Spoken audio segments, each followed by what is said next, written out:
ladies and gentlemen, and welcome back to World of Warships with me, Mr. Conway, and the amazing, beautiful, and best host ever, Chris Santos. Hello, everybody, and welcome to today's stream. The final day, at least, for the EU part. Yes. Of the King of the Sea 10 tournament. 10. We've been doing this for quite a while, huh, Mr. Conway? Yes, for quite a while. It doesn't get any easier, but it's always fun. It's fantastic. Yeah. We are going to see the top 3 teams from Europe and the top 3 teams of CIS squaring off today. So once again, the question is going to be, who plays better World of Warships? We've changed the format up a little bit. Last time we did a round-robin setup where each team plays against each team once.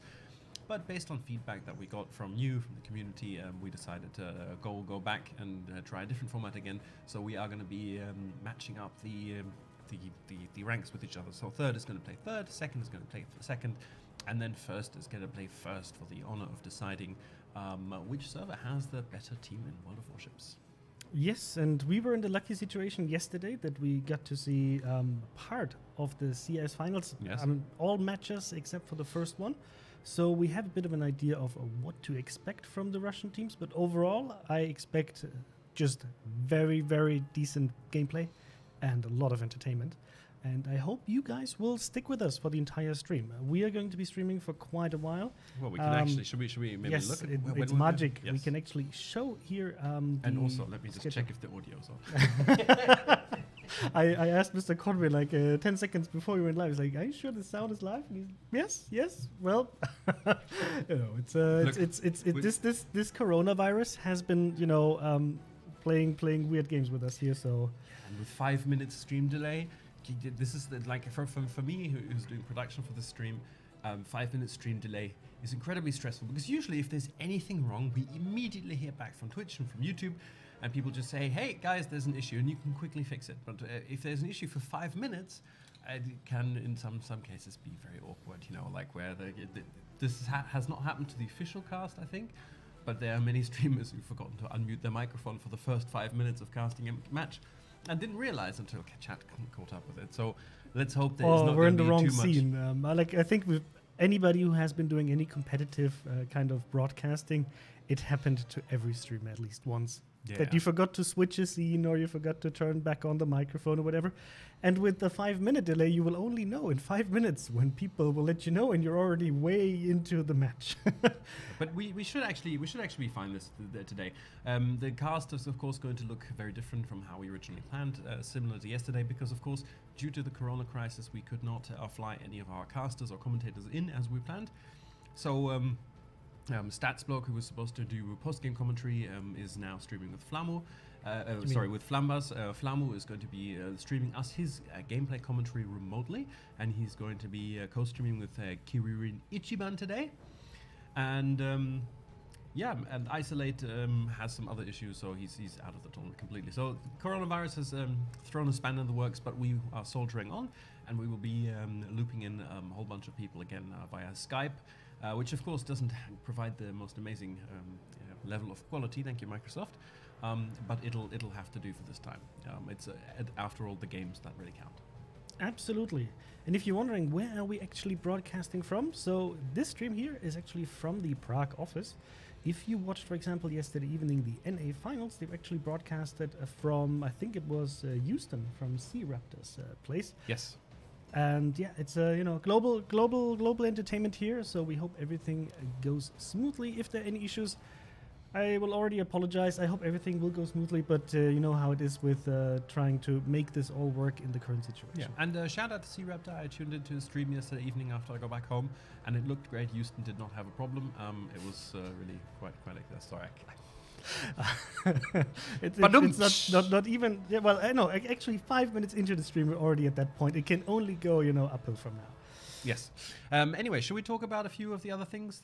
Basically, as you know. Wait! Before you push buttons, I just wanted to highlight one thing. What the break is about? Yes, what the break is about. Because not only do we have the 3 matchups today of the EU versus CIS teams, no, but we also have some news about what's coming up in World of Warships next. So I would definitely stick around. It's going to be happening around 18:30 Central European summertime. or 16:30 UTC, and you can convert that into whatever time works for you.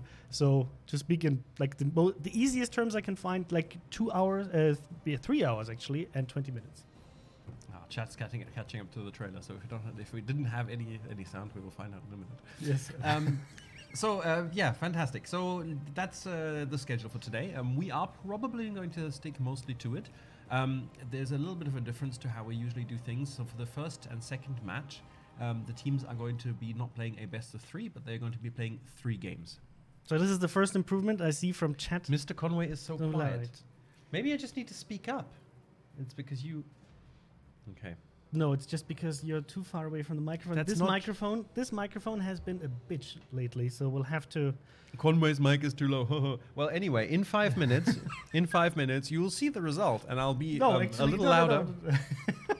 But I'll be a little louder, only temporarily. Fantastic, guys! I love everybody saying in chat, like, oh my god, yeah, sorry, guys. This is how it goes. I of course can't listen in to mix the audio while I'm also sitting here speaking to you guys. So and it's just the two of us because of Corona. So what I was going to get at, yes. So the first 2 series are going to be playing 3 games each. This is also going to influence the kind of prizes they're going to be getting for winning, because for each match that they win, they are going to get an extra level of premiumship. So Chrysanthus is going to explain this later. Anyway, we wanted to quickly talk about the collection. Yes. So, guys, you know that we introduced the King of the Sea collection. I hope you know about this. If you don't know about it, please go and check the publication. All you have to do is head to your regional portal and check out the King of the Sea collection article that was released, I think, 2 weeks ago. What's inside of there? First of all, you see there are 16 collectible items. You will be able to get them from the amazing King of the Sea crate that you can see here in the middle of the picture. How to get it? I hope you already opted into the mission that will grant you 5. You were able to get 1 from the daily shipments, and also we have Twitch drops. And I know that many of you are talking about this, and we are going to be consistently talking about this throughout the stream to make sure everybody understands how this works. But you were able to get 1 of the crates yesterday, and you will be able to get 1 of the crates today. It's limited to 1. All you have to do is make sure that, first of all, your account is linked to the correct Twitch account, and linked to the correct in-game account. And if you had any issues yesterday, please just try to relink the account. That should fix whatever issues you might have encountered. And then all you have to do is watch 90 minutes of World of Warships broadcasts until the end of this stream. It doesn't matter whether it's on this channel or any other World of Warships channel. It doesn't matter whether you play the game on the side or not, or whatever you do. It's like, just leave this broadcast running and you will be fine. Yes. On whatever channel you're watching. Doesn't have to be on the official channel. We're very happy to have you here, right? We love to talk to you. But if you decide to go to any other streamer, that's fine, as long as it's on Twitch, because this is an activity that can only be hosted on Twitch. If you're watching on YouTube or Steam, I'm sorry, this is something that these platforms don't offer, so we cannot do it over there.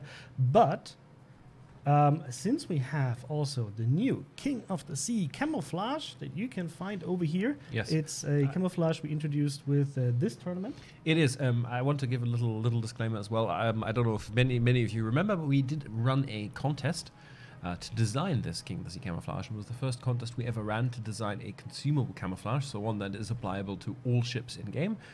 And unfortunately, the design that won ultimately couldn't be implemented because of the way it used some like a crown symbol on it, and the way it tiled on some ships. It just didn't work as a pattern. So we had to emergency ask our art department to make a new camouflage. So our apologies to the winner, but I think the result is pretty epic.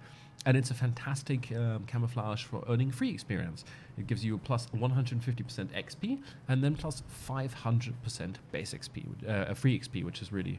I wanted to say, you're being very generous. 500% base XP will be the best free XP camouflage ever introduced. No, but this it's a really nice one. So you can get 2 of those for each correct prediction, which you will be able to do in a minute. I'm going to be posting some links in chat when the delay catches up. And you're going to be able to vote on who you think is going to win each matchup and by what score. So for each correct prediction, you will get 2 King of the Sea camouflages. And for those of you watching on Twitch, there's also a special King of the Sea mission that's dropping through Twitch, which also rewards you with King of the Sea camouflages. Yeah. So Yes. you can get a few of those, but only really a few.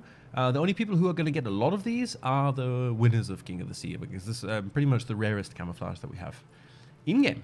Yes, One of and the we will be rarest ones. sharing the links to this in all of the chats, so it doesn't matter where you are at, whether you're on YouTube, Yeah. Twitch, or on Steam. We will be sharing that with you. Yeah, I'm actually going to be going and starting to do that now, because I'm going to leave Mr. Chrysanthos here, because now that we get into some of the more complicated broadcast and where we go start talking to other people and go look at the gameplay, I'm going to have to get behind the production desk. So I'm going to leave you in his capable hands. We will quickly remind you on how Twitch drops work by making you listen to my excellent video about Twitch drops, and then you'll be back and we'll talk some more about what's going to happen today.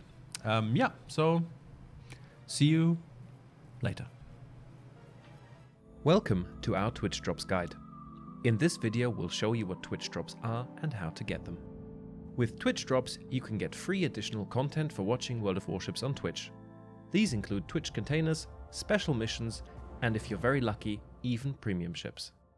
To activate Twitch drops, head to your account management page and click on the Twitch icon. Then either log into your existing Twitch account or register a new one. Afterwards, click the Authorize button to finalize linking your accounts. If your link was successful, So, and we're back here with only me. Mr. Conway left the building, and I hope that the audio is great. So just let us know in chat, but Mr. Conway should now be listening in on what we're talking about. Yeah, so King of the Sea, what's happening today? We already talked about it. It's going to be the international part. If you followed yesterday, you might already know that we had an amazing prize pool already for the EU part, where teams were able to get doubloons, steel, and the King of the Sea camouflages, which is super nice. And the winning team even got the special King of the Sea flag that will give you amazing in-game bonuses, and you only get to keep it until the next King of the Sea. And then you will have to defend that flag. Mr. Conway, can you maybe give us the overview of the prizes? So this is what the teams were able to win in the regional parts. There we go, the regional parts. If you want to, maybe get your hands on this stuff in the future, just make sure to join the King of the Sea Discord, where you can participate, find all of the information, and participate in future tournaments if you choose to do so. For today, the rewards will be different. They're actually going to be based on the amount of wins that teams can win. So if they manage to win one match, they will get a tier 6 premium ship of their choice and 1 clan token. If they win 2 matches, they will get a tier 7 ship of their choice and 2 clan tokens. And if they manage to win all 3 of their matches, they will actually get a tier 8 premium ship of their choice and 3 clan tokens. So that should be a very good incentive for teams to win. And that also should explain to you why we're going to run a not a classic best of 3 setup, but actually the teams have to play at least the 3 matches, so that the prize distribution is going to be fair based on the amount of wins they're going to haul in today. We also have obviously the King of the Sea emblems that the participating teams can get by the amount of wins, at least the first 3 stages. The last beautiful King of the Sea full emblem, you can only earn that if you won one of the regional tournaments. Then you will be able to show that off in-game. But if you want to get, this emblem set, just as I said before, join the King of the Sea Discord and participate in King of the Sea 11 and win at least 5 battles. That's going to give you the first stage. Second stage means 15 battles. And the last stage is 30 battles before you get this one. The beautiful, let me show this to you here in this full point of view. This is the physical medal that our regional winning teams from yesterday are going to be receiving after this tournament. It probably will take a bit longer to ship this well, with the current situation of Corona everywhere and logistical chains being a bit broken, but we will make sure that you will be able to get it. But we're not going to be alone here today. We are going to have some guests once more from our organizer and adjudicator team. Big shout out to those guys. They are doing the very hard work in the background, making sure that this tournament is, organized, that all of the matches are happening scheduled as planned. All of the teams show up. Nobody's doing anything, nasty. So big shout out to these guys. If you see them, give them a big hug. Give them +1 in battle. They're doing an amazing job because this is a community-driven and organized tournament. We provide only the cast, the prize pool, and promotion. So we do our part when it comes to that. But the actual tournament is being organized by that crew. And we also have, obviously, our casters who are going to be casting the actual games and commentating on them. And today, that's going to be once more our famous Flamu. And let me just actually put on my headset so I can also hear what he's going to say. Welcome, Flamu. Hello, everyone. And yeah, today is actually seeming to be a very spicy game indeed, because we have EU versus Russia, but we also kind of have C versus Russia. We get to see how War is performing. They are supposedly, as far as I've been told, the best Asian team out there, and we're going to see them take on Russia. So it's a bit of a multi-region clash that's going to be happening today. So looking forward to it. And I will be casting with Kirin Ichiban again today. So looking forward to it. Absolutely. Yes. I mean, yesterday we already saw a bit of a clash of different playstyles. With the preview, at least, of the very first match we saw from the Russian cruiser. What is your expectation? Are we going to see more of the aggressive side from the Russian teams today or more of the tactical approach? I think we'll see both, but honestly, I have pretty high hopes for EU because Vor, as I said, really, really good, and they only ended up third. So EU this season is very, very strong. The Russian aggression might have worked against other Russian teams, but I'm not sure. I'm not that confident it's going to be that effective against the EU teams because they will have seen what they're doing and they will be prepared. So it's going to be a clash of styles, absolutely. Great. Then we'll leave you to it and head over to watching what kind of maps they're going to play first. And then we will hand over to Flamu with the actual casting. Thank you very much, Flamu, and see you in a bit. Yes. Yes, guys. So, as Flamu already said, we're going to see Panzer 4 representing the EU server. They actually migrated over to the EU server. They have been participating in King of the Sea on the Asian clusters beforehand, and the teams are slowly readying up. So I just wanted to say they participated for the first time in the clan battle season, this time on EU, and actually managed to get to place number 3 in the Hurricane League. And they actually won the King of the Sea tournament in APAC 2 times already in Season 6 and Season 8. You can see here the maps that are going to be playing: Northern Waters, Trap, and North. And I think we can slowly kick off the map preview for Northern Waters.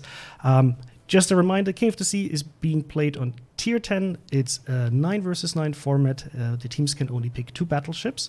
The rest of the classes are up to them. There are no CVs allowed. And I'm curious what the teams are going to bring in terms of, the lineups that they have prepared. Is there anything that will be changing compared to yesterday? We will have to see and talk about this game afterwards. So good luck to both teams, and I will see you on the other side.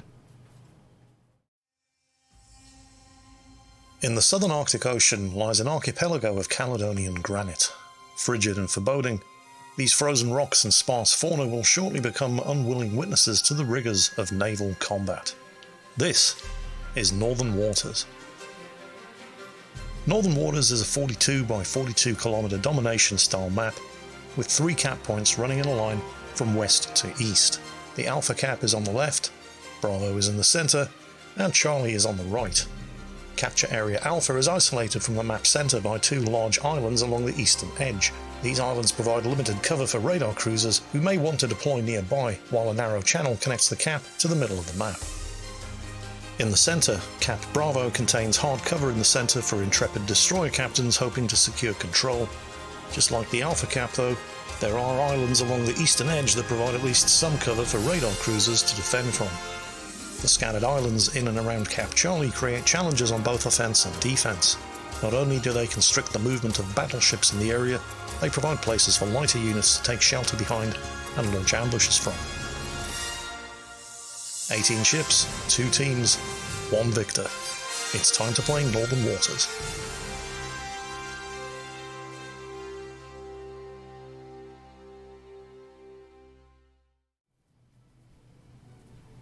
So the teams need 1 more minute. So I just thought I'll take the time to talk to you guys a bit more. I see already some people spamming in chat. So here's just a friendly reminder from your Chrysanthus, who's slowly losing patience with you over this weekend.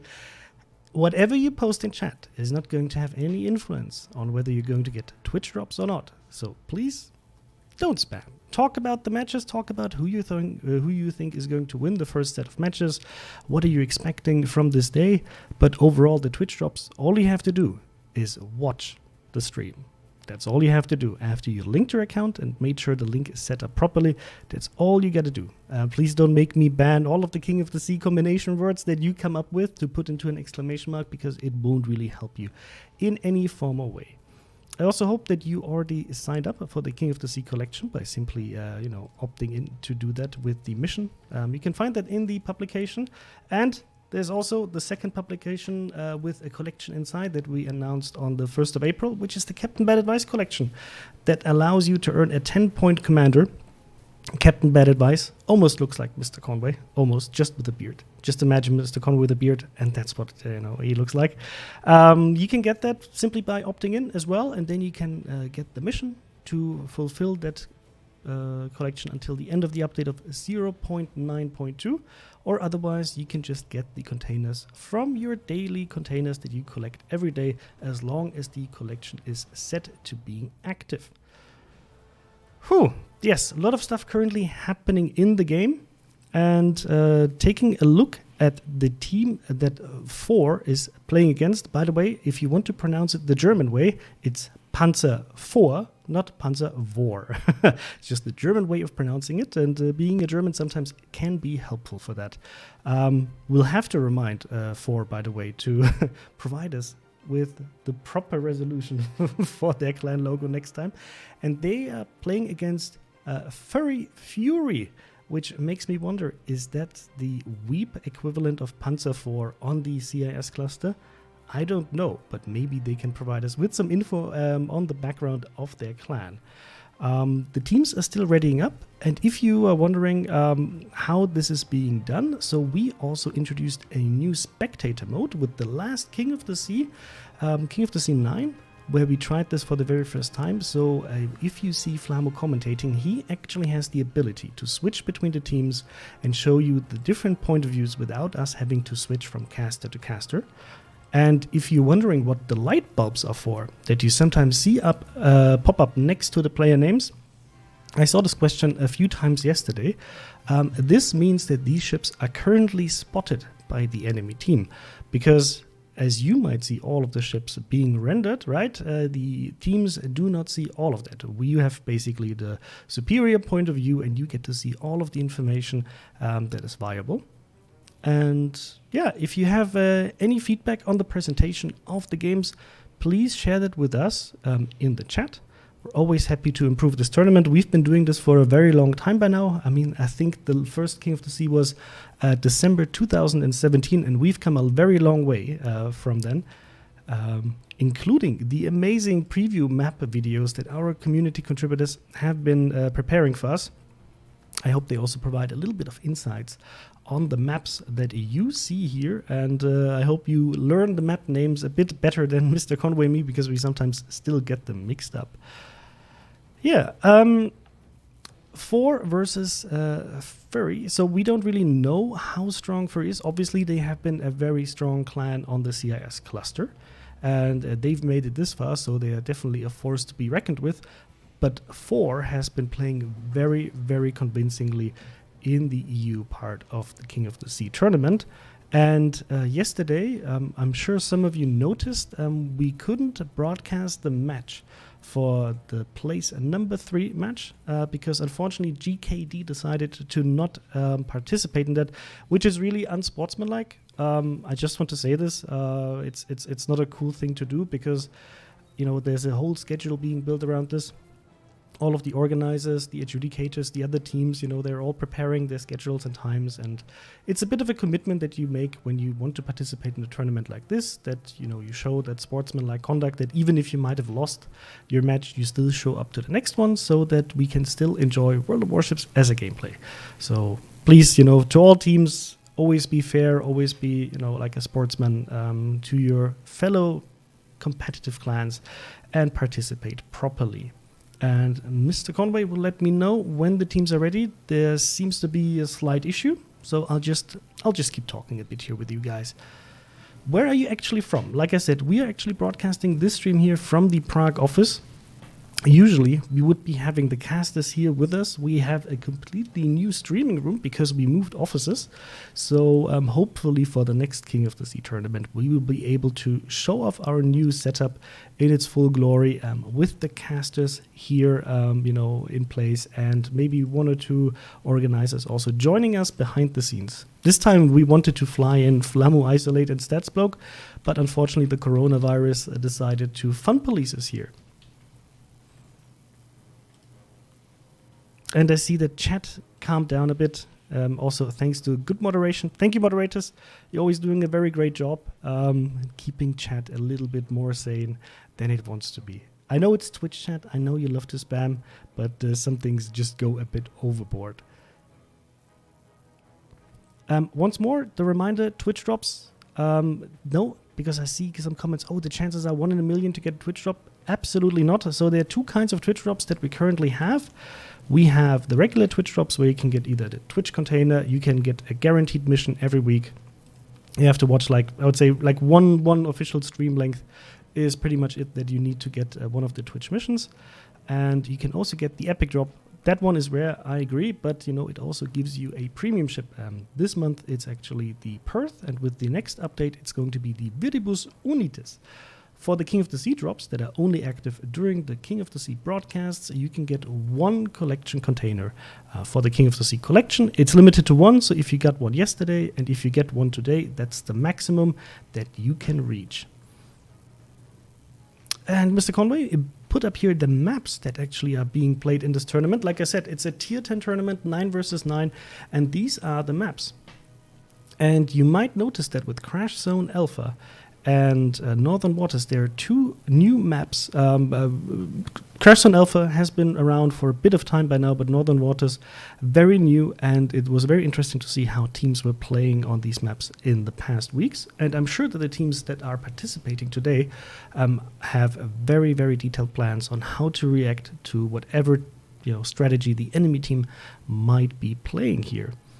And do we know, Mr. Conway, what's happening with the match? It seems to be there is a bit of a delay, but we will be... So the information I got is that there is an issue potentially with the Russian stream that they're trying to address right now. I'm looking at it on the other side, of course, with 5 minutes delay, but I'm not entirely sure what's happening. We'll keep you updated. I expect it's going to get going soon, but we could say hello to our adjudicators sort of waiting in the background and have a chat to them while we're waiting. Yes, by the way, Mr. Conway, can you monitor my microphone a bit? Because it seems there's a slight delay with my voice to the video.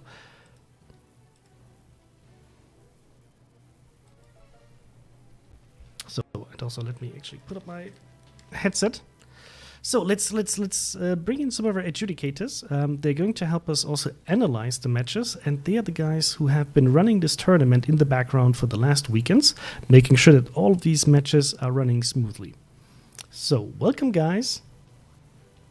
I'll go through one by one, so it's going to be a bit organized. So let's start with the Big M, who you haven't seen yesterday and who joins us today. So, Big M, hey there. Who are you? What are you doing? Hello. Well, hi, I'm Big M, also known as the Seal Guy, and since the other adjudicators made me go get him, yes, I have a seal. A lot of people will get that joke. So I have a slightly different job than the rest of these guys for the EU server. I'm actually the official scorekeeper. So whenever the results come in, I'm the one that's entering all of those games on the back end. I'm pretty much in charge of the tournament website. So while they keep the guys playing, I'm making sure you guys know what's going on after they finish. And doing a great job at that. Thank you, Big M. And you might remember from yesterday, we have 2 additional guests. We have Yelly NL and Yezot. So Yelly, how was the day for you yesterday? Quite enjoyable. It came to the decider game to decide whether Total War Alliance or Junk won. And after an exciting match, Total War Alliance pulled it off. Congratulations to Total War Alliance, and of course Junk also. Very well played. They pushed it to the limit. Yeah, that's it, I guess. Yeah, and Yezot, what is your expectation for today? That's really good question. I really don't know much about the Russian teams, but considering what we saw yesterday, I will say that the first and the second teams for games will be probably the most enjoyable one. I'm really looking forward to see how TWA and Junk will go against the aggressive tactics of rushing everything of the Russian teams. We'll see if it's better to rush everything down or play more defensive. Yes, absolutely. And I'm getting the signal that the teams are readying up, so hopefully we're going to be able to jump into the match in roughly 1 minute. Yeah, that's the big question mark for us, right? How are these teams are going to be playing, especially with the new maps and the difference in playstyle that these 2 servers have. It's always one of the most enjoyable experiences for me. That's why I'm a big fan of the international finals, and I always want to see what's happening there, because it's just interesting to see how they clash. Big Game, what is your expectation for the first set of matches? I haven't really seen much of these 2 teams, but based on what I saw yesterday from the Russians, I think it's going to be a very entertaining game. I just know from watching EU matches, it tends to be a lot more of the sit back and wait approach. It's going to be interesting. I'm not sure how this is going to go down, honestly. We're going to be evil, though, because we're going to make you pick.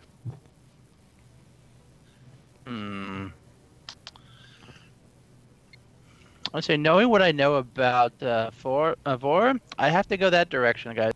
I watched them. I watched them a little bit when NA played Asia, a couple cuts ago. So I've been impressed with what I've seen from them. So I have to go with Vor. Okay, Jelly, what is your pick for today?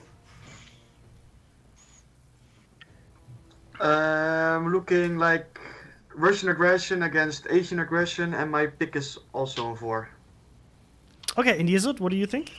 I think Vor. I think Vor. Even though I think we are all a bit on our team side, so I don't think we would have gotten much different answers in the first place. This seems biased.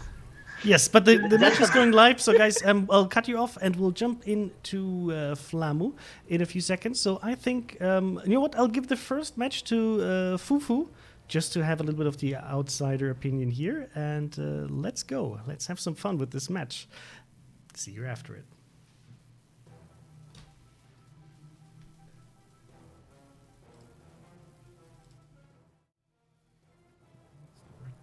Sorry, guys. It looks as though the game is indeed not entirely ready. I got a 1 minute countdown. No, but it's ready. Oh, it's ready? Okay, we're going to switch over to Flamu. I'm seem to have a delay on my side then.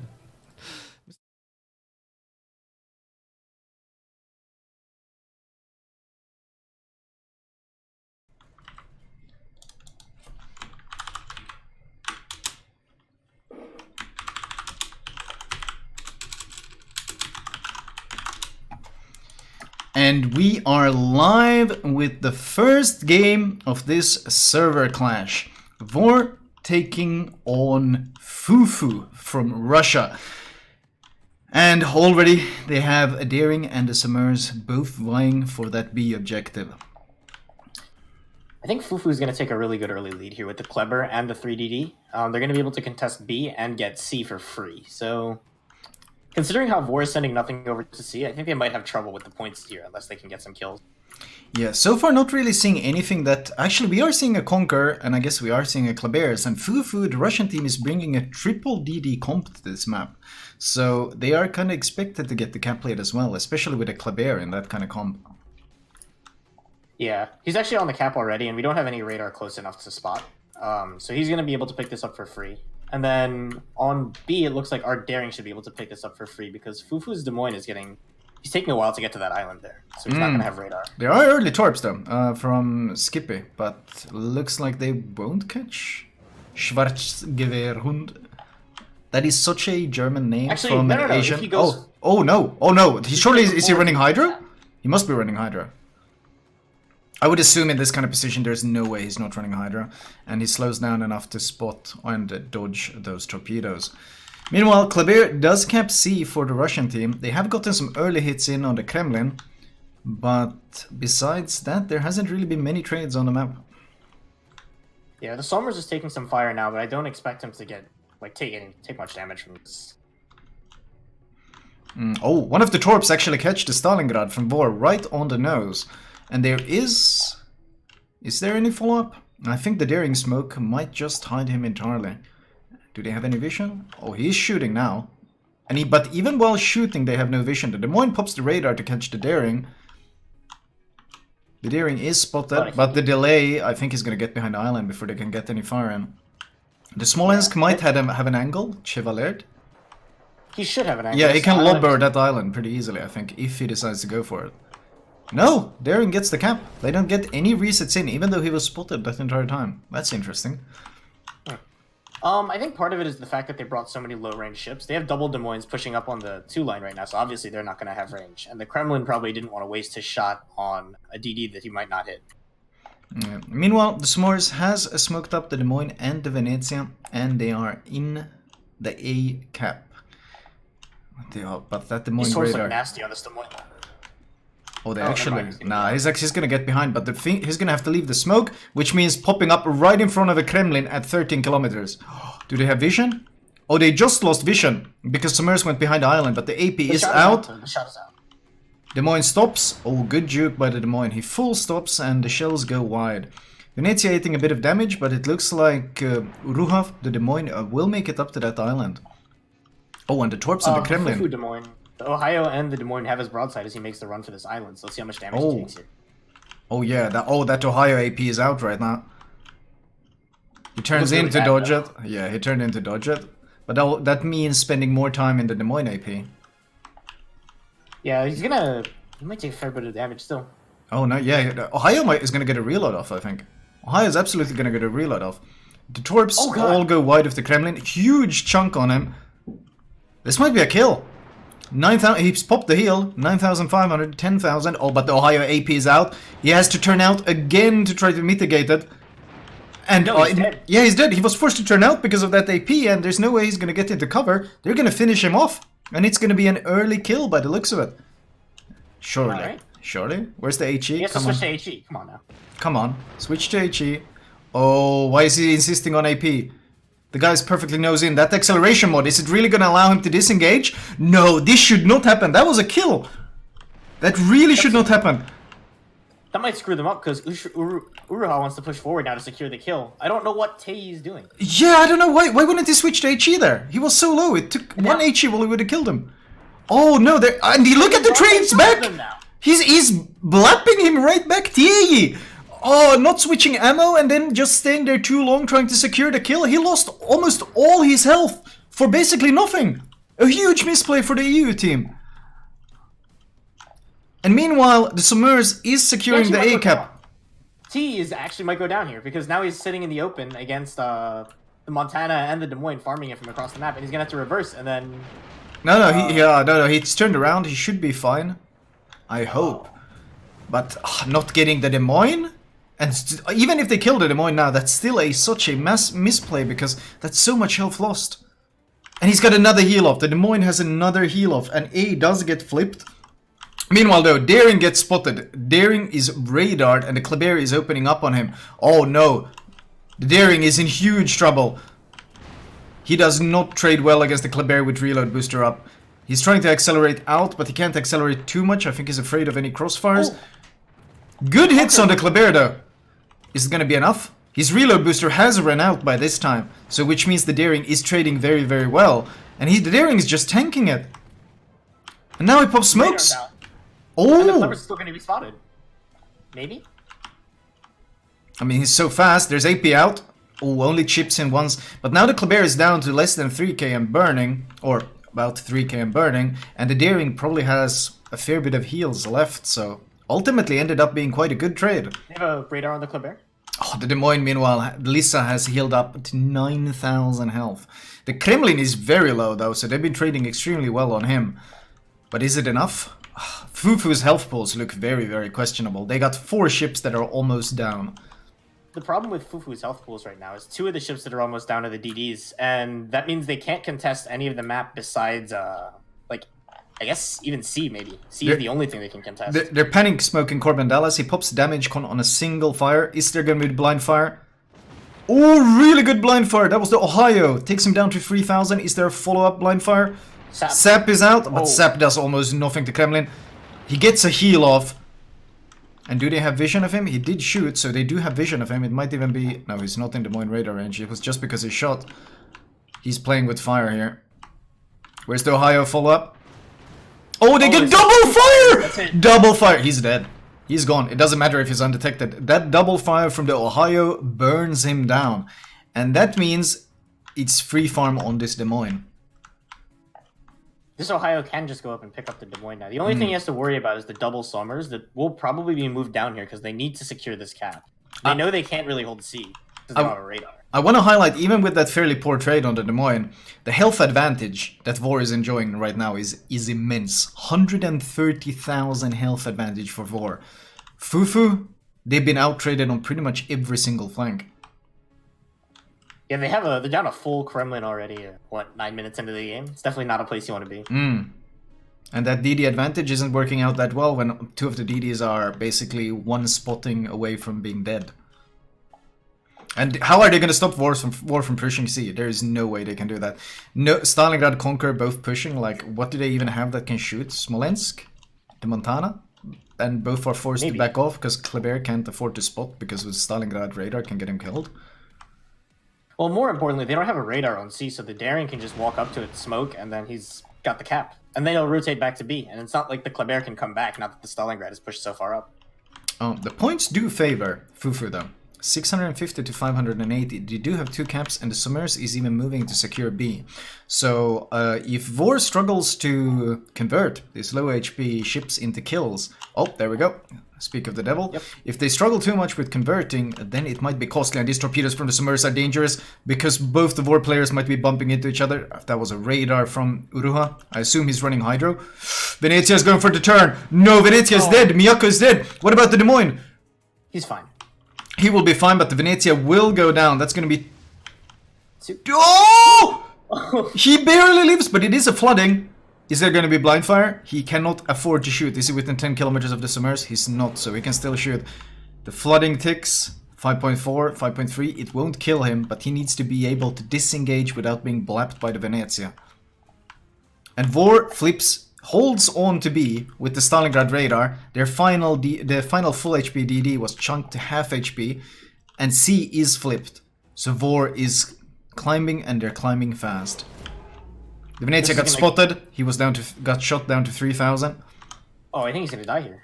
There's another volley out. He's trying to disengage. Oh, but it's on the Des Moines. Go! Huge damage on the Des Moines.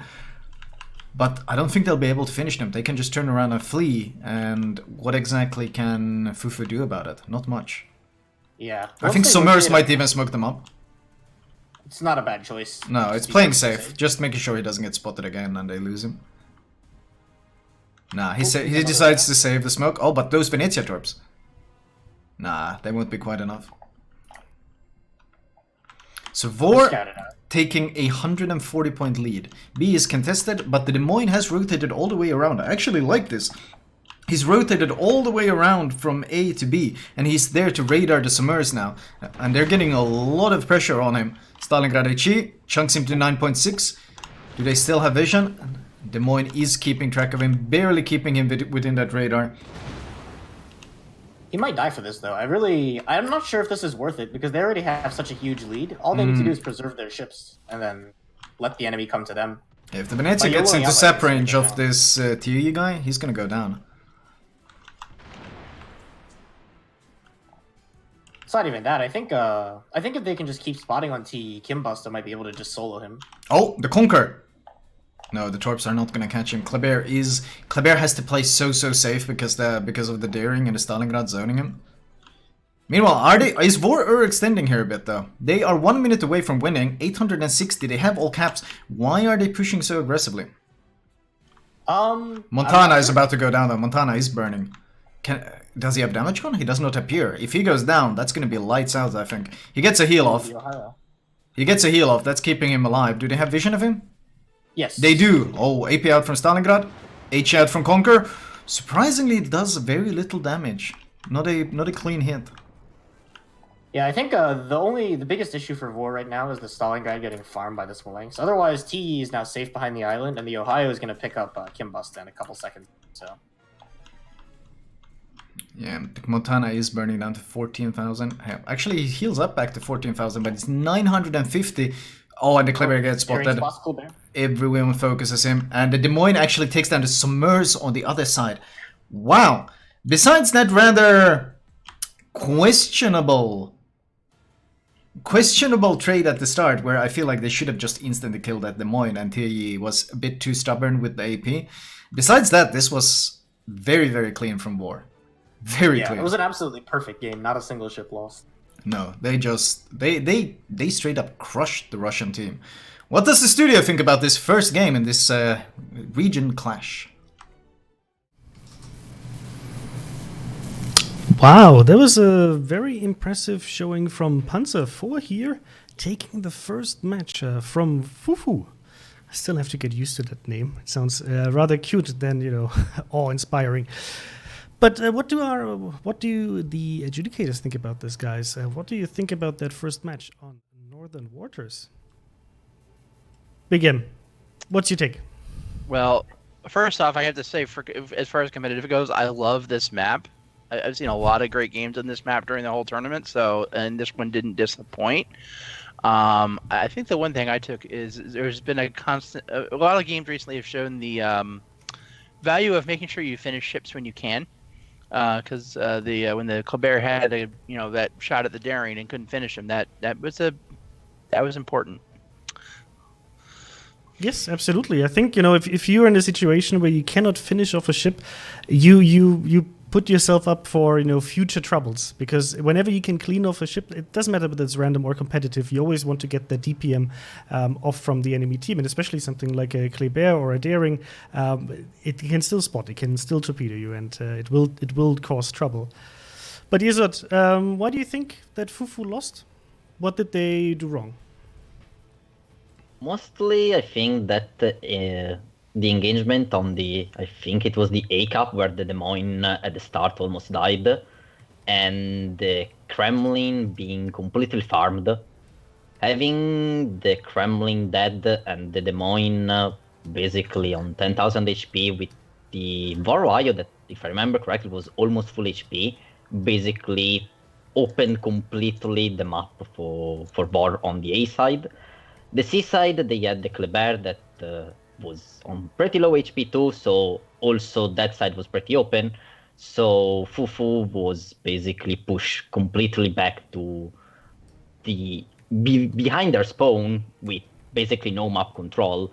And at that point, you need to get some luck to get some torpedoes or such if you want to get back into the game. But Vor managed to keep the advantage, and they won in the end.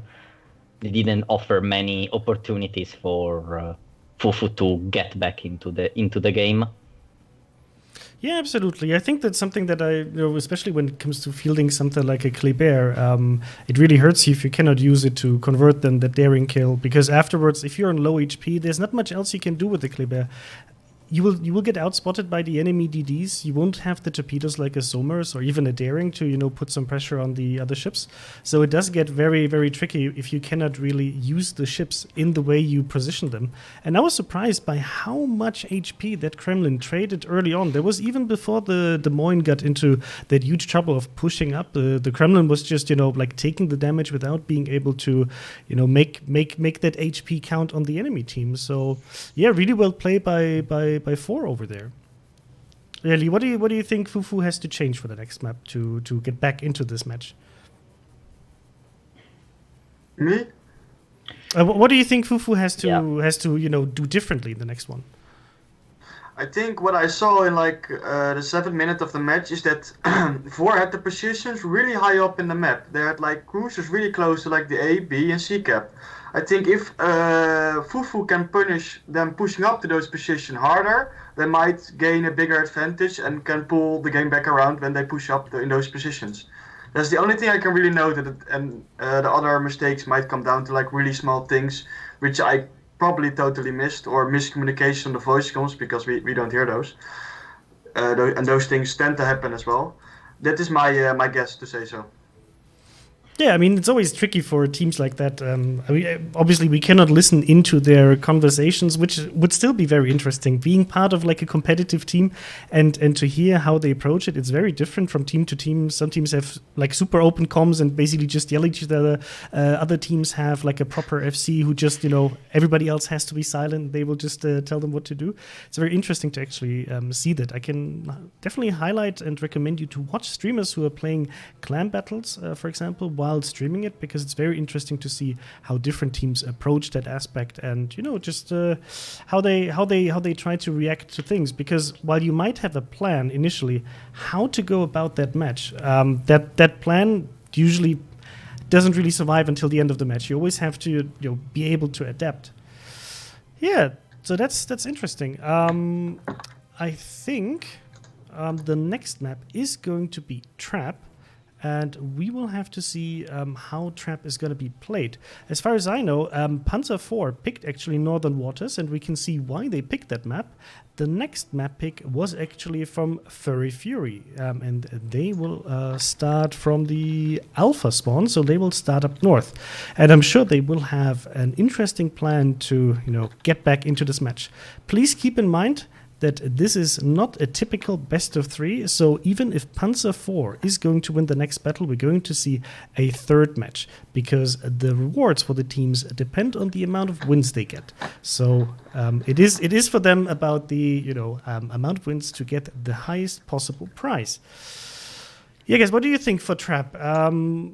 Any special compositions you've spotted on the last few weekends that are super popular on Trap? Personally, I don't remember anything special. Neither. But Trap is a pretty interesting map because there are some island, for example, the middle island, the middle volcanic island, that can be used by quite a lot of ships in pretty interesting ways. We saw, I think, some Des Moines, some Minotaur too. And the South Cap also is where a lot of action tends to happen. Being also close to the border makes maneuvering also a bit more difficult, so its torpedoes have way more power on that part of the map than on the north part, where there are so many islands that can be used as a cover. So it's gonna be interesting to see what Vor and Fufu comes up with for this map. Yes, I think this one they're going to do would be, are they gonna leave the cap? Are they gonna go full ham on it, or just gonna send one DD if he doesn't cap? Or gonna send him to A or C? Because B is always a rather hard cap to get to all the islands surrounding it as well. And Yesod said, A is always an action-packed cap. Indeed. So, guys, let me know who do you think is. Sorry, guys, I need to cut you off because the teams are readying up and we want to jump over. Who do you think is going to win this? Quickly. Vor again. Yeah, again. Okay. Yep. I see a slight EU bias here. I think it's going to be I think this is Fufu's pick, so I'll give it to them. but we'll see afterwards. We'll show you the map introduction for Trap and then head over to Flamu. So go enjoy and let's have a good battle. Amongst the volcanic islands of the South Pacific, opposing fleets vie for dominance across a small archipelago of tropical islands. These tranquil beaches will shortly be sullied by the sound of gunfire, and only one team will be declared champion. This is Trap. Trap is a 42 by 42 kilometer domination-style map with 3 cap points running in a line from southwest to northeast. The A cap is in the bottom left, B is in the center, and C is in the top right. In the northwest corner, the A cap is the least congested by islands. The northern and northeastern cap edges have some island cover that can be utilized by cruisers, but there are precious few places to hide and even fewer places to run. The half-submerged caldera in the center of B cap is frequently a magnet for friendly destroyers seeking shelter, but breaks in the island along the edges of the capture area make using said caldera for cover a risky play. Just a few more leagues to the northeast, the capture circle of Cap C is wide open, but the perimeter is anything but. A variety of islands are scattered along the rim, offering cruisers a myriad of nooks and crannies from which to surprise enemy destroyers as they vie for control. 18 ships, 2 teams, 1 victor. It's time to play Trap.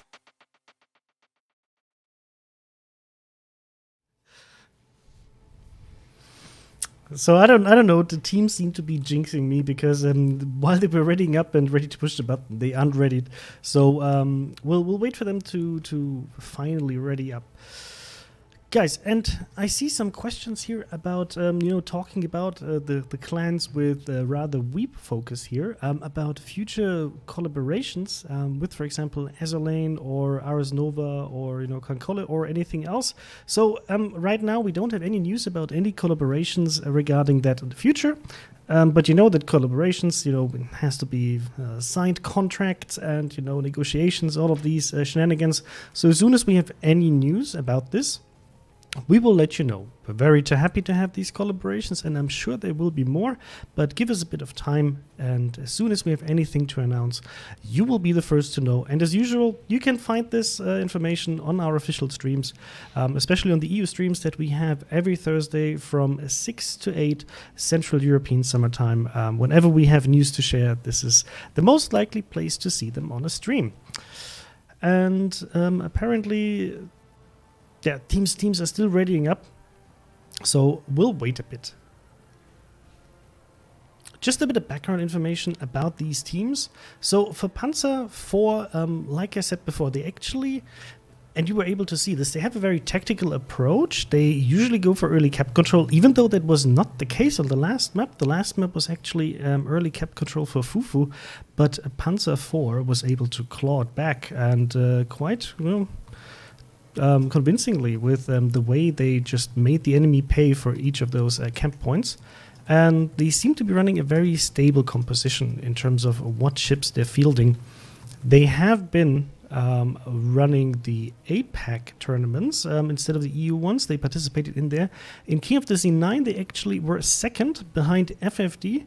And in King of the Sea 8 and 6 of the APAC region, they managed to win it. In Season 8, it was against UMP 45, and in Season 6, it was against RSTC. So definitely a very, very experienced team that we see over here. And they played very convincingly in the EU brackets. And as I said before, they actually managed to score the 3rd place in the last clan battle season. And I see that the teams had to restart the training room, so this will probably take 1 or 2 additional minutes for everybody to ready up. And we're sorry, like sometimes these issues with teams or technical setups can happen, but all we can do here is be patient. But don't worry, guys, I'm here with you, and I'm trying to give you all of the information that you guys are asking for. I saw, for example, some questions about why don't we see any SOWs. So just to keep in mind, the way we balance ships is not just around competitive, but overall balance. And while some ships might be really, really, really good picks for random battles, like the SOW, in competitive matches, you look for something else. You look, first of all, always for the way to win the match. depending on what you want to do on that specific map. So you have a strategy and you pick the ships that basically fit that strategy in the best way. For competitive gameplay, you will usually see a focus on ships that either, provide something very unique in terms of, like DPM or the ability to, not take most of the hits, or specific penetration values, depending on what's very popular in the meta. You will always see radar cruisers. You can see why, right? All of these DD players are very strong. The impact of having the control over cap points is going to be a winning factor towards the end of the match and can force the enemy to make mistakes. So it's not just about trading health points and killing off the enemy ships. No, it's about gaining map control and being able to defend that. Radar will always give you that option against cruiser torpedoes and DD torpedoes. I'm talking shit right now. There was Hydro, obviously, and Radar will give you the option to spot the ships. And that's very, very important. You see, for example, Des Moines being super popular with the long reload, the long duration radar, while you have, for example, the Russian cruisers with the long range radar, but with a shorter duration. So this is why you see a lot of Stalingrads, sometimes Moskvas. You will see a lot of Des Moines, but not so many Zaos, for example. Oris used to be very, very popular. They have great guns, good range, and they were able to juke a lot of the enemy salvos on long range because of the great acceleration and the speed boost. But since that was nerfed significantly in one of the previous updates, they are not that popular anymore. One ship that we haven't seen a lot recently is also the Hindenburg. And the same thing applies here, because if teams want to pick something more, let's say, damage focused, right now they will probably rather focus on taking a Smolensk because it also offers the option to use smoke and use islands in a better way. And you don't only have to rely on, for example, using range to cover your butt. In terms of DDs, we actually saw quite a bit of variety in terms of picks, ranging from Yuyang, Daring, Somers, no gearings, because the Somers in the competitive setup is the better pick because you get more torpedoes out of her and you still get to keep the smoke, and you don't really see a lot of gunfights from DDs to DDs, so Somers is the better pick in that scenario. And I see that the teams finally pushed that battle button, so I get to throw the game over to Flamu in 10 seconds. So guys, let us know in chat, who do you think is going to win this match? Is it Four or is it Fury? We'll have to see. I'll see you on the other side. Let's have a great match.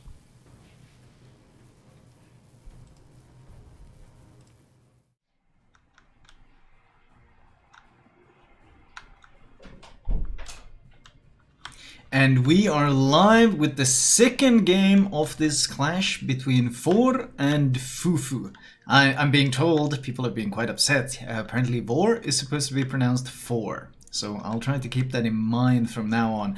And the first thing I see on Fufu's side is a Z52. We were talking about this yesterday. I think the ship might actually be broken. There were a couple teams that brought it to NA. Obviously TWA brought it to EU. And now here it is on Russia. Clearly a meta-defining ship. It's pretty much... Hasn't it got a really good win rate, actually, in these playoffs?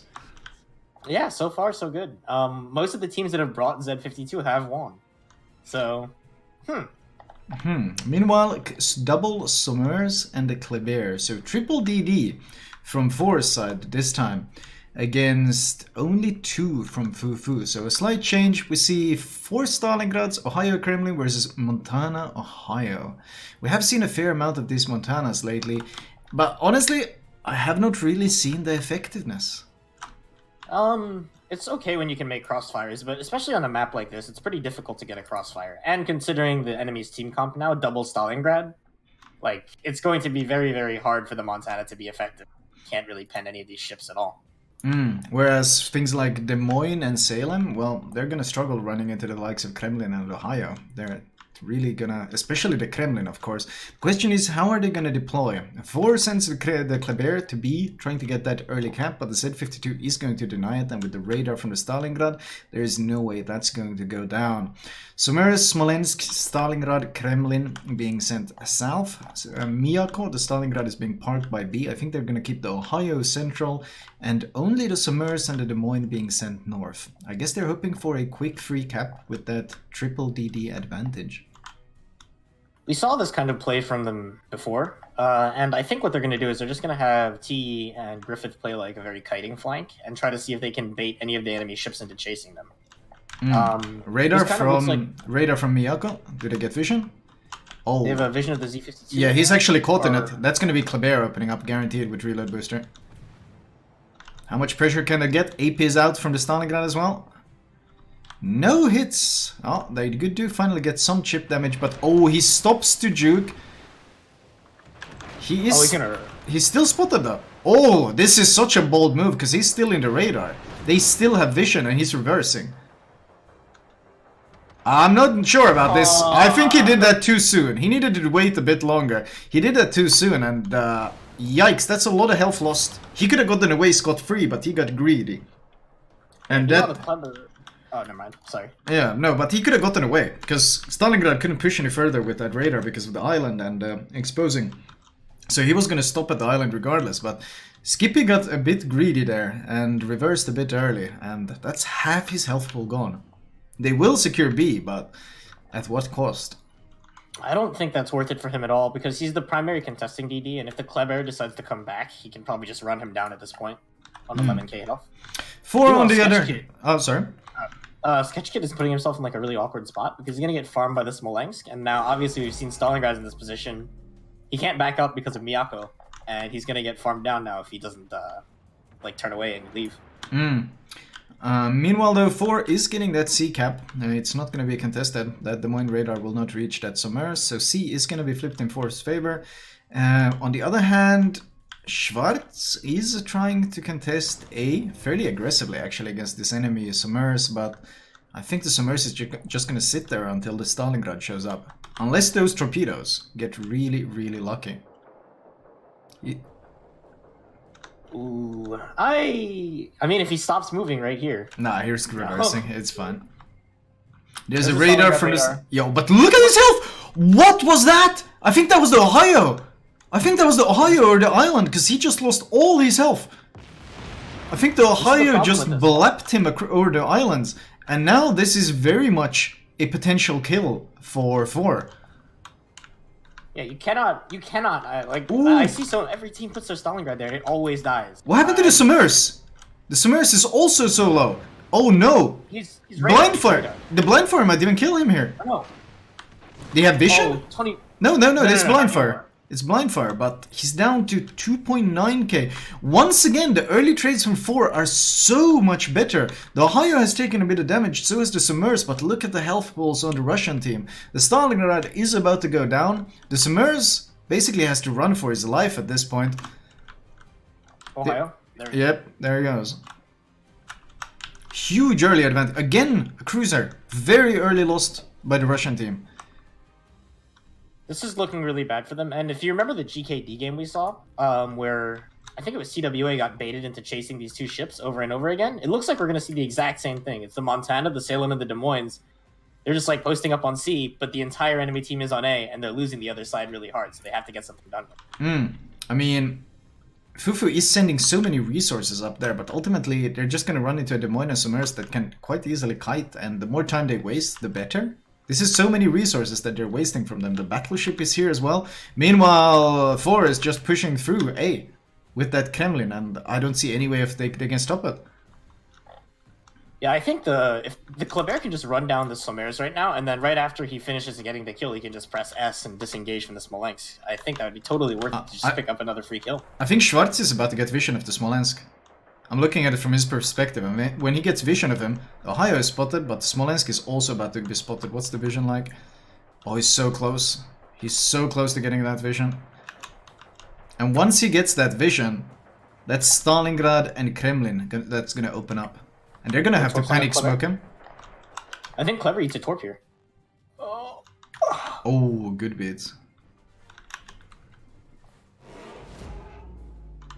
C does get flipped. So Fufu takes something back, and they have forced them to disengage. Meanwhile, Miyako is actually pushed into B, and he's pushing really aggressively. This is not a half-assed push. This is full commitment. Oh no, and he's caught by the Montana. He's going to be in a really awkward crossfire here between the Ohio and the Montana. Oh, Ohio AP is already out, but not enough lead, I think. Oh, no, Miyako slowed down a bit. Ooh, not too bad. This might get brutal very, very quickly. The Ohio is taking a lot of damage though, taking these shots. I still don't like this position. He's going to be torped at by the Montana or torped at by the Zed and shot by the Montana. But look at the Montana! Look at the Montana's health pool. This Stalingrad just citadeled him. Ooh, that's not good for him. Yeah, he's giving too much. Fight, that's gamey. He's giving too much broadside. And look at the Stalingrad AP from this angle. Yeah, that's going to be a lot of damage very, very quickly. And now the Des Moines is chipping in from behind the island. He's smoked up by the Summers. Ohio has gotten into a position to help out as well. This Stalingrad, how quickly can they kill him? And how much is it going to cost him to take him down? They can't afford to trade for this kill. They're like so far down that already. was... The Stalingrad is just trading so well against this Montana. This is a hard position for the Montana, because you need to get this kill in order to put yourself, like, to have a chance at winning the game, but you can't do anything to the Stalingrad. And the Des Moines is now in a really awkward crossfire. Scaflight? Or Scafight? Oh, good hits from the Stalingrad. Scafight just loses a chunk of health. And he has to be worried about T as well, just farming him. Montana goes nose in. Doesn't like the hits he's taking. Go for the drive-by here? Or the ram? At best? Yeah, but now he's in range of the Stalingrad as well, and the Stalingrad is chipping in with some HE spam across the map. So he's trying to trade nose in against two Stalingrads. That's gonna be rough. This is gonna work out for him. He needs support from the Des Moines and the Salem if he wants to make this fight work, but they're so tied up with fighting everything else on this side of the map. I don't know if they can give it to him. Ohio AP out on the Smolensk. Akaroi. Oh, some decent hits, but not enough. Oh, he's still spotted. He needs to go dark. This is not a position you want to be in Smolensk. Spotted and focus fired. Is he making his turn spotted? No, right? No, they have lost vision. They see nothing. The only thing they see is the Stalingrad, Ohio, and Des Moines. At this point, they see only the things that 4 really allows them to see. Oh no, Montana goes for that broadside shot and instantly chunked by that Stalingrad. Even the Kremlin is shooting over the island now to try to finish off this Montana. Yeah, no, Montana's gonna die. He's not gonna win this. The Stalingrad just straight up is out tanking him. Oh, he's gonna go down. He gets one last volley in. Almost no... In fact, Stalingrad's heal just out-healed that entire Montana volley. That is brutal to see. And that HE spam will finish off the Montana, surely. There we go. Wow, that is very rough. They needed that. Now Fufu... They really needed that. And now Fufu, I think, just... They're like bottled up in a corner, kind of. They can't push out of C to get a better angle on the Stalingrad. And they also can't push into B because the Stalingrad is there. And if they push to B, they give their broadside to the Ohio and the Des Moines. So, I think this is a wrap. I don't see what they can do. Look at the health pool advantage as well. 100,000 health in favor of Vor. Keep in mind that Vor is playing their second match, and I don't think they've lost a single ship yet. Yep. They didn't lose one in the first one, and they haven't lost one in the second one yet. If they clean sweep 3-0 without losing a ship, that's going to be absolutely filthy. But we're getting ahead of ourselves. Was that Z52 just radar? No. No, it was the Des Moines. The Des Moines is spotted. Oh, and he's in a really rough position. That Des Moines over the island is going to catch him, and he's slowing down, and he doesn't realize. Oh, the next volley. The next volley is going to be brutal. Oh, just short. How does he get out of this? He's going to ground, but what is going to stop the Ohio from just pushing up and killing him? Not a whole lot. I'm not sure. Miyako is going for the turnout here. I'm not sure why. I think he was perfectly safe about one on that island. And he had the crossfire. Oh, those torps from Z52 are actually really good. Oh, they spotted him. Uh-oh. Oh, good chunk. Kleber actually turning in to chase him. Might turn into the torpedoes. No, he needs to accelerate. He's slowing down. He's gonna be fine. Barely, I think. Stalingrad, though. Oh, just barely! What about the... Oh, the Stalingrad needs to accelerate. It's gonna be so very, very close, and even he gets out of the way. Some of those Asian torpedo beats right there from 4, and they do not eat a single torpedo. Stalingrad, Lissa is about to go down. Summers gets spotted by the 4 Summers, and he doesn't have the health to really take this fight. Smolensk fight is gonna go down here. Smolensk chips in. Oh, he's gonna go for the blind fire. Oh! but Fufu gets very lucky. Hurricane just barely managing to, well, I'm not sure if you can call it dodge when it splashes around him, but it does survive. Meanwhile, the Stalingrad is down to 245. Schwarz is going to get away. Stalingrad goes down as well. That's a Des Moines and a Stalingrad down, and now the Ohio is about to push up into a Salem. And that's something you don't want to see in a Salem. Oh no. Oh, surprisingly, I think, did those shots hit the island? Oh, he's hitting the belt, he's not hitting the nose. Salem tried to go for the ram, but Ohio didn't allow him, and now he's just kiting away. Secondary is stuck on the island here. Oh. And, yeah. There's that Stalingrad AP. And they only have 4 ships remaining, and those 4 ships are bottled up in their spawn. That is brutal. Yeah, even Schwartz got away on 267 HP on his Summers. He was burning, and the fire ticked out right before it managed to kill him. Everyone, I mean, they have been able to spread that damage out fairly well across the board.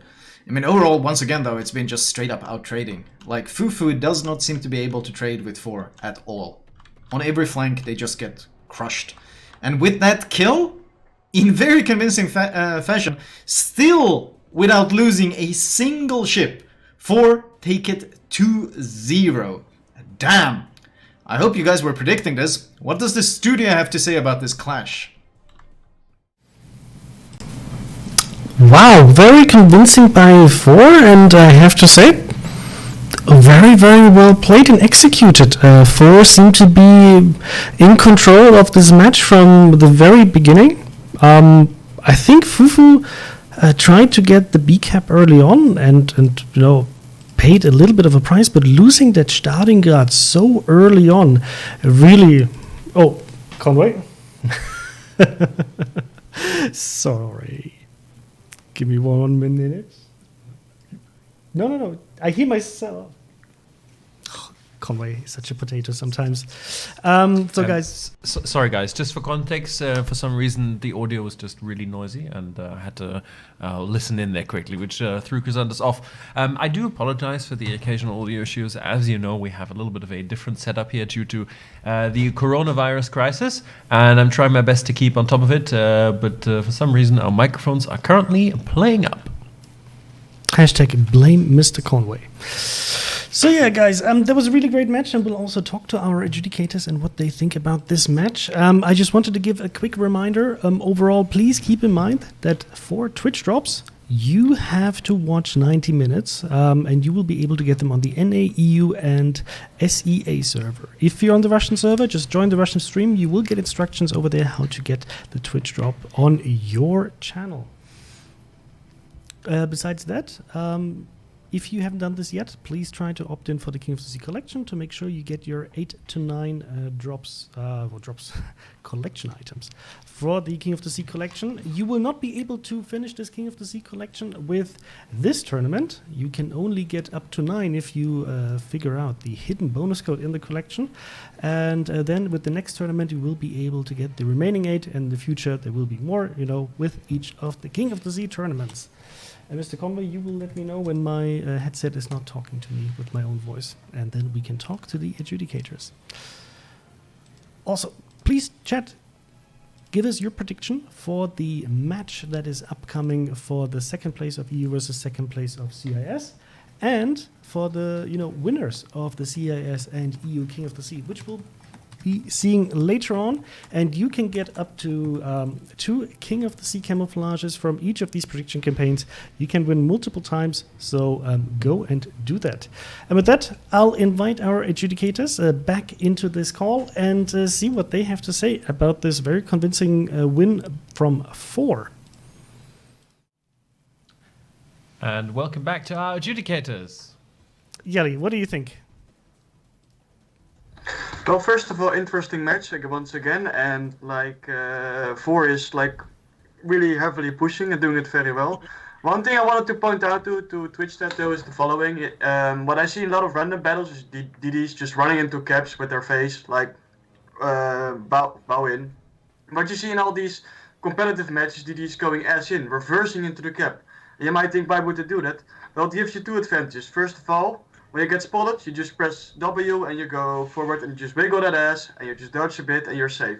When you go in bow in and you have to fully turn around to run away from this cap, which is probably heavily occupied, you take a lot of damage, which is unnecessary. And in a D, when you're spotted, everybody will shoot at you. So that's a thingy I just wanted to point out to chat. And furthermore, about the Stalin push in the B cap, that was rather fairly good in my opinion. They created Crossfire, and yeah, the Crossfire was deadly to say so. The Montana paid heavily, and later the Des Moines even paid for this. That's all I had to add. Lisa, what do you think? Anything you want to add, or?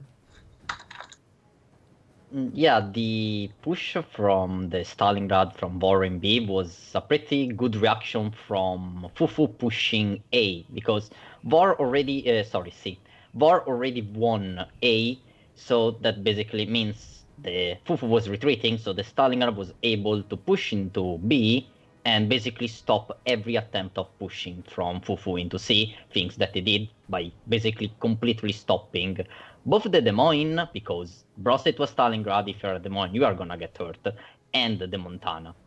And congratulations to Vor for winning and opening basically the flanks of Fufu like cans of tuna, basically. A was completely a slaughter. Like, this Stalingrad kill at the start was really important also for Vor, because they lost the complete presence of radar, and the Vor Sommers was able to do basically what he wanted.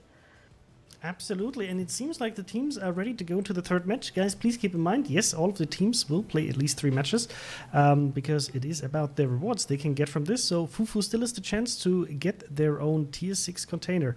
So we'll be kicking off the map preview for the next map, and then we'll see whether Fufu can score at least 1 point. Good luck to both teams, and see you on the other side. The rocky shores of the North Sea comprise the setting for a titanic clash of enemy fleets. This is North.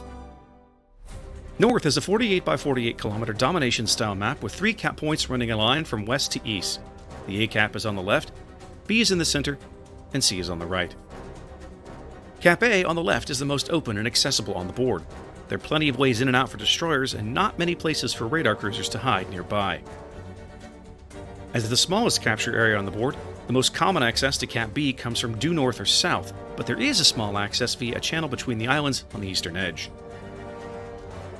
Further to the east, Cap C has a single island within that can provide some cover for ships attempting to capture, but there's enough island cover nearby to conceal radar cruisers from multiple directions. 18 ships, 2 teams, 1 victor. It's time to play North.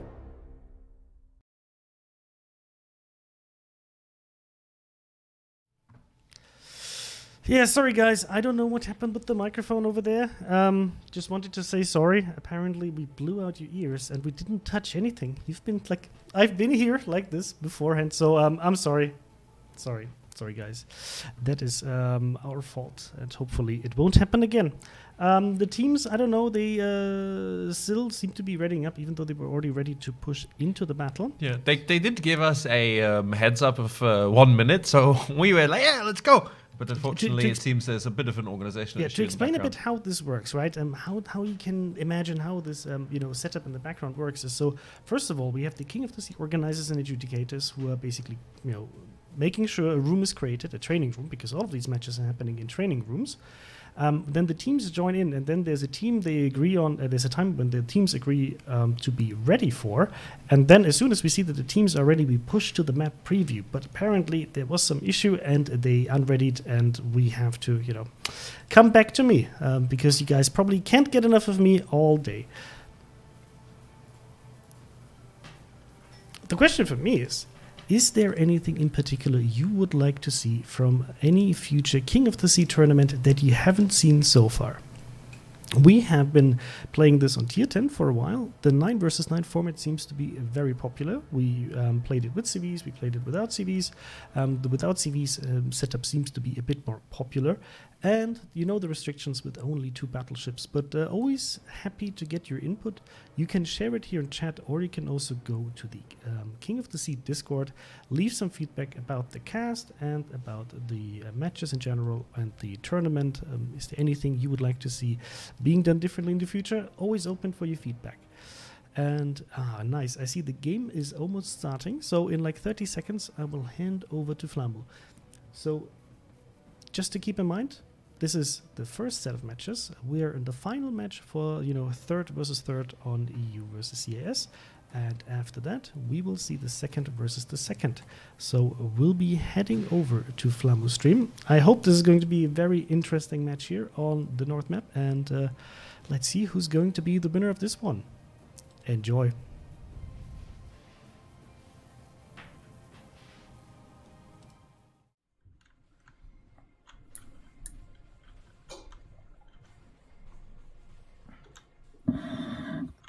And we are live with the third game of this series. Note that all 3 games will be played in these first 2 series. And, well, Fufu are kind of up against the wall here. They still haven't managed to secure a single kill. But this time it seems like they brought out the heavy artillery, because looking at their lineup, triple Venezia. Wow. Yeah, it's against the 3DD lineup too, so every single one of these DDs is going to be pretty scared. And it looks like we might have a collision. Nope. But either way, with the 3DDs versus 1DD, that means cap control is going to go towards 4 really, really, really fast here. And which is going to put Fufu against the wall already at the start of the game, which I really don't like looking at their comp. The Venezias are going to have such a hard time pushing here. Yeah, on the other hand though, if they manage to get the radars into position, 1 radar and 3 Venezia shooting is extremely terrifying for any DD out there. But the problem is, I don't think they're gonna... It doesn't seem like Vor is afraid at all. In fact, Schwarz is straight up charging his Yu Yang into B. And by the way, we have a Yu Yang again. This is a Yu Yang that's picked into an unfortunate comp, because it is a 1DD comp. So if the Yu Yang just ends up on the flank that the DD is not on, he's basically a shittier every other DD in the game. Yep. On the other hand though, I do have to highlight the Vor is bringing double Ohios to this game. So I wonder what the plan is there, because that seems like usually we see 1 Ohio and something else. But on the other hand, we see a Yamato from Fufu as well, which we haven't really seen too much in this playoff so far. I think what their plan is here is just to get crossfires and stop them from pushing. With the 3DD lineup, you do need an effective way to make sure the cruisers can't just press W and run you over, and crossfires is probably one of the best way to do it. Like the 2 Ohios plus the Stalingrads will make it very hard for them to push here. That Yamato already establishing his dominance a bit, chunking out the Ohio in the spawn. Meanwhile though, Yu Yang is reversing into B. Kleber has rushed into C and will absolutely get it. In fact, it looks like Fufu is devoting very, very little resources to this cap at all, so this is going to be completely free. The question is, though, will they be able to stop Fufu's push? Because Fufu seems to be pushing everything else the other way around. Are they even going for B? 2 Stalingrad center, Yamato center, everything else on the flank? I think what their plan is here is to force For's team off of A to have to rotate back towards C or retreat, and then they'll catch their broadsides at the Stalingrads and Yamatos. I think the problem for 4 right now is Yuki Poi is actually on 70k. Summers is radar. Summers is radar caught by Lissa. He's quite deep in the radar as well. He's 1 kilometer deep in it, so it's going to be Venezia shots out, guaranteed. We're going to see some fancy dance moves here. Will it be enough? Ooh, not too much on the first volley, and Venezia reload is quite long, and he actually goes dark. They only get 1 shot off, and ultimately the damage taken by the Summers is very unsubstantial. And that was probably everything from Fufu spotted on that flank. Wow, that's really good for them. That's a lot of information gained, and they basically lost, what, 3,000 HP? Yu Yang gets radar by Kimbusta.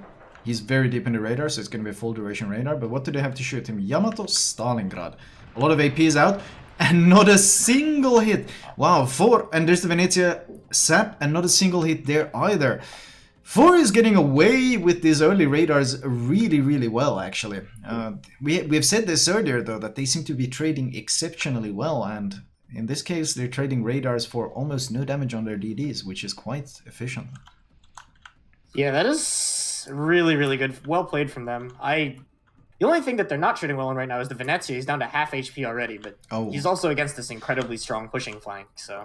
Look at the angles they got on that Yamato, though. The Yamato from Fufu. The Kleber is just parked there, spotting him, and they got Smolensk farming him over the island. The instructor, does he still have his radar, though? That might be a danger. I want to see them maybe take the... Oh, he actually opens up! He straight up opens up with AP. They are trying to focus, trying to get the Yamato shoot. Oh, look at the Stalingrad. He's going to push around this island. He gets a shot off on the Venezia. Kleber gets out by the look of it by not really taking... Oh, good Yamato volley at the end. Chunks him quite hard. I don't think those torps are going to have range. They have only 8 kilometers and the Yamato is turning out. Yeah, I mean, the thing with the Kleber right now is they have 3 DDs and they need extra DPM to keep the enemy from doing what they want. And the Kleber is, it can't shoot. It has not terrible guns, so... Yeah, no, they're getting some really good damage in on this Yamato. They got him down to almost half HP already, so really good focus fire pressure there. Meanwhile, on A, though, this Fufu push is happening. Slowly but steadily, they have taken the cap, they have forced them back, but the Yu Yang rotates there, so they got Summers and Yu Yang torpedoes that they have to deal with. That could be effective. We'll see. They're gonna have to land these torps, because if they don't land them, then they need to rotate, like, maybe the other Ohio back here or something, because they need more ships to be able to shoot this stuff, so it can't just run them over.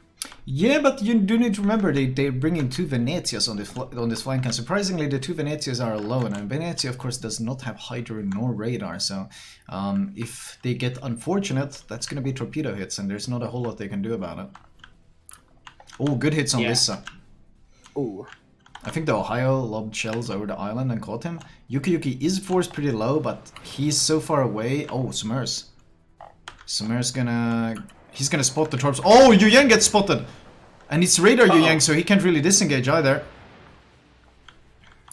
Summers spots the torp. Yeah. Is there gonna be follow-up? Sap is out on the Summers. Decent? Well, not that much. So at this point, Vor is just trying to survive on this A flank. The camp is gone. They're just trying to kite and survive and not lose too much while delaying them. Realistically, what they want to do here is pull the 2 Venezias out of position into a cross torp, and then time their torpedoes with the Submariners and the Yu Yang so they can pick these, get some torp hits here. Look at Naomi's position. Look where he's pushed this Ohio up. He knows that their DD is on the other flank, so he's not afraid of any torpedoes, and he's pushed into this kind of nasty position where if he can get some juicy crossfires.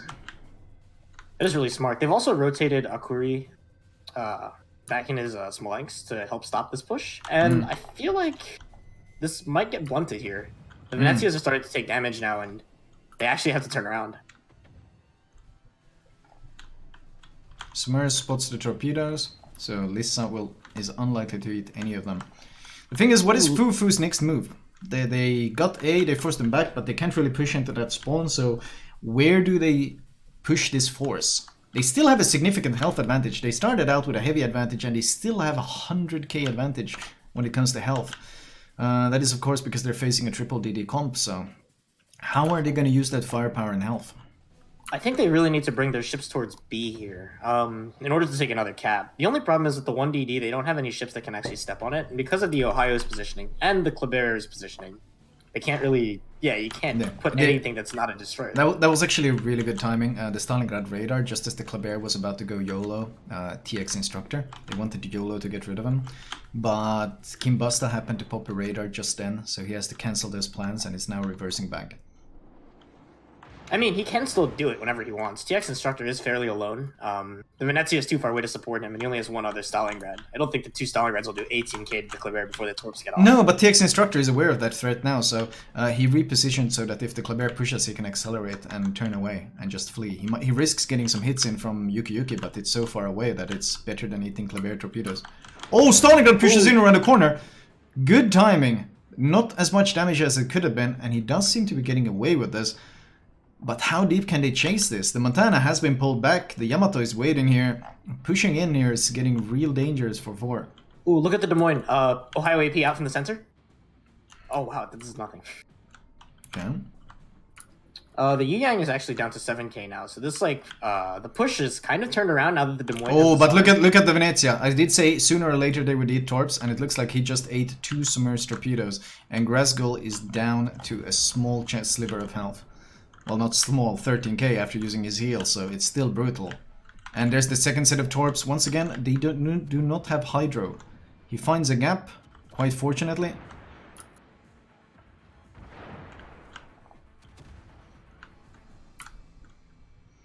There's a radar from the Stalingrad. The Kleber is rushing. Kleber drops torps, but they once again the TX instructor has pushed up so far that those torps will not catch him.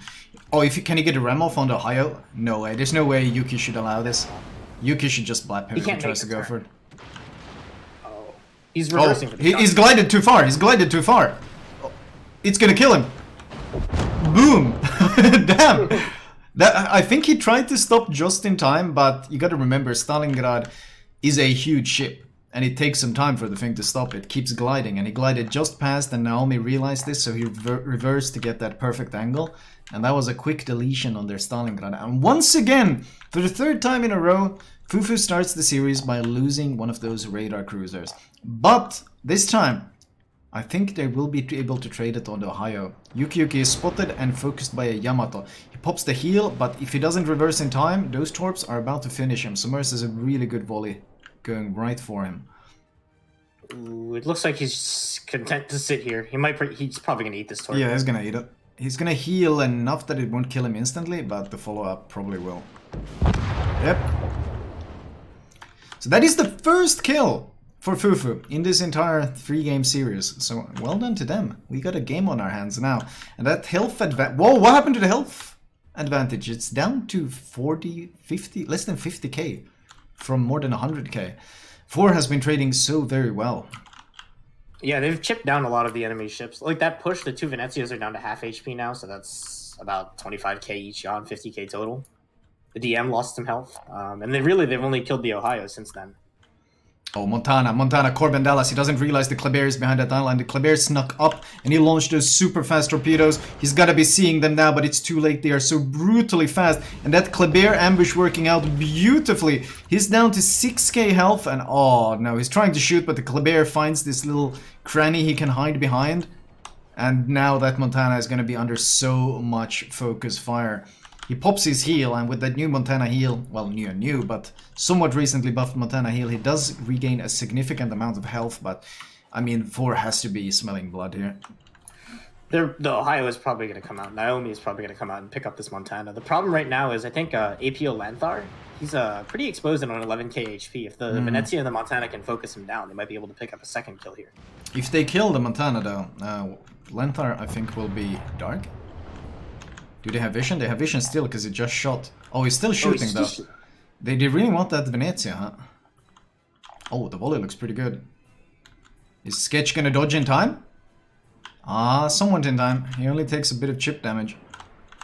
Very aggressive plays from War here. And it is working out for them. That's the Montana down and the Stalingrad down. And that health advantage that started at more than 100k is now only down to, what, 16k? Oh, never mind. Venezia gets deleted, and 4 has now taken the health advantage. The other Venezia on the other side, Chevalier, is actually going to go down to the Summers here, I think. He's on 2k HP and healing, but the Venezia and the Summers are sitting right in front of him. Oh, you know, when the triple DD comp and you're 1 DD comp and they have the health advantage, that's when you know the trades are going very, very poorly. And he goes down as well. Wow. 1 Ohio. Will they be able to get anything else? 5 ships remain, and the worst part is, look at the map, how bottled they are again. Vor has just managed to... Vor never really gave up this flank. I mean, Fufu kinda pushed through, but they ended up trading too hard to actually be able to push the same way. If you compare it to Vor's push down south, they picked up kills, and they're getting the flanks. It just seems to be working out better, and wow, they're getting so much value out of this Kleber. He's YOLOing again. Did you see Kimbus? They just lost like 40k HP to something. I'm not sure what. Oh. Good shot on the Kleber. No, he's still alive. The Summers should pick him up. Actually, I think he's if died. he accelerates, it gets behind the island here. Yeah, he's radared. but he's just gonna get behind the island, and his torps are so good. Wow! Uruha on the Kleber is just getting so much value out of that ship for 4. Well, that's the second battleship he's torped this game. Oh. Stalingrad, Lenthar. We need to see some epic torpedo bits here, boy. Oh, there is a gap. There's actually a gap developing right in front of him. What are these scripted games, Wargaming? What the hell is that?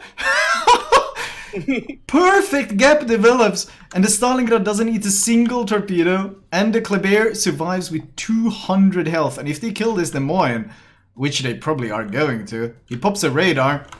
They're trying to push in to kill this Kleber, but it's gonna cost the Stalingrad his life if he goes for it. Oh, those torps? They catch the Ohio. Wait, Ohio eats 2 of them. The ones that miss the Stalingrad.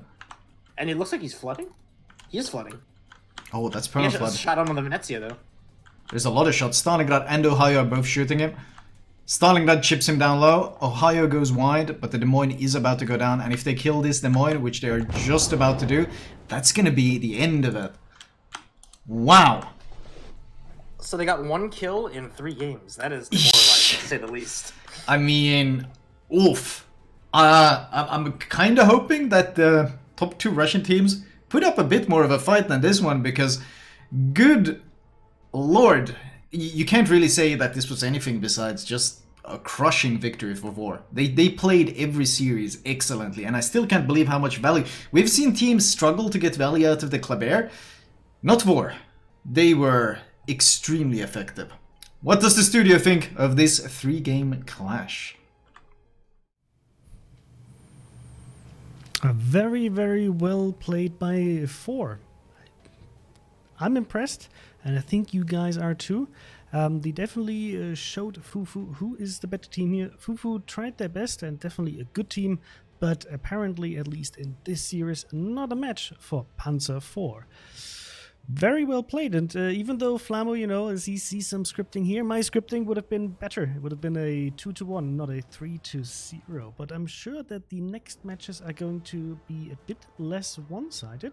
It was very interesting to see here the clash of a triple DD setup versus a single DD setup. And we were talking about the Kleber before, and you know what makes her a good pick. And I think here we could see why the Kleber can be super useful if applied in you know the best possible way for an early cap, or for example to be able to rush the enemy and then you know get dark again. Use these islands for the cover to be able to retreat. Really well played here by the 4 Kleber, and overall just a very good you know team display.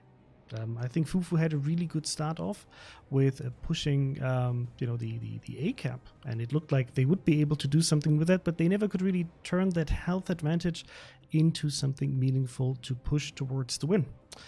Really well played, Yezod. What do you think? What was the mistake here in the you know like the way Fufu tried to play this map? I think the main mistake was putting way too much ships and pressure on the left flank. They literally put everything there, basically giving Vor the ability to easily set up a crossfire from the center and north of the left flank. Like, Vor literally just retreated north into their spawn, creating a crossfire between that and the center of the map. So I really don't understand why they just left so much map free to Vor to play on. And that Kleber did Kleber things. It was probably one of the MVP of that game, with rushing literally everything, and well played to him. Very well played. Yes, absolutely. The big game, what do you think? Like only 1 DD setup, when would be a situation where this is really viable to only go for 1 DD on a map like North? Not on a map like North.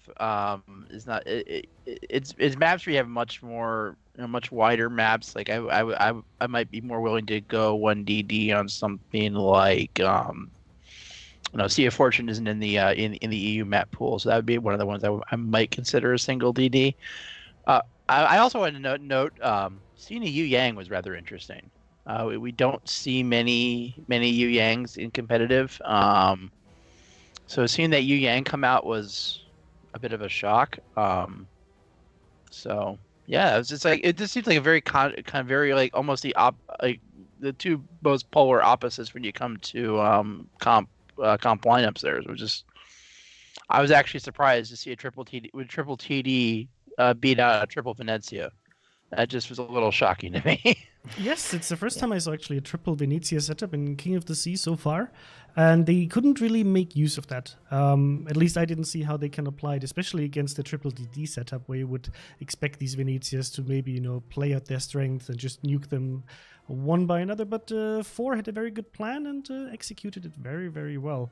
Yuyangs, yeah, actually very popular in the last stages of the European tournament so far, and we see that it keeps popping up as a pretty frequent choice, at least in the finals and semifinals. So we'll have to keep an eye out for that in the next matches, where the other teams are going to pick up the Yuyang and use the Hydro and strong torpedoes to, do something for their team. Well, guys, I think we're going to head over slowly to the next match. Thank you very much for joining us here, Big M, Yelly, and Yesot. It was a pleasure having you on here for helping us with these matches. Guys, if you see them, on Discord, in game, or somewhere else, give them a big hug and let them know if you think they did a great job here with this tournament. We definitely do. So, guys, thank you very much. Yeah. Bye-bye. Yes, and so the next matchup we're going to see is going to be Junk, the garbage man, playing against Level. Level actually beat Smile Gaming in the King of the Sea 10 CIS tournament, and that already says enough, I guess, about this team. And you saw them play yesterday against Lair and basically being the second place of the CIS King of the Sea 10 tournament. They will play the maps Northern Waters, Tears of the Desert, and Crash Zone Alpha. And let me quickly check the picks and bans. So, Junk actually picked Northern Waters, and I'm still very happy to see that European teams seem to really love that map and have apparently good tactics they want to apply here. And the second map is the pick from Level. And after that, we will see Crash Zone Alpha. So 2 new maps already in this triple map sign up. And just as before, yes, all maps will be played, because depending on the amount of wins, we will decide how much the teams are going to get. 1 will net them 1 tier 6 premium ship they can choose. 2 wins will get them a tier 7 ship. And 3 wins will get them a tier 8 ship of their choice. And with the, according amount of clan tokens they can get out of it. Whew. Interesting set of matches so far, and it's only going to be better here. The next match will roughly start in 3 minutes, and I just wanted to give a quick reminder about Twitch drops and prediction campaigns. Prediction campaigns are still open right now when you hear this, but they will close very soon for the second place match, because it's about to start, and you can still keep on voting for the finals, where the first place from EU plays against the first place of CIS. Keep in mind, this is the EU versus CIS international final matchup. The next weekend, you will be able to see the NA versus Asia matchups in their international server clash. So if you're interested in this kind of stuff, I can highly recommend it. Unfortunately, I personally didn't get to see the actual finals yesterday, but it must have been a really good matchup, and I will have to catch up. And, in the past, do this for my favorite nickname in King of the Sea, William the Dank. Still my favorite name. Change my mind, chat. Change my mind. What is the best nickname you have seen in game? So far for me, it's still William the Dank. Still makes me chuckle. Yeah, Northern Waters, Junk actually, a team. Yes, the Junk as a European team has been around for quite a long time. They played in the last 4 clan battle seasons. In clan battle season 6, they even made the second place. Last clan battle season placed number 4 right behind Panzer 4.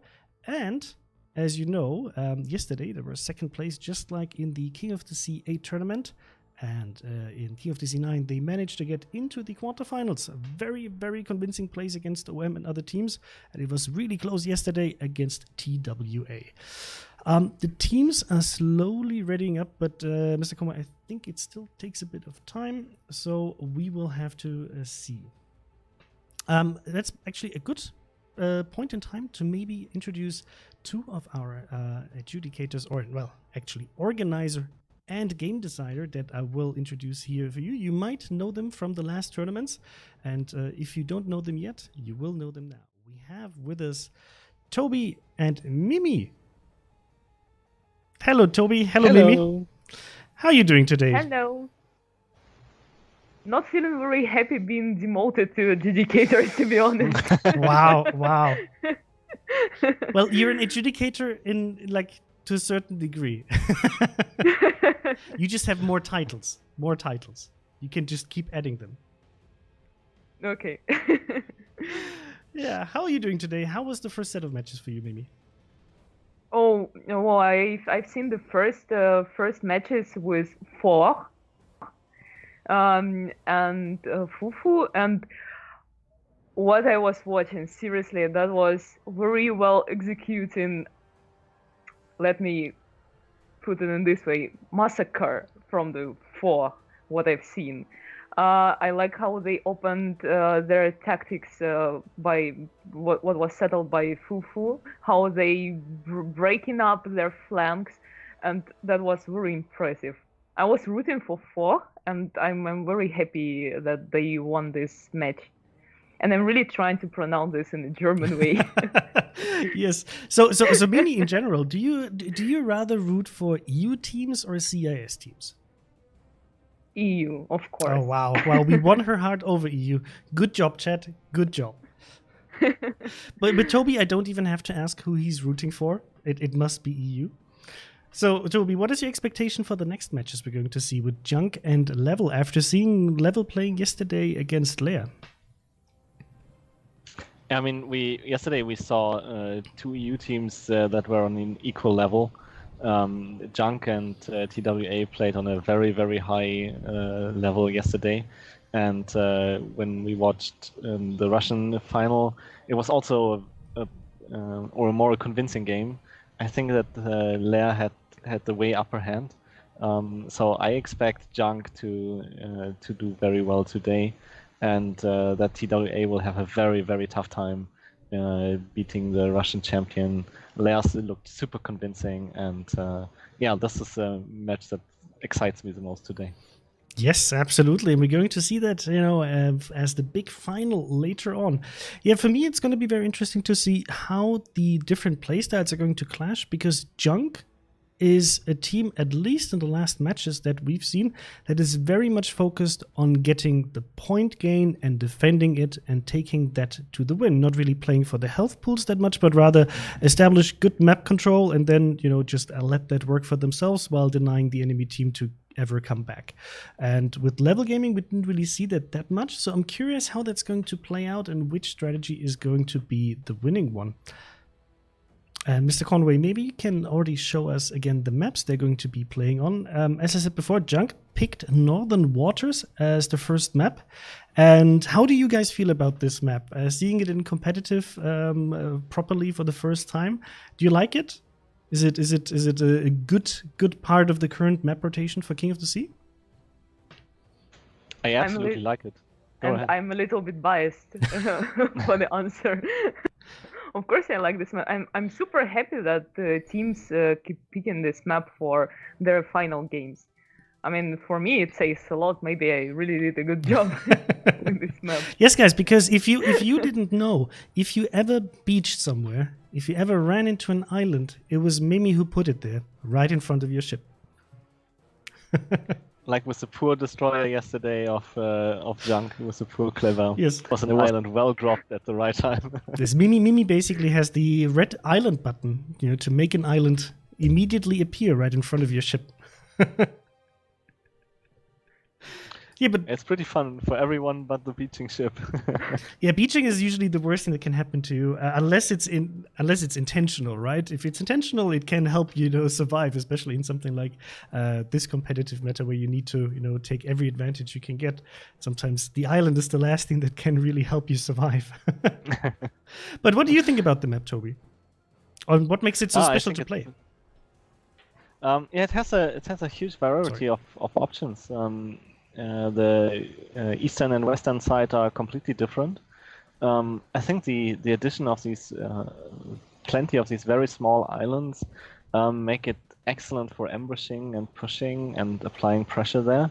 Not that much for battleships, but for cruisers, Des Moines, etc. They have a very good time with those little islands, but they are also at a huge risk because those islands are not very high. Thank you, missile. And so battleships can lob shells over there. You're never safe, but you can. It's easier to get unspotted there as a cruiser. And on the other flank, we saw that strategic island on the one line where Des Moines were parked very often. This is very much, or in a lot of games, this is a place where games are decided. When the battleship pushes this parking Des Moines, then the game flips around. Or if the push doesn't work and the battleship dies, that's when games are won or lost. So it's the and we also saw in the game of GKD and TWA that the caps flip a lot. So for me as a viewer, it's very interesting to watch if the point lead and the map control is flipping a lot. One team has an advantage and the other team has an advantage and the other team catches up again. If that happens on a map, that's a well-designed map. Yes, and these maps actually undergo a lot of changes constantly to make sure they're well balanced and also really fun to play. And maybe we might have some news later on about this. Don't forget, after the next set of matches, we're going to talk a little bit about what's up next in World of Warships. So, please stick around. That's going to happen in roughly 1.5 hours. So it's going to be, a long day, but also we have some interesting stuff for you to share. And I'm sure there's something in there for every single one of you. After already yesterday, if you missed it, Xankor, one of our lead game designers, already dropped a little bit of a news bomb with leaking that the next coal ship that is going to be available is going to be a German battleship that hasn't been revealed yet. So that's going to be very interesting. So, keep an eye out on our dev blogs. You can find our dev blog on Facebook. You can find it on Reddit. You can find it on our new Discord that we launched. Feel free to join us on the discord.gg/WOWS to join the official one. And otherwise, you can also find it on your regional forums, where you will always have the latest information about what's coming up next in World of Warships, with pretty images and a lot of information around it. Yeah, the teams are slowly readying up in the background, and you can already see Northern Waters being displayed here in the background.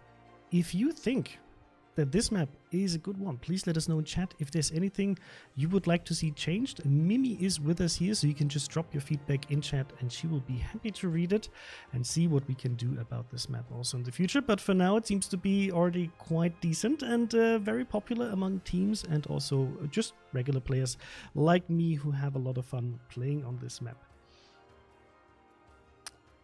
Chris, while we are talking about map, can I make a short shout out? No. No, of course you can do. Yeah, while there are so many nice words about this map, I would like to say thank you to our clan test program who help us to test and create maps and different iterations. So without you guys, we couldn't make a decent map. So thank you for helping us. Absolutely. And I see that the teams are readying up. So we're going to push into the map preview for Northern Waters so you can see it in all of its glory. And then, no, Mr. Conway says, no, you don't get to see Northern Waters. We will see it later on because the teams are already in the battle. So I'll be heading over to Flamu. Let us know in chat who you think is going to take this one, Junk or Level. And with this, have fun.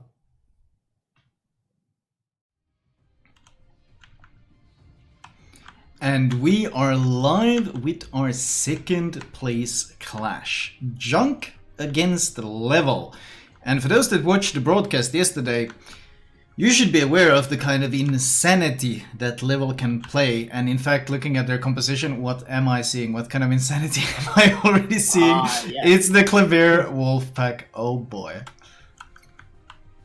I mean, I think the problem with the Kleber Wolfpack here is Yanil is playing the Z52, which, as we know, is an extremely strong anti-DDDD.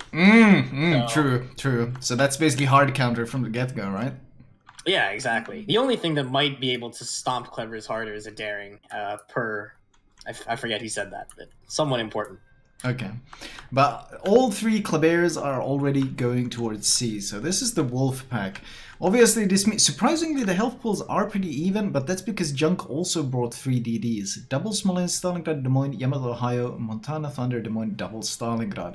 So these Klebers have got a lot of radar support. In fact, all the cruisers they brought do bring that radar to help them out.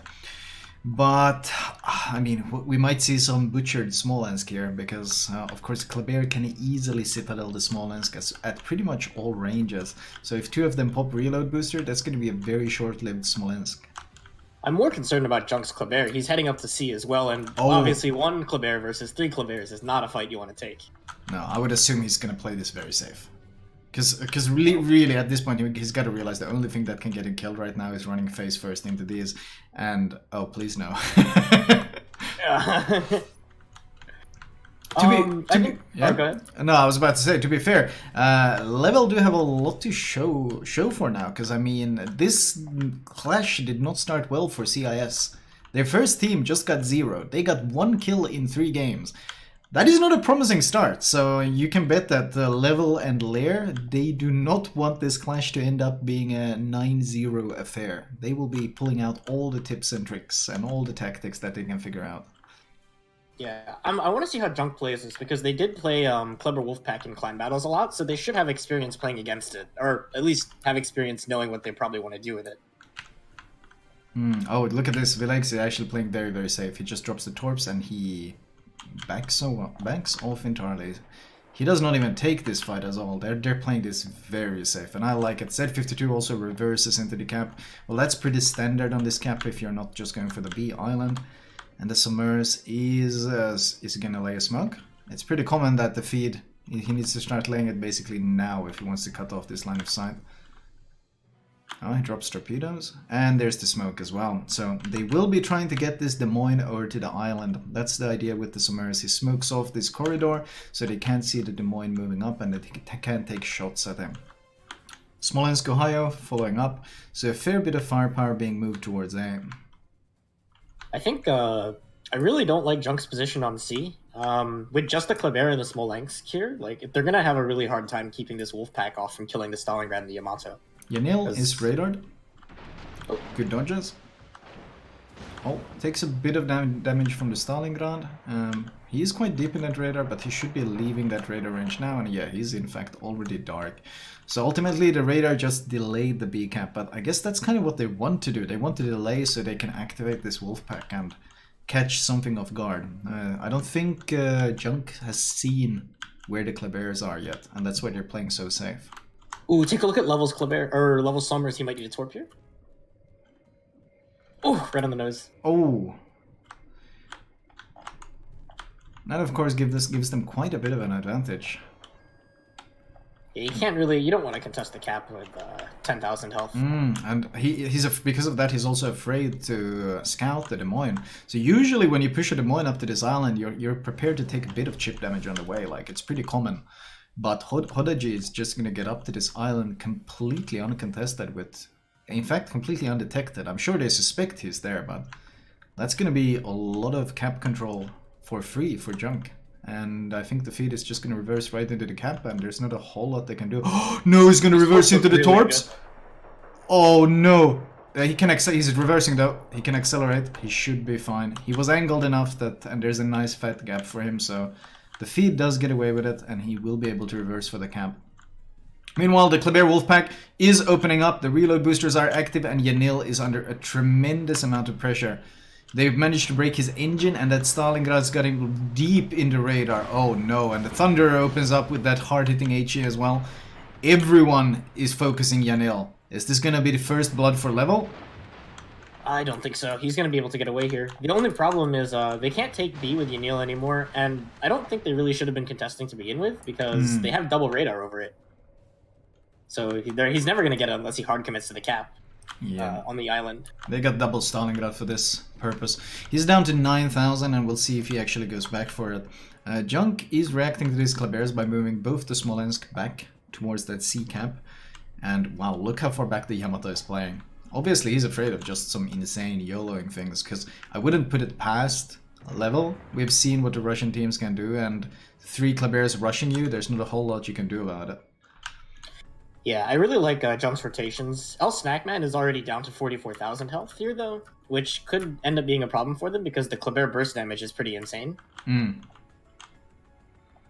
Junk is securing C now, though, so they'll start taking points. But they actually need to get another cap or a kill in order to put this game like towards them.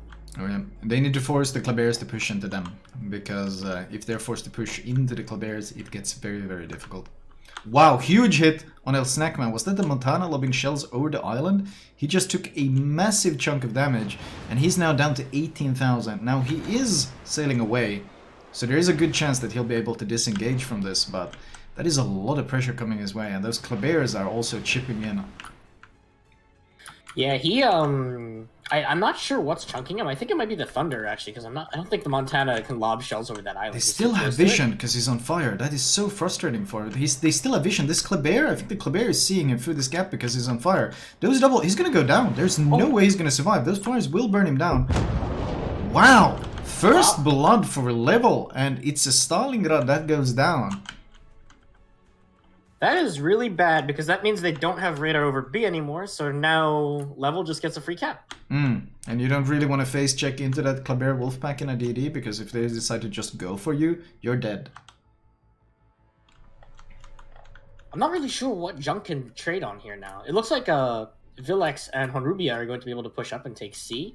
However, because the Klebers are not even far away, they can just rotate back incredibly quickly and shut this down. Alright. That's almost a 200-point lead for level by this point, and Junk are in trouble. They're really struggling to get damage in on anything right now. In fact, they're already down, wow, they're down 50k health against the 4DD comp. That is pretty rough. Yeah, I think they're going to have to... I don't really know what they can use to make anything happen here, just because they don't have radar on that side anymore, which is going to be such a struggle. Even though level doesn't have any ships that use smoke, not being able to spot Stalingrads when they're low or anything like that is going to be such a pain in the ass for them. Trying to get the resets in on Villain. He's trying to get the cap. Villaix. Oh, he dodges the shells. Oh, and they actually don't get the reset. That is quite fortunate for Junk. They really needed to get that cap advantage, at least briefly. And he trades very well against the level Kleber. Doesn't really take much damage and gets the cap, so good for them. And Yamato giving a lot of broadside to the Stalingrad. Quite dangerous. Oh, no. The shells shatter on the belt by the looks of it.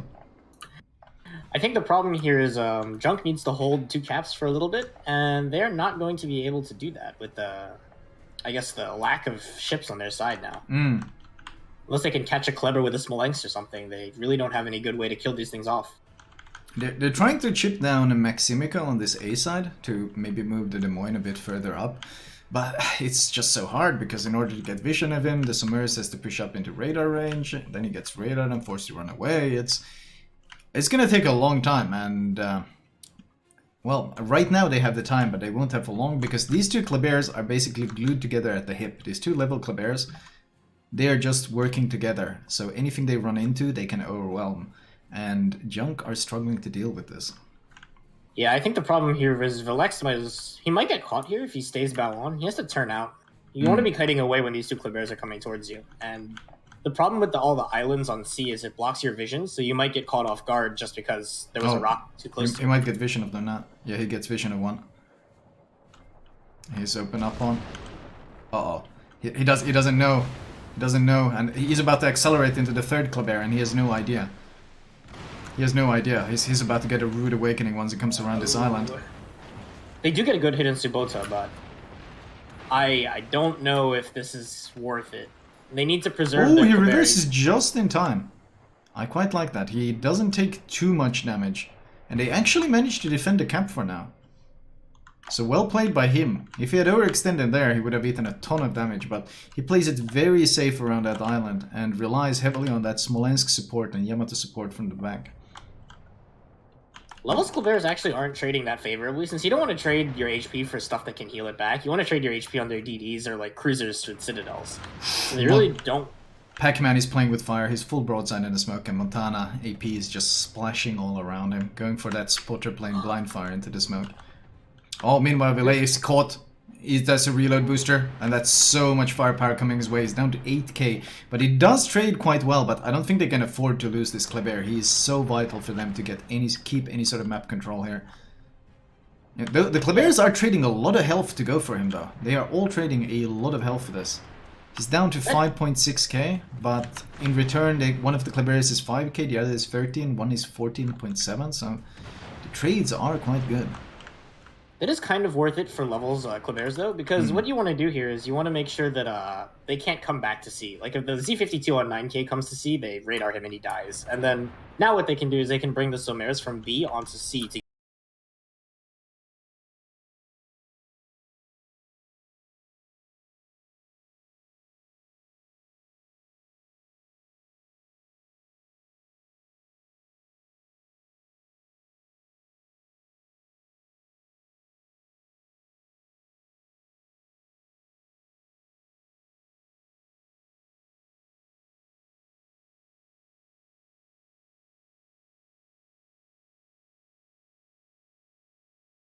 couple of minutes ago, and he's still basically at the same health as the last time. They really haven't gotten much done there. And Somers, the feed has been spending a lot of time here trying to help, but I think they need to rotate him and get some value out of him somewhere else. Unless they just push up the Ohio into the center now. Yeah, I think they need to put him on B at this point, the feed, because they do need to stem the point gain soon. There's 8 minutes left to the game and 662 points per level, which is not good considering the HP of the ships that have to come towards the cap here is fairly low. Yanil is on 9k and Velex is on 3k, so... Z52 is crawling up towards this camp. This is of course very, very dangerous because of that Stalingrad radar, and Z52 is such an easy target to shoot. With those Klebers, Montana, all that stuff there, even with 9k health at this range, he might go down. There's the radar. They actually should have waited on that until he stopped, and he can actually just accelerate around him. Yeah, I don't think he's even in it. I don't think he's even in the radar. Ooh. That was a bit too early on the radar. And Yanil? No, he's not in it. Ooh. This could be bad if he accidentally waits out the radar and then backs on the cap. That's going to be extremely frustrating. Yeah, now he's going into the camp. He reverses into the radar. He gets spotted. They know who's there now. He's gonna Shots just incoming? Yeah, they're gonna take some pot shots, but I mean this is gonna be a very short duration. He's already gone, and all the shells go wide because he goes behind the island. I don't think he took a single point of damage. No, he's still at exactly the same health. He got away with that without losing a single point. That is actually very good for Junk, because now when he reverses in, there's no radar to spot him, which means these Klebers have to push into double Smolensk if they want to get in, and yeah, that's not a trade they want to take. I think Velex is going to use torque here. Oh. Ooh, sorry. That agility. Very, very close. Velex is so low, but what about the Smolensk? Oh, they are very angled. They should be perfectly fine. They only have one puff of smoke to sit in, though. That's such a juicy target for torpedoes. Yeah, and the Montana blind fire. If he puts his plane up, I would imagine we're going to see shots coming in. Nope, they pushed up on Yanil. Is that blind fire, or did they get vision on him somehow? I think Mixa got vision on him. He's using the islands to actually mitigate the concealment disadvantage of the Kleber, which is pretty smart. So. Meanwhile, Ohio, the Iceman has pushed up. He hasn't lost too much health to do this. Samur's defeat has actually lost half his health in the meantime. Once again, probably trying to get vision and being radared. They got 2 radars in this position. They know what's happening, and Ohio can't really push up here. It's Thunder around the corner with Stalingrad crossfire, and even the Samurs is rotating. 840 to 720 points. Junk are kind of up against the wall here soon. Yeah, I think they send Velex into B to freeze here, but that's super risky considering he's on 3k HP. Yeah. Yanil goes for the cap again. Is the Kleber gonna rush him? No, the Kleber is reversing in towards him. He's really... Oh, sorry, go ahead. No, I mean, they're trying to spot him, but this is the downside of the Kleber. You get so totally outspotted. And if there's enough fire support, in this case double Smolensk, then they don't dare to push into this. The problem is, how the hell does Junk hold on to this camp? Yeah, I don't really know. They don't have to hold on to it for too long. They just have to get the point lead, and then after that they can freeze it. This is the radar to force him off, but I think they should have waited for him to try to retake. Like, place the Kleber behind a rock, and then when he tries to retake, we pop the radar. They are focus firing the Stalingrad quite heavily. Double Smolensk spam and the Yamatos. Is the Yamato shooting HE? Yamato shooting HE as well. And that's smart from him. He wants to do as much damage as possible to these destroyers, as well as... They might take down the Stalingrad. If they take down the Stalingrad, that's going to basically equalize the points.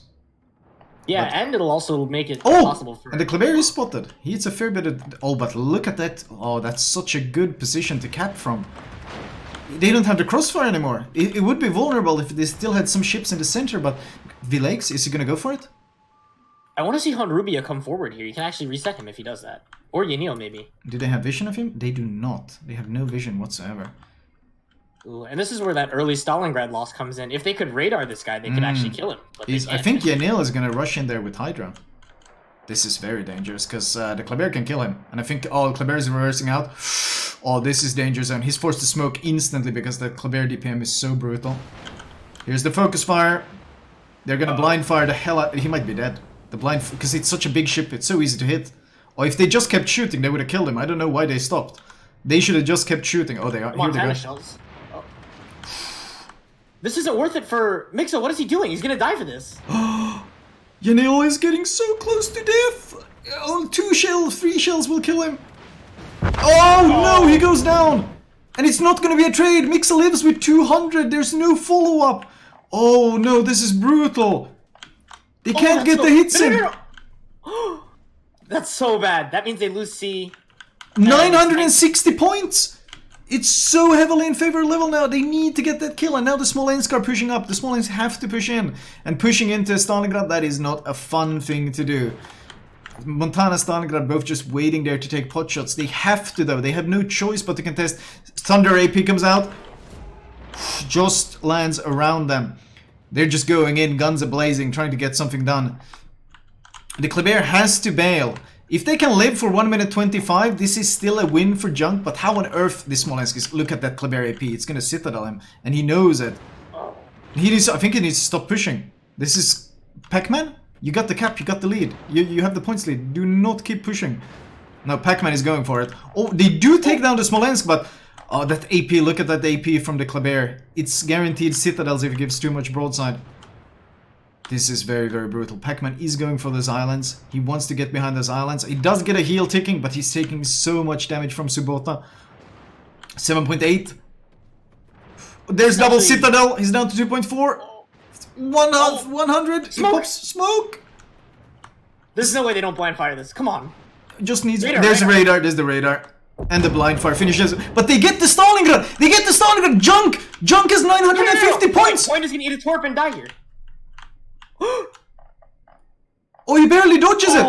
Can he get behind the cover? 962, 28 seconds remaining. Junk has somehow turned this around by just YOLOing into the cap. But the Kleber Vilex is so low. If they can finish him off, if any of those shells catch him, that's all their points down the drain. He has to run for his life. They need to hunt down Point. Point is their easy kill. They need to get the battleships around so they can get the crossfire in on him. He's just gonna hide. 9 seconds, 990. They need a kill. Ohio is going down, but he's angled. They will not be able to burst him. Their only chance is getting shots in on Point, but they can't do it. And Junk, somehow, I don't know how, even being a ship down and so many points down for so long, they managed to turn it into an EU win. Whoa! Holy crap! Studio, what is your take?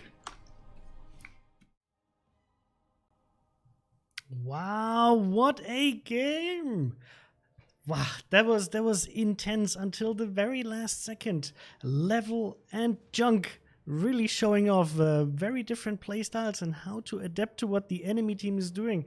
It's the first time I've seen a triple Kleber Wolfpack in this tournament in King of the Sea 10, backed up by Somers, while Junk rather fielding a triple DD setup with the Somers, the Kleber, and the Set. Wow, Mimi, what do you think? Are you still alive? Still breathing? I would say that this is my probably the favorite game so far from the whole weekend, from yesterday and today games, because I was so nervous. I was so much rooting for Junk, and when they started to lose in the cap points, and when they with this early loss of Stalingrad, Yeah, I was super nervous.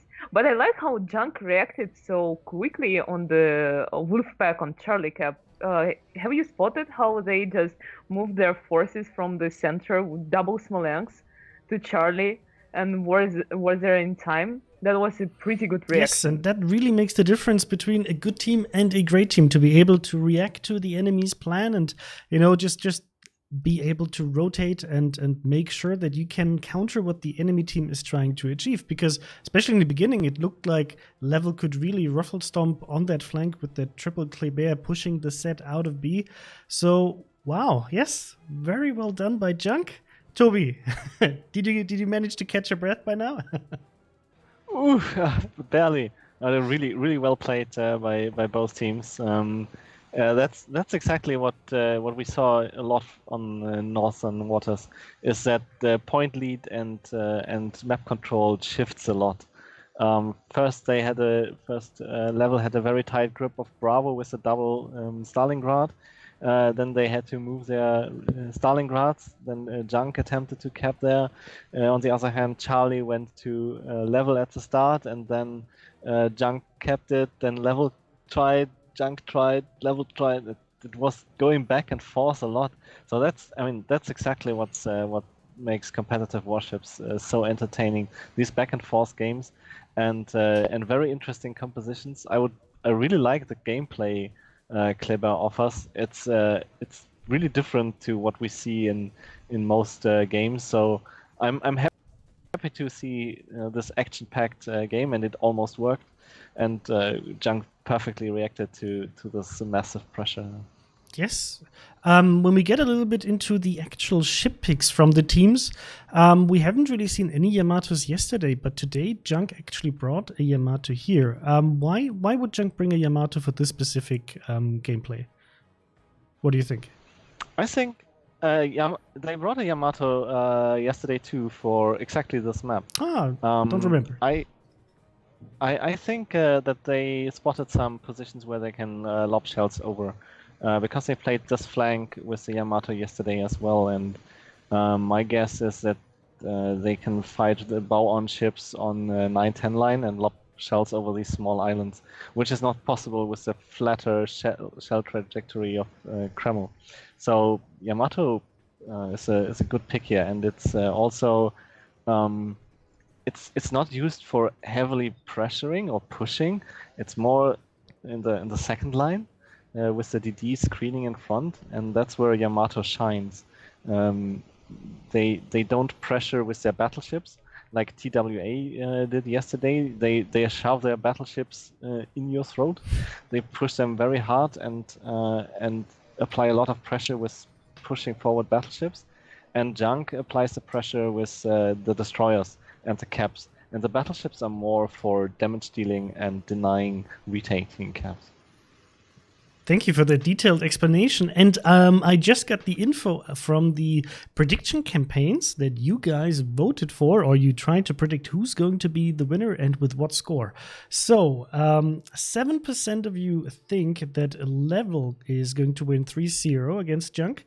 49% think that Level is going to win 2-1 against Junk. 35% of you think that Junk is actually going to win 2-1, and 8% think that Junk is going to even win 3-0. So pretty leveled out, with a slight tilt towards a Level winning this from our user base. But I think after this match, it's going to be definitely a close one. We'll have to see what they do with the next map. Mr. Conway is going to show us the next map they are going to be playing on, which will be the pick from Level. So Junk actually secured their own map pick, and now we will see Tears of the Desert, which, if you remember correctly from yesterday, watching Level versus Lair on this map was absolutely crazy. I have no other words for this. It was just constant action and ships dying left and right, with Level actually losing the game with a point advantage, but losing all of their ships. Mimi, what do you think? What are they going to do on this map this time? Yeah, to be honest, I didn't get a chance to pay more attention on the finals for CIS yesterday, so I'm gonna be surprised. But what I noticed that CIS teams, they're more old-fashioned. I constantly see how they're picking Tears of the Desert, Trap, and etc. And EU teams prefer more modern maps. It's interesting for me. I mean, as for map designer, why it's so different for different servers. Yeah, Toby. So I'm gonna be surprised. Yeah, Toby, you as a former participant in King of the Sea with your own team, like what are you looking for in a map when you pick it? Let's say old versus new map. What makes you pick a map? It really depends on if you pick a map and a spawn, or a map and the opponent picks a spawn. What you're looking for is first of all that you can kind of make your playstyle work. Junk's playstyle more the cap control playstyle, in opposed to TWA's more kill control and map control playstyle. So you're looking for a map where you can apply this to the enemy. So make getting caps more difficult will be more difficult for Junk than probably for their opposing team. If you look at Tears of the Desert, you can basically block all caps or lock down A and B cap. If you park a cruiser inside B cap and park the radar ships correctly on A cap, those two caps are very difficult to get and almost impossible. So with a 3 destroyer setup, you're having a very hard time getting an advantage. On contrary to the Northern Water map, where it's more open, where you can get away with taking a cap, and it's more difficult to defend it. Those favors more a team that likes controlling cap points. Thank you very much for the description. We are actually going to show you the map preview video of Tears of the Desert, and then we'll be back here and talk about the next match.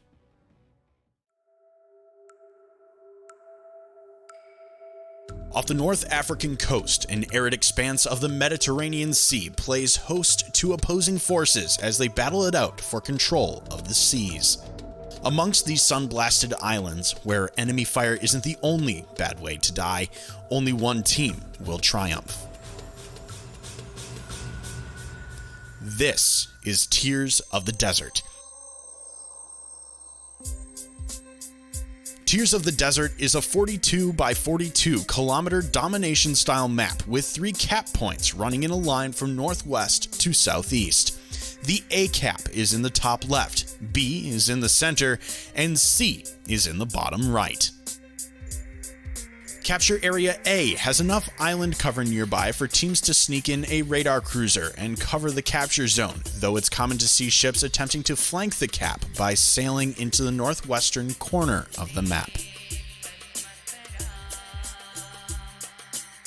In the center, Cap B has superb island cover near the center that allows destroyers to contest the area from behind shelter. Landing shells on ships in this position is challenging until teams are able to push forces into the corners of the map. Cap C is similar to Cap A. There is cover nearby for cruisers who want to defend, but very little cover within the cap itself. The picket line of islands that separate B and C make pushing in force from one cap to the other very challenging. 18 ships, 2 teams, 1 victor. It's time to play Tears of the Desert. And 20 kilometers. And radar. Yeah. And here we are back with the next upcoming match. And we will have to see what level we'll be doing on this map. In roughly 2 or 3 minutes, the match will go live. Whew. I mean, that first match was definitely a very, very nice, starting point. And I hope the other matches are just going to be as crazy, if not even more crazy than this one. Guys, I just wanted to reiterate Twitch drops because I still see some questions. First of all, King of the Sea collection has 16 collectible items in total. Right now, if you got the 1 from the daily shipments, if you got the 5 from the opt-in mission that you found on the portal, and if you got the 2 drops from the streams. You have 8 in total. There is one also hidden in a bonus code that you can find in the collection items images if you pay good attention and you can, solve the puzzle in there. So that means there will be your 9th, and you will be able to get more of these collectible items in the future. It will most likely always be tied to the King of the Sea tournament in some form or way, so don't worry if you don't manage to get the collection finished with King of the Sea 11, you will be able to do that with King of the Sea 12, 13, and so on. So don't worry about this too much. Sure.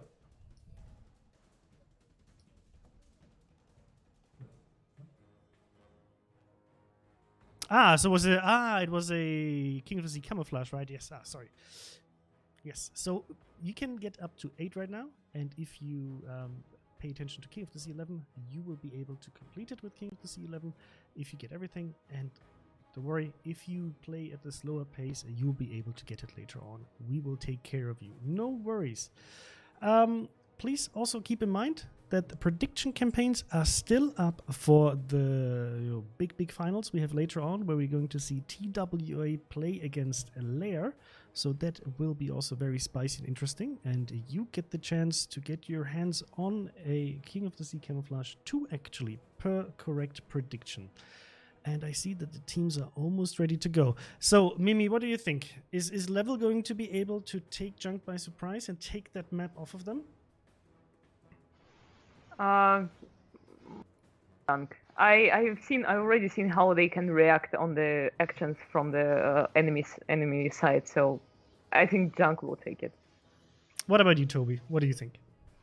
I'm going with Level. I want to see. Toby, nice please don't tell, third because this is their peak. Please. No, and I think that this map fits more to Level's playstyle and less to Junk's. I think it's Level's time this time. Okay, I'm with Toby on this one. I think Level, will show some crazy Russian moves here, and I'm very, very eager to see what they have, prepared for Junk on this one, or whether the Garbage Man will be able to throw out the Level gaming here. So let's jump in and move over to Flammo.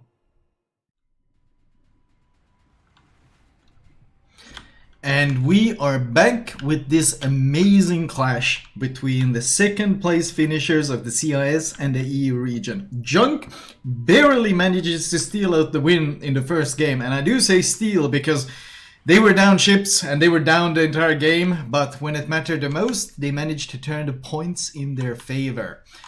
We'll see if Level can punch back on Tears of the Desert. Level bringing 3 DDs to Tears, I think, is a really good choice, just because of how big this map is. It lets them contest all the caps, which means, like last game, they should start off with an early cap. I get the suspicion that this game might be a full reset, though, and that's exactly what it is. I think we're gonna send the ball right back to the studio. Yes, the teams had to reset here. So, chat. I want to know, who do you think is going to take that map? Is it Level or is it Junk?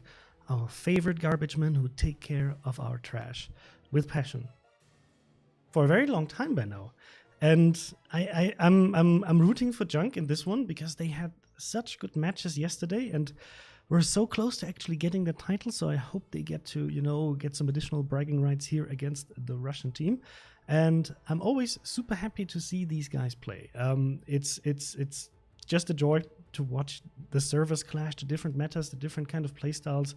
Also see like the kind of mind games that they're going to play, because obviously the Russian teams are aware of that they have this reputation of being a bit more aggressive, and that the EU teams are a bit more, methodical, trying to really play around all of the positions, gaining the point advantage and so on, and being very strategic about it, which doesn't mean the Russian teams don't have that approach, but overall they have a bit more, I'll just take him down kind of mentality, and being able to pull that off on a very regular basis.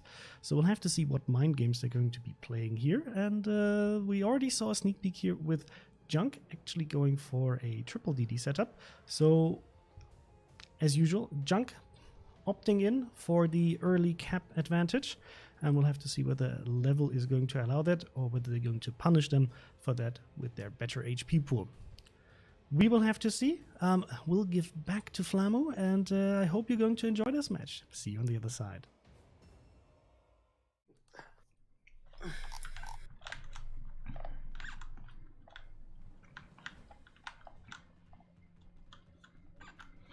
And we are back. Second attempt at this clash. And as was already mentioned, we have no more Wolfpack, but we do have a triple DD comp for Tears of the Desert. You were just about to talk about how useful it is on this map.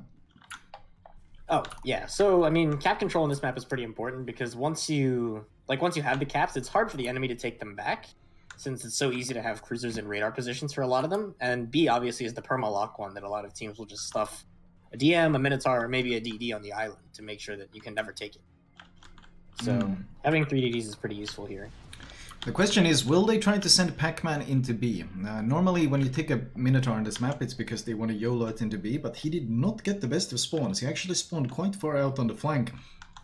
But it looks like they might still be going for it. Are they going to smoke him in there? Or are they just going to YOLO him in there? They probably YOLO him in here. If you bring the DD up, it's like too many resources, I think, to commit to trying to just get him onto B. And especially with the Clever there, like I don't know if this is going to work out for him. He probably should wait till the Clever gets on the rock and then come into the cap so he doesn't get spotted as he goes in. Yeah, I think actually because of the spawn, I think they will probably play this a lot safer. Because this is such a long way for him to take to get there. And we'll see. We do have a Shimakaze, though, from Junk. And I can't really trash talk the Shimakaze because TWA, especially strangers in the Shimakaze, did show us that that thing still has some really deadly torps as long as you find the angle. Yeah, I think on this map he might struggle a little more because Strangers was putting it to work on Line of Fire, right? Which is easier to get closer to the enemy because of all the islands. Here he's going to have to drive up to the open under potential Stalingrad radar and maybe even Des Moines radar to get good torp angles. So we'll have to see how he plays it here. Yeah, we do have to keep in mind there's 2 radars on level and probably 4 on Junk. So they do have the advantage there, which of course favors them when they're facing triple DDs. But the Kleber looks like he's just going to get this B cap entirely for free. And will he even spot the Pac-Man? Pac-Man does look like he's gearing up to go for this push. But this might be pretty dangerous. The Republic already has the angle because it's taken him so long. Republic has a good angle, and if the Stalingrad and the Thunder just slow down and wait a bit, they're gonna have really good crossfires. And Pac-Man is spotted, and there's the incoming shells. We waited for this, we wanted to see if he'd go for it, and he is committing. And that is a lot of shell fire coming his way. The entire map is trying to kill Pac-Man before he makes it to this island, because once he makes it up there, those torpedoes and that Hydra make it so hard to push up to him. So they need to kill him before he gets there. Pac-Man already pops the heal preemptively just to try to keep him topped up, afraid of any potential big Citadel hits. Sap comes in, more AP comes in. He manages to dodge and weave. He's bouncing quite well. He's not eating nearly as much chip damage. He makes it behind the first island. Now he still has the Republic to worry about. The Republic will get one more volley off before he gets into full cover. The Venezia getting some shells in. But Pac-Man, he makes it behind the island. Without, honestly, too significant of a health loss. He ran the gauntlet and he made it. And that's going to be B flipped, and I don't really see any way for Level to stop it at this moment. They're going to need to get the flank control. That's so bad for them, actually. They need, usually by the time like the Minotaur or the Des Moines gets to that island, he's on like 10, 20k HP, but Pac-Man's basically full. Yeah, no, he made it very well. He did some good juking. But I'm surprised though, because they had so many guns pointed at him, and he still made it out. A huge Sept volley on Summers for Admiral Tuckbeer from Level, and he's already down to 12k. Wow. That's really, really bad for Level, because their strong side is this side. They have way more ships committed here than the other side. So if they can't take their strong side, I don't know where they're going to gain ground here. And they needed to get rid of the Minotaur. Some torpedoes are out. Summers torpedoes. But he easily weaves past them. The Kleber has pushed up to contest, but with C also ticking in the favor of Junk, they are quickly gaining a points lead. And they have already gained it, in fact. Yeah, it's never a good place to be when you're playing 3DD comp and you can't even get the caps, so or can't even stall the caps. They're going to need to get a kill on the Des Moines here if they want to make anything happen on C, and they're going to need to get a Oh, actually, if Danu is going up to that island, and we saw what happened last time DMs got posted up on this island against level. Oh yeah, they like to play very aggressive around this island. We've seen some crazy YOLOs here. They are smoking up Maximko to get here, but Danu is getting here without any smoke actually. Well, they did have one smoke to kind of limit the vision. But, oh, there's the radar. Oh, that's a good timing on that radar. Is Danu gonna counter radar? They must have vision of him now. He is spotted. They do have vision. I would expect Stalingrad and Thunder to take some juicy pot shots at Danu. He angles in, maybe a bit early. He needs to get behind this island. The second junk player running the gauntlet, trying to get into this favorable position. He angles, bounces the Stalingrad AP. Very well done. Thunder tries to take a shot. First one goes wide. The three guns in the air. Good dispersion. Just short. Oh, some good hits, but there's going to be one more Stalingrad volley he needs to angle in against. Wow, and he, once again, junk. They make it into those juicy positions without really losing too much in the process. Yeah, meanwhile, how's the Des Moines doing? Maximko is not doing nearly as well. In fact, the focus fire in Maximko is very good as well. And that Ohio overmatch just blaps him down to 12k. And he's forced to slow down because he was afraid to keep pushing, giving too much broadside. This might be brutal. Do they have vision of him? They do not. Will Danu pop the radar or the Hydro? Is he waiting for reloads, perhaps? The radar was popped to get vision on him as he was moving through the smoke. But Maximo really, really needs to get on this rock or he's just dead. Do they have Hydro for him? I don't see it up. It doesn't look like it. I'm looking for their perspective. Look at the clever in the Minotaur. Clever in the Minotaur in the middle. Oh yeah, we've seen Level. Level loves to YOLO, and he's guaranteed he's gonna go for it. Oh, he grounds. This is such an awkward game of chicken here, because you know Mixo wants to go in and just kill him, but he can't die for it because they won't have a ship to get the cap afterwards. Right, and everyone else is so far away, it's just gonna be... In fact, in Pac-Man, if the Kleber YOLOs and Pac-Man trades 1-for-1, that's a good trade. Because that means B is gonna be ticking in their favor for a long time as they drag a ship over here. Oh, there's the radar. Maximko, 12k, Danu. The Shima tries to go for the camp. Do they have any shots on him? Do they have vision? The Stalingrad radar, but he does not have the range. He's just far enough away. He pushes up to get the radar range. I mean, that's smart. I mean, he's going to be able to get away with it. But I still think Maximko's position here is really, really bad and easily punishable. And the problem is, look at Slightly Abyss. Slightly Abyss Geese. He's under so much pressure, and there's torpedoes coming in as well. And I think he might actually be eating one of them. Oh, is he gonna reverse far enough? They don't have the crossfire though. That's actually a bit surprising. Kleber goes for it. The Kleber goes for the YOLO. Pac-Man needs to trade this. It's important that this is a trade and not a full win for the Kleber. He's going in for the Torps. Pac-Man has to trade. He has to trade. He's angling. It's not gonna be a trade. Oh, how does he live for that long? No! Shoot! He wins! He wins the trade! That's the worst case scenario for Level. That's the absolute worst case scenario for them. He has the heal ticking at the very last moment, and it keeps him alive with a sliver of health. Somehow Kleber didn't land enough torpedoes, and now B is in their favor, ticking in Junk's favor, and they also have a Minotaur still alive behind that island. Wow, that went poorly. That went so badly. I think the Kleber should have been able to kill him there if he just shot his guns right at the end. He had perfect Citadel angle on the Minotaur. No, Kleber can do that. Like, he doesn't even need to land a Torps. He can just go for the broadside, and, like, one volley is 12k or something just with the AP. It's one torpedo and one volley, and that would have been it, but damn. Oh, Maximko, is he going for it? Look at Maximko. He really wants to do this. This is actually very poor, because Danu is going full speed, and I don't think Maximko can reverse in time. Danu can win this fight easily because of the health advantage. Oh, he's gonna go for it. Sap is out, and there's Danu. Oh! Can he get behind the cover before the reload? It's a very short reload. No! He cannot! Danu capitalizes on that overextension, and they take him down very, very quickly. And that's a second kill in their favor, and look at the Republic for your level!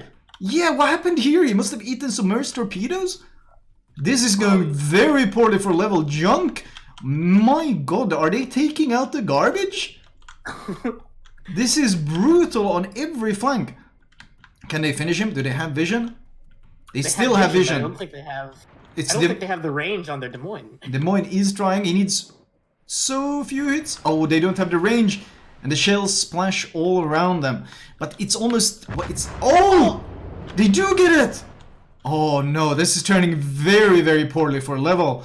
This was their game to take one back, but Junk is having none of it. Oh, and look at the level with Thunder. He's about to eat 3 torps. Or 2 torps, sorry. Oh, but so is Yanil. Can he torpedo it? No, he takes one on the nose. That's actually very dangerous. The Venezia might finish him.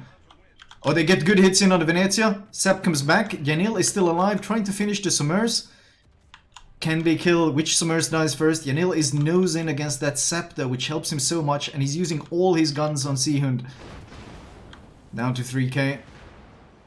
Where's the follow-up? Can they finish the Summers? Sepp goes wide. Follow-up Sepp. Yanil accelerates and jukes it. But Seahund, he makes it into cover by the looks of it. Do they have vision? They do not. The smoke is blocking it. Oh, but the Thunder, meanwhile, the Thunder is going for that rush, trying to get rid of Denu. But if he's eaten 2 torpedoes, then even HE is going to be brutal against him. And this is the downside of the Thunder. It does not really have the tankiness to push in when needed. And he is melting trying to close this distance.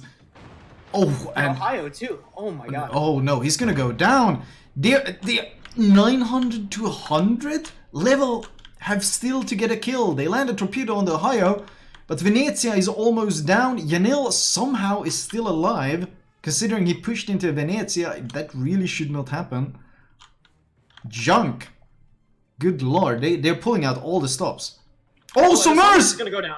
That was that Sap? I think that was a huge Sap volley from the Venezia, and they only need one more hit, and they get it. 960 to 48. Zeroed? If the Venezia goes down, they get 0. They're gonna be pointed out. No, they can't be zeroed. Not in the second place. Not in the second place match. That's too ridiculous. Surely they will merely be 1,000 to 48 points out. But no, the Venezia goes out. They get zeroed. They got zeroed. Junk. After barely clinching a win in the first game, in the second game, they zero the Russian team. I did say I had high hopes for the EU teams because I thought they played very, very well this season. But damn, even I wasn't expecting this kind of brutalization of the Russian teams. Or the CIS teams, sorry to be accurate. Damn, what does the studio have to say? Wow, that was one hell of a show of force here by Junk. I'm super impressed how they played this. Managed to actually, defend their B and C cap while actually keeping a level away from A and making them pay for every single meter they wanted to get closer to these cap zones. Very impressive gameplay and already very well played to Junk, already taking the second point out of 3 points that they can get in this clash against the CIS team. So I'm very impressed, Toby. What about you? You were actually you thought that Level would take this just like I did, but we were we were wrong. I think we couldn't be more wrong, right? I mean, this was very one-sided and super precisely executed by Junk. But they didn't play a triple destroyer setup. They blocked the Bravo cap with the Des Moines, which forced the Clever to YOLO. I think maybe the Clever should have gotten the kill there with using guns and shooting instead of relying on torpedoes that much. But it's way easier said when we are sitting here and chilling. So that's putting a really harsh mark on their triple destroyer strategy. If you're losing a destroyer for free, and Junk had all cap control, very well played. That was very, very impressive. Yes, wow, like absolutely. I think that Kleber Rush actually thought that they would be able to get it off, but Pac-Man, he reacted very quickly, also being able to get that heal back in right in the last moment and just denying that rush. Just really well played. I mean, the very small things, like the small mistakes, they make the difference here on that very high level of gameplay. Mimi, you were right, we were wrong. What? Yes, I told you so. So what made Junk be so dominant on this map? I think it's for me it was more personal mistakes. At least what I spotted. First, it's a clever rush. Like you both mentioned before, maybe with using guns. I mean, I'm not trying to pretend that this is easy way to do this, especially when we're sitting here and chilling watching this. But there at least should be a trade in the best case. But also Des Moines on Alpha Cap that didn't react too quickly for Junk Des Moines pushing, and maybe I'm wrong, but that was not legendary Des Moines, and when you are not legendary Des Moines, I wouldn't be so risky trying to do this movement. Yes, absolutely. It didn't look like it, yeah. So for me... Didn't look like a legendary mod Des Moines to me as well, with the reversing. So it was really dangerous to poke out of this island to take a look, so because he couldn't accelerate quick enough. So for me, it's more like personal mistakes, yes, but I'm impressed. It's also not very often happens that teams got zeroed in the tournament. Yes, definitely. And I have to say that Junk also did a really great job on the C cap, because we didn't really pay too much attention with the casting on that cap, but they were chunking down that Republic, basically chasing it away into their spawn and just, establishing full dominance on that. And even if they would have lost the Minotaur in B and traded with the Kleber, it looked like they would still be in a very comfortable position, because Level was in no position to actually retake B unless the Kleber survived. So, wow, I'm gonna hand it to Junk. Very good job. And now the question is, can Level get at least 1 point to secure a set of premium ships for their team? Mr. Conway, can you please show us the last map they're going to play? And now it's a question just whether Junk is going to win 2-1 or 3-0. And I'm sure that Level doesn't want to go out of this server clash with no points. The map that we're going to see is Crash Zone Alpha. And we're going to show you the map preview for this video and then come back and see who we think is going to win the next one. The Narrows of the English Channel have borne witness to some of the most famous naval battles in history. Now the storied cliffs of Dover provide the inspiration and backdrop for a naval clash of epic proportions.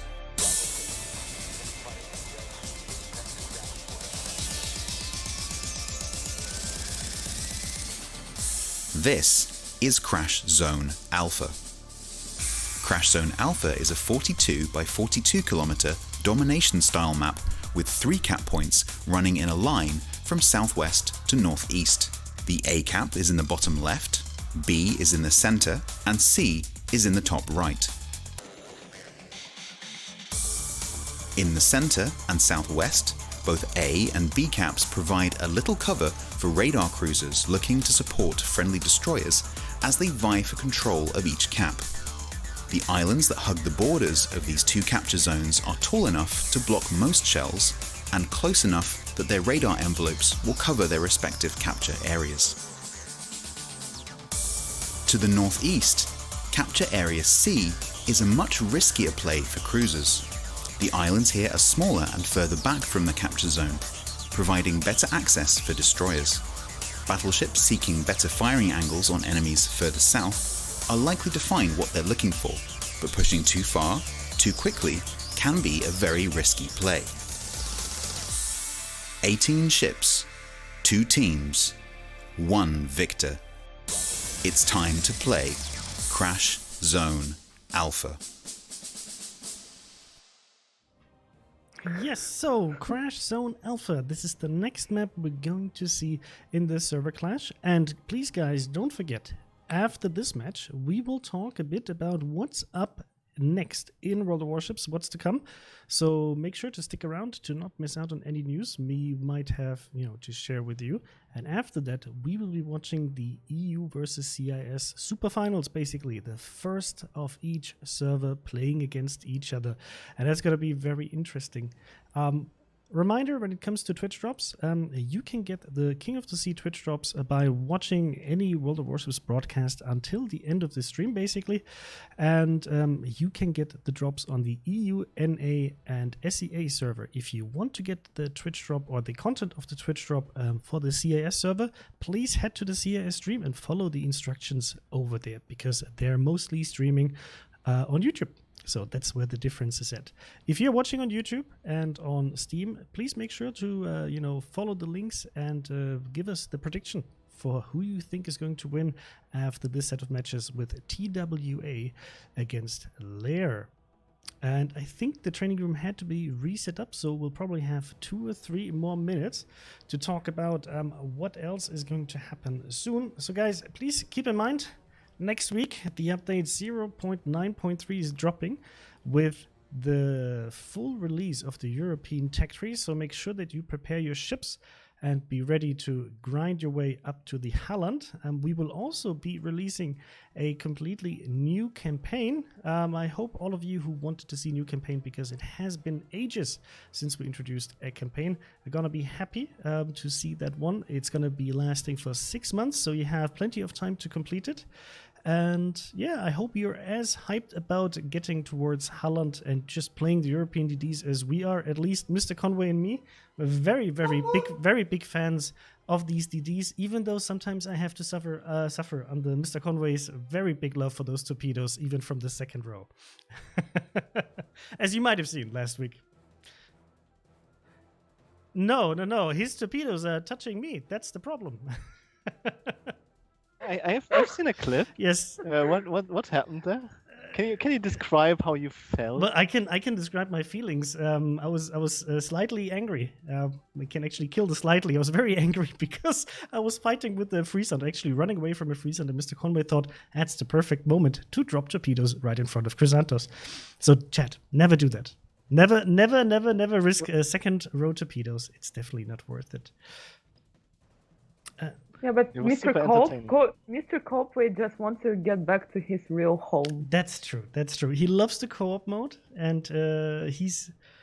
I mean, he's trying to conceal it. On PT, we actually had to rename him to Mr. Co-opway, and he's getting ready to throw things at me. So I should probably stop talking about this. See, first things are being thrown at me. It just feels like in game. This is basically Mr. Conway torpedo thrown at me in real life, and right now he was pink. I'm not sure whether he's still pink.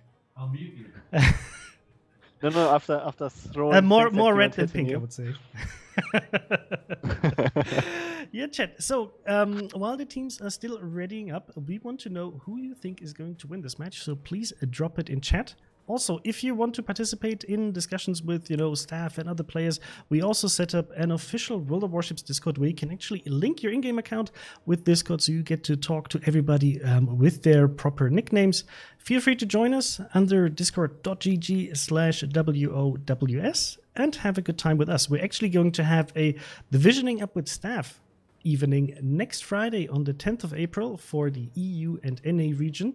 If you're from another region and still want to participate and at least hang out with us in chat, that's absolutely fine. Just come to us and let's have some fun.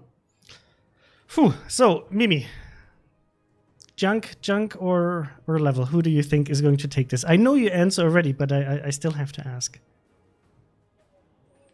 Yeah, but the junk took my heart, so junk. The trash won your heart. Okay, that's good to know. Toby, what do you think? I'm going again. They didn't look convincing on Creston Alpha against TWA, so I'm going with level. That junk is losing this one. Okay. Well, my guess is going to be actually Junk taking this map. They have been so convincing that even though I would love for level to take a point here, it's actually going to be Junk in my expectation to take that.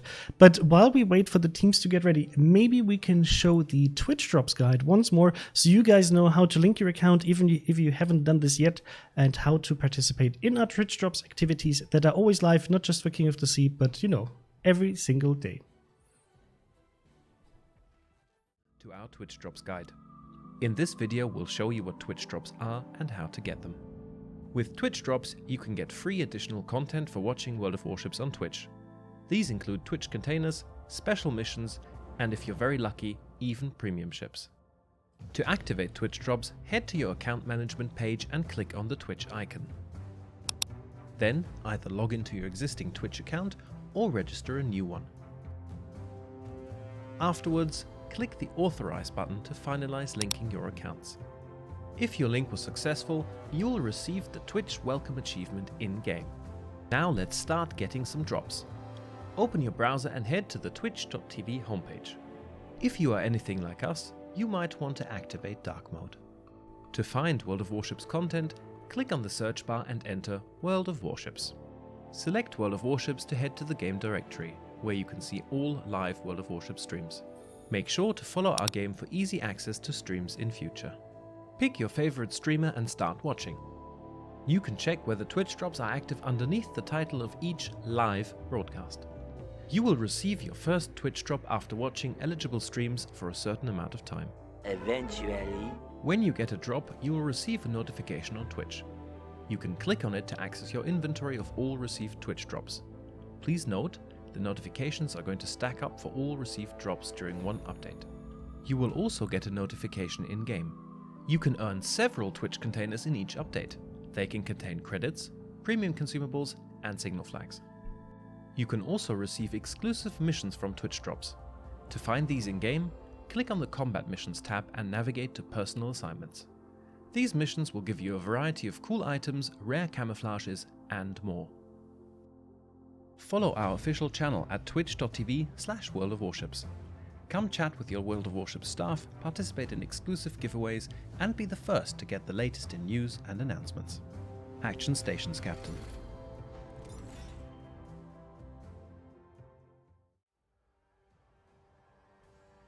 So I hope this was very insightful for you on how to do this. You can find this guide also on YouTube.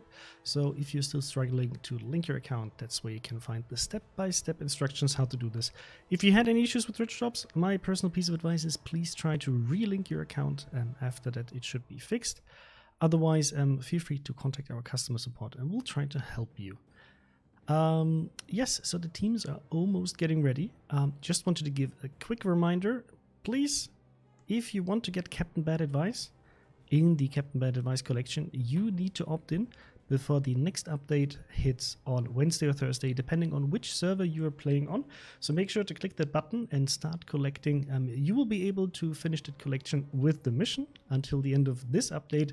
And after the next update is going to be deployed, you can just activate that collection and just get your collectibles from random containers that you can get every single day. Yes, and so I think the teams are slowly getting ready, which is cool. I'm really eager to see whether Level is going to try something really crazy to throw Junk off their very, very dominant game so far. And we'll then be heading to Flamu in roughly a minute. Guys, also, make sure to give us your prediction. You can find the links in chat. If you haven't seen them right now, you will be able to see them across the time of the next match. We'll keep posting them, and then you can just type in who do you think is going to win and with what score. What are you going to be able to win? 2 King of the Sea camouflages, who will give you 150% bonus to XP and 500% bonus to free XP. So the perfect ships, the perfect camouflages to prepare for, gaining XP to, for example, get the Småland, or if you want to, for example, use your free XP to boost your progress to any of the tech trees that we have in game. That's a great way to get there. So go and fulfill your collector needs, predict the campaigns, and with this, I'll be heading over or handing over to Flamu to cast this final match of Level versus Junk. So enjoy, and I'll see you on the other side.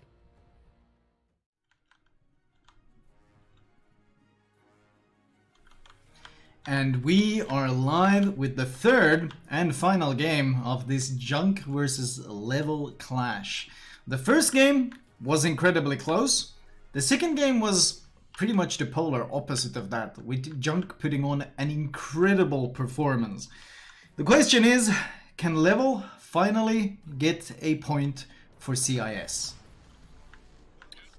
hopefully for their sake they can, because it definitely sucks to go down 6-0 in your international clash to begin with. Anyway, we've got the Yu Yang on level side, which is again not as surprising of a pick anymore considering how many teams have been bringing it, and Junk is bringing a Kleber with Ohio Kremlin and Montana Republic for the battleships. Double submerged on both teams as well. Have been very popular on this map in particular. We've seen so much action, especially down at the J line with those submerged trying to torp each other. And as usual, speaking of the J line, we do see the classic submerged, Smolensk, Des Moines being sent down there. Obviously, the goal is to get the Smolensk and the Des Moines behind the island so they can utilize that cover while the submerged goes to spot cap and try to get torps in. Even as Stalingrad is being sent in, Snackman most likely to be parked at the island, with the Kremlin playing as kind of center support for all of them. Kleber rushing B.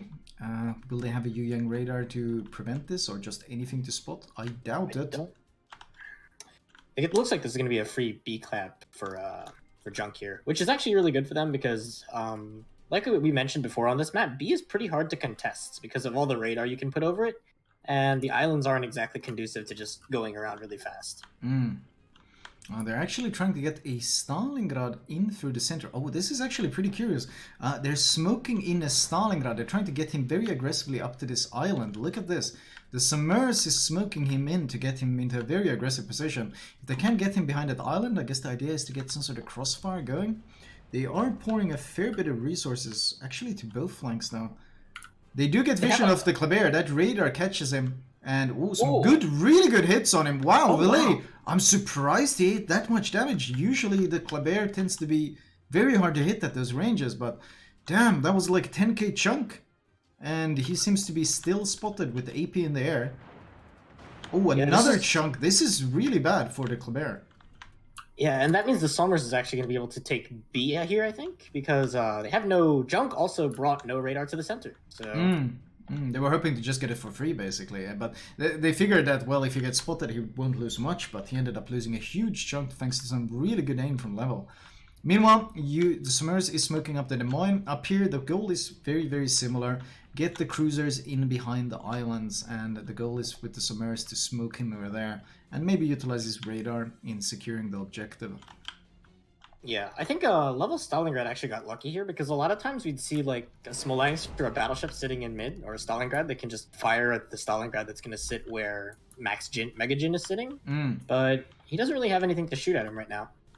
I think the big issue that's going to come around is on ACAP. I don't like levels... Like, their matchup is very unfavorable here, considering the island layout and the amount of ships that are getting brought down. Well, they're 4 versus 5, basically. But they do have some additional support from that kind of aggressively positioned Stalingrad. He does have some range on some of these places. We'll see if they can make use of that. Pac-Man? Might get... There's 10k.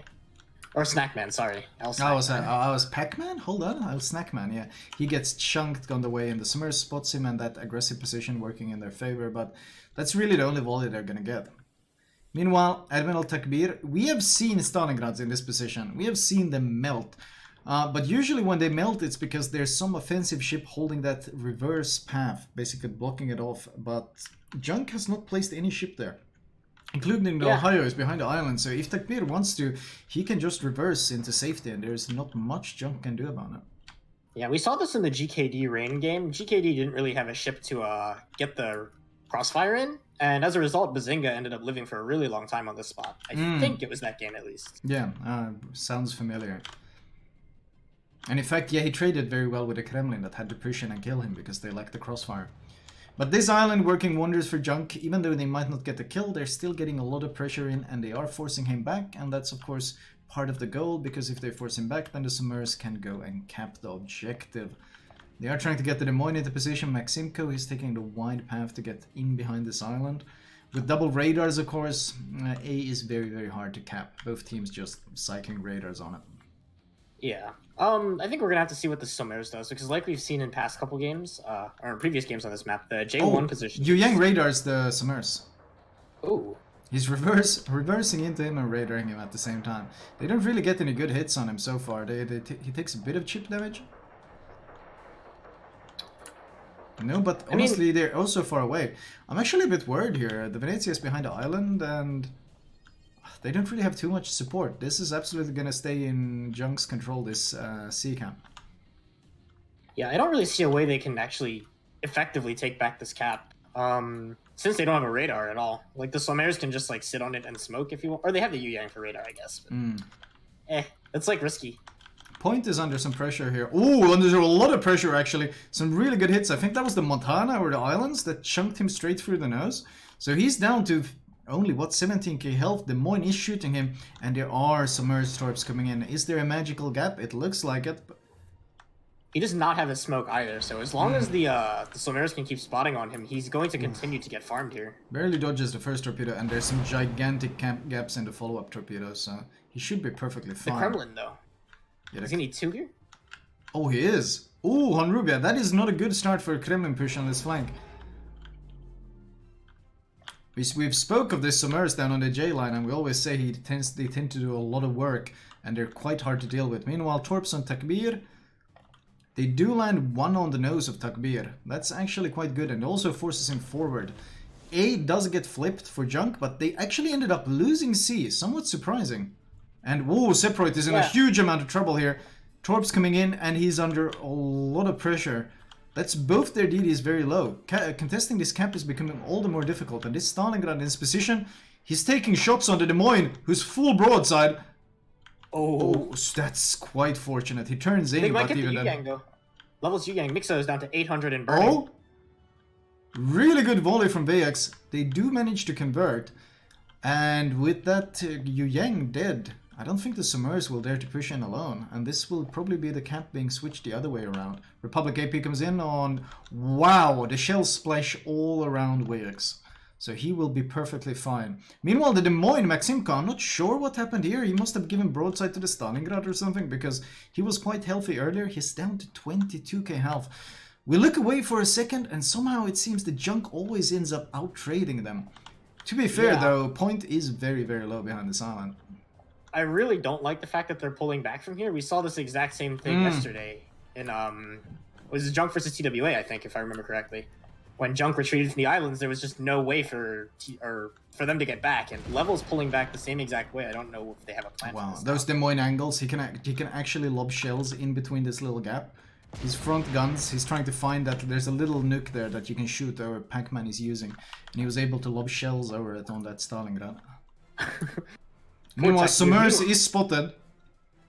The radar is still on, but I don't think they have any... The Venezia being behind the island is really messing them up here. I think that's actually costing them the kill on the Sommers. Oh, the thing is though, look at Wayex. I think he's rushing for that island. If he gets behind that island, he's going to bully that Venezia away from there. Does he dare to go for it? Or is he just going to turn in and start farming the Stalingrad? That is risky. If he goes for it, the Stalingrad will have his broadside, and they don't know... I don't think they should have an exact position on the enemy somewhere, so he could just get randomly spotted and killed here. On the other hand, picking a fight with the Stalingrad means he's going to end up 1 versus 2 with the Venezia supporting, and Des Moines DPM is great, but it's not that great. Yeah, I think he maybe should just chill, have the radar over the cap, let the Kleber, the Ohio, and the Sommers hold it with the radar. Ohio is actually pushing in, getting his secondaries in range of that Stalingrad, and they do add a lot of DPM there, especially with the fires. Meanwhile, on the other side of the map, it looks like Level is basically forced into full retreat here, and they need to hold the flanks somehow, and right now they can't do it with anything. This is actually really bad because they even pulled the Republic down here and they're still in full retreat. The Montana is on fire low and just fleeing for his life. And this is considering they landed torps on the Kremlin. Even then they're being horrendously outtraded on this flank. Yeah, points are even though. It's only a 20-point game. And health pools are fairly even as well. Only about a 20k advantage for Junk, so it's by no means a set game. It can go either way, but I think them giving up all this map control means that you're basically committing this Stalingrad to death. Actually, I think Iceman might have just overextended here. He's going to eat another torp. He might have DCP'd because he ate a torp on the nose a second ago. Oh. That's a flooding. He actually might die. They are going to take down Takbir though, I think. No, he pops the heal. He does pop the heal. I'm surprised he survived this long, but I think Junk's battleships are kind of unnecessarily going to throw their lives away here. I don't see a way Honrubia can extract from this like safely, and same with the Ohio on the other side. They should be able to trade on him, if not kill him. Takbir goes down. The Torps look very good from Summers. There is actually a gap developing. If Ohio just slows down... Oh, I think he's gonna... Oh, wait, can he find a second gap? No, he's gonna eat one, I think. Can he take it on the belt? No, he takes it on the nose. And ends up giving a fair bit of broadside as well. That's a second flood with that nose hit. And Megagen is still alive, showing off that Stalingrad tankiness. Second set of torpedoes, another one will clip Iceman, and this will be a dead Ohio very quickly. Ooh. That's not good. They need to be able to pick up the Stalingrad to make this kind of worth it, because without the with the Stalingrad they're smoking him up. I really like that. I really like that. The Summers runs over, and they're gonna smoke up Megagen. Oh, did he glide too far though? Too far forward. No, he will be safe, and he does damage con, and with 6.4k health, he will be perfectly safe for a long time in that submerged smoke, because the Des Moines cannot push up. Meanwhile, though, with all these trades happening, Honrubia, what happened to Honrubia? He's been under tremendous amounts of pressure. He just pushed up. He's getting burned down. He might need a torp and die here, actually. Yeah, that's look really good. That's both battleships down for Junk. I don't know why they're playing so kind of recklessly. They have all the caps. Oh, they do take down Maximpico, which is very good. Snackman pushing up. Is that going to be enough to keep the Kremlin alive? They lose a lot of firepower with that Des Moines going down. HE is out on the Summers, who spotted a point-blank range. Good hits on the Summers. Seahund is under a tremendous amount of pressure. Oh, AP out from Stalingrad on the Montana as well. The Kremlin got the heal off, so he should be able to live through this, actually. He can just go dark. Yeah, and they will keep him alive at 822. It's a 300-point lead. Health pools are very even still. In fact, that advantage that they had, they've lost it now. But the points lead is tremendous. And Hid in show is actually almost full HP, which means he can play very aggressively against these low HP DDs from Junk.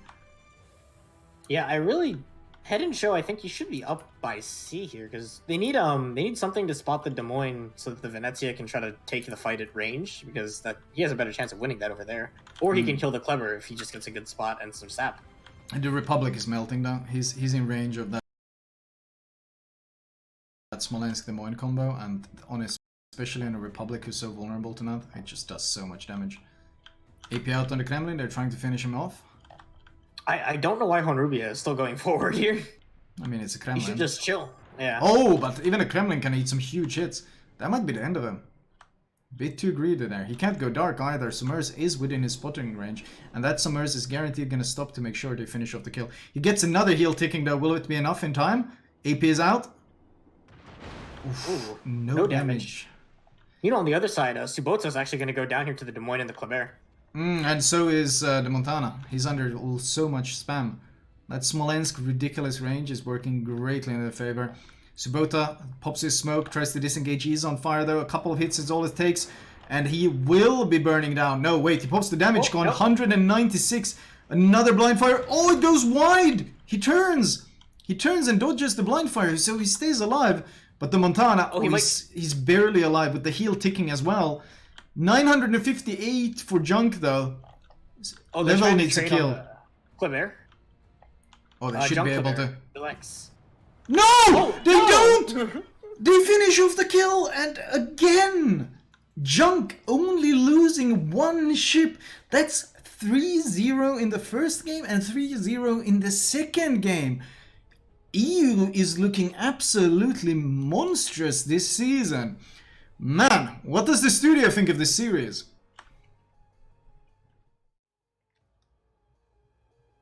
Wow. Junk takes it all away from Level, and Level will be going home empty-handed after this one. And but just well played to Junk. I think they had a really good control over A and C. Initially not really going for B, but then even later on being able to take control of B. And yeah, I think Level, they tried, and they played well, but not well enough to beat Junk. Toby, what do you think? How did Junk take also this third game away from them? I don't know. How can we doubt Junk? I mean, they played so well yesterday, and this was also very well executed again. Very patient game with the Des Moines on the Alpha Cap in the south. They were very patient, very methodical, moving forward, taking the cap and gaining an advantage there. While farming down that Stalingrad, caps were flipping a little bit. I mean, it took quite a while for Junk to get an advantage in points. They even got a kill before they got a point advantage, which is not typical for the Junk playstyle from yesterday. But the push and I mean they used their battleships to the most effect, used all their HP until they reached 0. But they managed to move level far away from the caps and while securing some kills. Yes, gotta hand it to Junk. They seemed in control throughout the entire match, and even after losing one battleship and being close to losing the second one, they still managed to convert it into a win. So well deserved, and they will be able to get a tier 8 ship of their choice and 3 clan tokens, so they can get these shiny great camouflages that we provide for them. So Mimi, you were obviously right. Junk did not disappoint you. What do you think made them win? Again, their tactic to when they're trying to take all caps. I mean, like while we were watching, Toby pointed that it took 9 minutes for Junk to gain an advantage on the points, and after this, all caps were flipped to Junk side again. And this is exactly what we were watching for 2 days from their playstyle. But I have to, I want to point on their Des Moines on Charlie Cap, how he sneaky hiding behind those islands and change positions. And that was very smart play from his side. I really like it, how he used the terrain there. Yes, really well played. Gotta hand it to Junk. They managed to just, make a level look weak actually compared to their playstyle. So I'm really curious about the next King of the Sea. Junk is going to hopefully participate again and fight for the crown in Europe to be able to next time maybe even get this beautiful medal here sent over to them as well. But very strong showing. And guys, we are going to be starting our news announcements in a few minutes.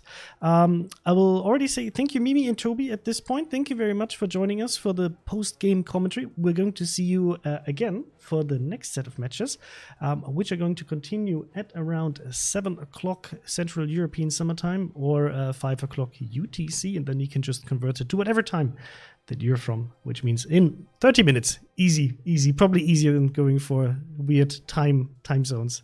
So thank you very much, Mimi and Toby, and we'll see you in a bit. A pleasure. See you in a bit. See you. Yeah, guys, some organizational things. I just wanted to show, first of all, the schedule. So the schedule is going to be the announcements happening in, I don't know, I'll probably talk about this in 3 or 4 minutes. Then we will have a little bit of a break afterwards, so everybody can go and grab something to drink, head to the toilet, whatever you need to do, with your stockpiled TP. I hope you're all well prepared for the apocalypse. And then we will have the big finals with the CIS winner Lair and the EU winner TWA fighting it out in a proper best of 5. So whoever gets 3 points first is going to be the winner and deciding this server clash. Phew. Yeah, so far really strong showing from the EU side. As you know, the community guy for EU, I'm very happy about this with my slight bias for the regional teams, but in my heart, there's still big love for the CIS teams with their playstyle. Just today it seems to be that the EU teams are a bit better prepared and have the better strategies. Few organizational things besides the schedule. Guys, keep in mind, 90 minutes you have to watch for the collection. And Mr. Conway is in studio mode, I guess, right? Yeah. So this is the collection for King of the Sea. 16 collectible items. You can get 1 King of the Sea collection container today with the Twitch drops. If you got it already, congratulations. If you didn't get it yet, I'm sure you will get it later on. All you have to do is make sure your account is linked and that it's linked to the correct in-game account, to the correct Twitch account, and then watch 90 minutes on any World of Warships channel that is broadcasting right now until the end of this broadcast, and you will get that container. If you want to finish this collection, the first point in time where this will be able is with King of the Sea 11, when 8 additional containers are going to drop. And if you don't manage to get it then you will be able to get it with King of the Sea 12 or 13 or 14 or 15. And then we'll have to see, right, how far it takes us into the future. But we'll keep, making them available so you don't miss out on stuff if you're a bit slower with collecting them. No worries about that.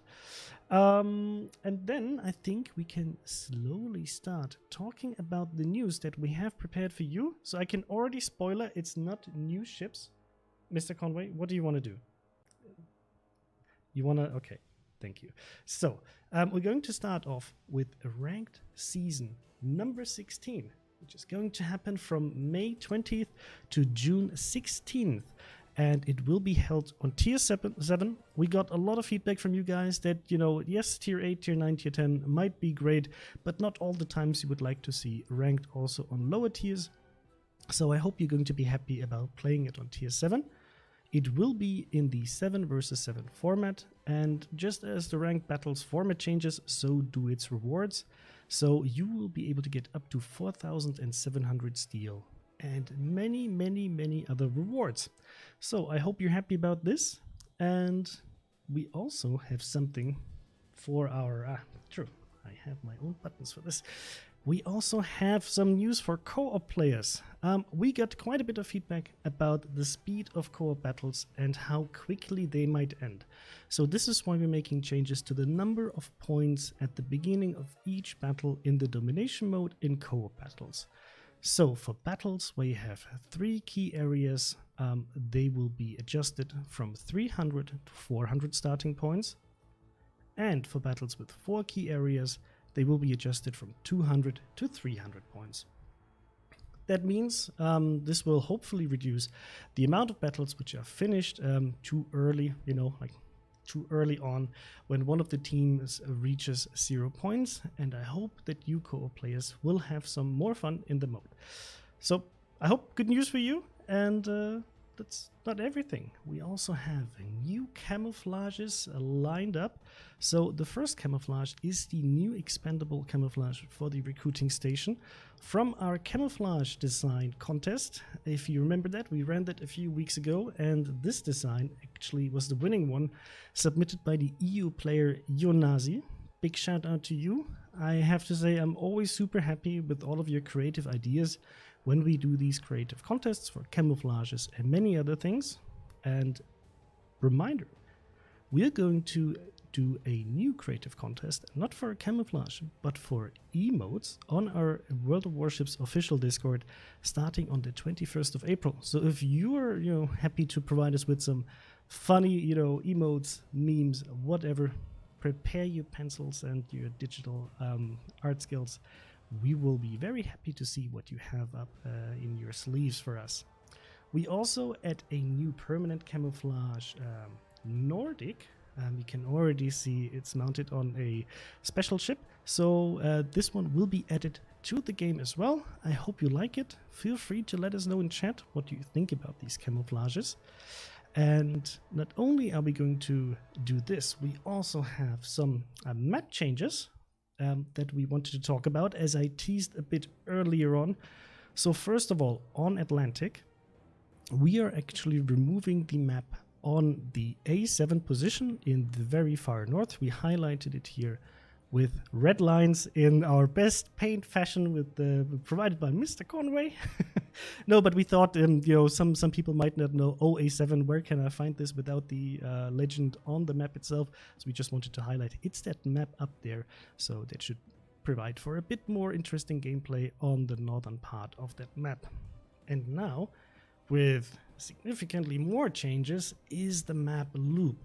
And you will be able to see that on the left and right side of that map with the A and C cap, there's significant changes to the map layout, which should make it way more accessible to these cap points. There's also a big change on the 10 line with the removal of the very big island separating the two teams.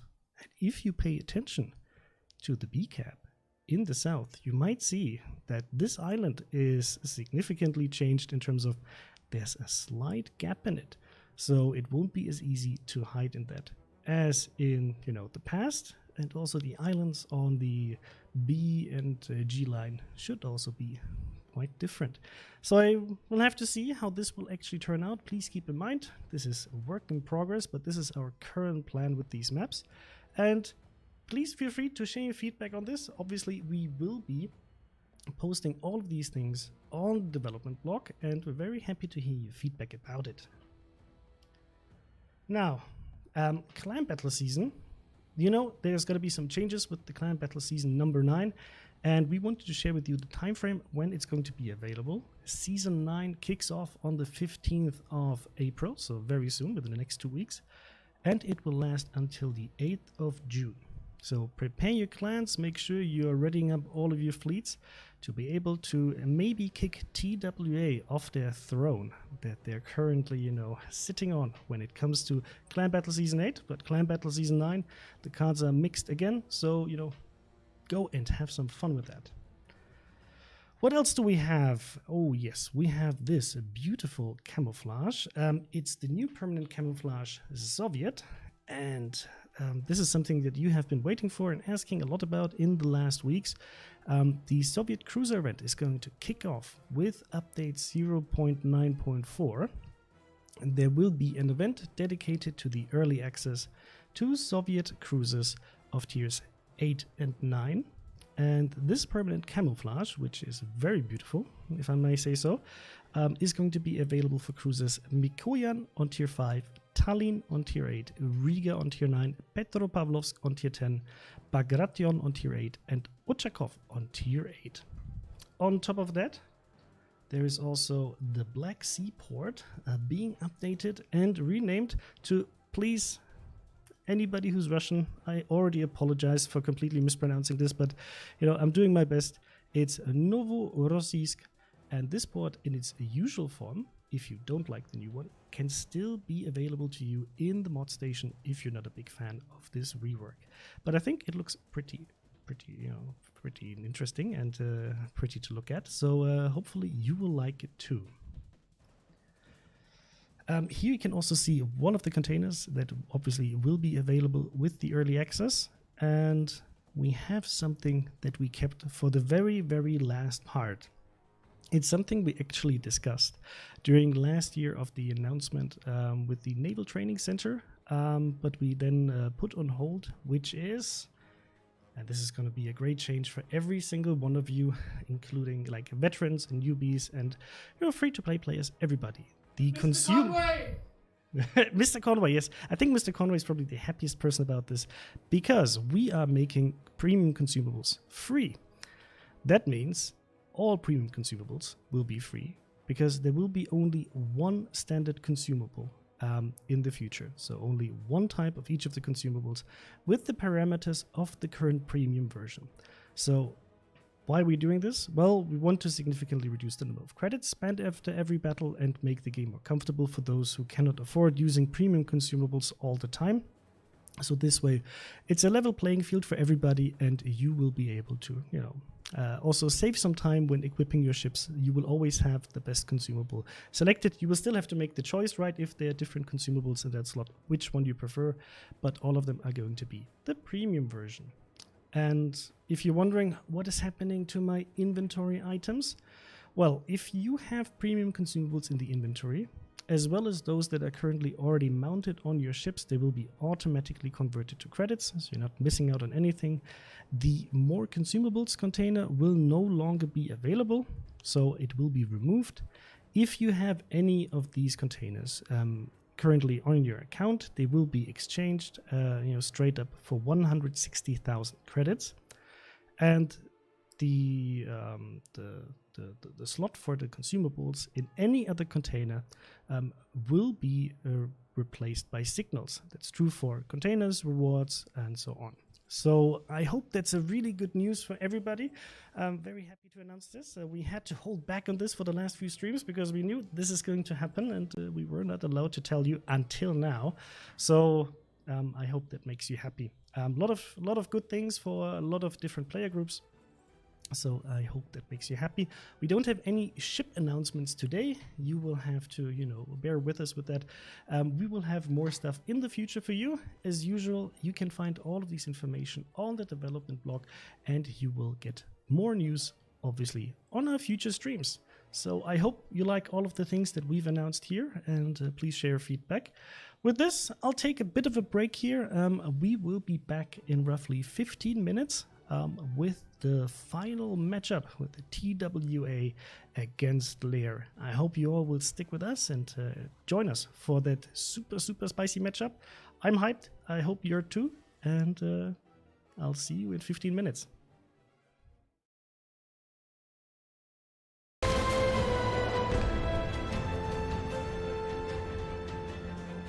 The ships of this tech tree branch possess an unusual set of consumables, are fast and have very efficient artillery.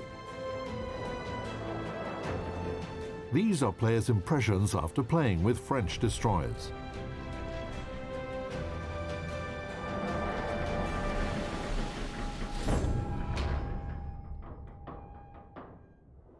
One of the main trump cards of the new ships is how fast they are. Destroyers from Tier 2 through Tier 7 can reach their top speeds with a special engine boost consumable activated, which increases their maximum speed by 20%. The fast-moving Le Fantasque, Mogador and Kléber are capable of speeding up to 50 knots and more when engine boost is activated. Their strong speed characteristics might seem to lend these ships to the fast capture of key areas at the very beginning of battle. However, attempting this will most likely have a bad outcome for the French destroyers. This is because of their poor concealment and lack of the smoke generator consumable. Instead, it's better to support your allies from afar during the first minutes of battle. This tactic is also effective because the main batteries of all French destroyers have long firing ranges. This comes in useful during aviation attacks, because it allows French destroyers to stay close to and be protected by their allies, while still being able to attack distant enemies. Moreover, starting from Tier 6, ships of this branch are equipped with the main battery reload booster consumable, which temporarily increases their firing rate.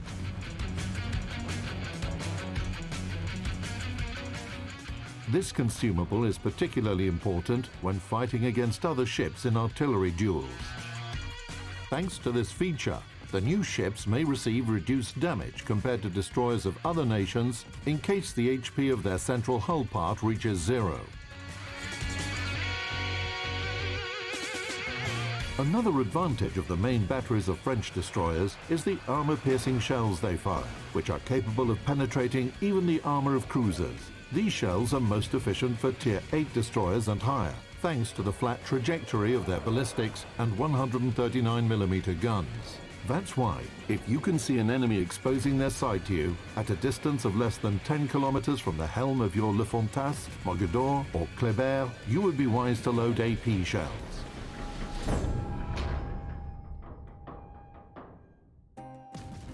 In addition to the main battery guns, their torpedoes will be effective when fighting armored enemies. Despite their modest range, they travel at excellent speeds. French destroyers of higher tiers can also boast of their fast reload times and the fact that their torpedo launchers are placed on both sides of the hull. French destroyers are in their element when a battle reaches its end. These ships can capture key areas fast, quickly change flanks, and support their allies where help is most needed. French destroyers are also effective against lone battleships, which can be effectively vanquished with torpedoes and artillery fire.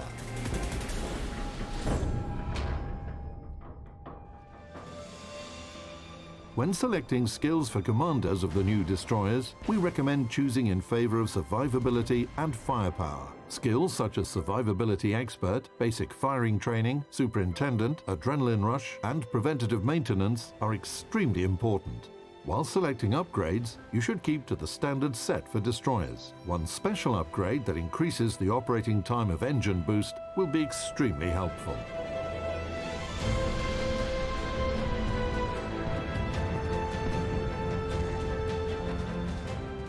French destroyers are quite extraordinary, thanks to their high speeds and the absence of the smoke generator consumable.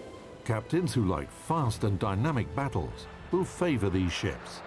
Lightning-fast attacks, rapid retreat options, and the ability to quickly change flanks. French destroyers are ships capable of striking where the enemy least expects it.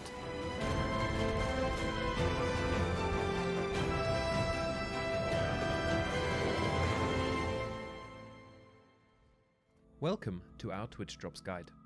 In this video we'll show you what Twitch Drops are and how to get them. With Twitch Drops you can get free additional content for watching World of Warships on Twitch. These include Twitch containers, special missions, and if you're very lucky, even premium ships.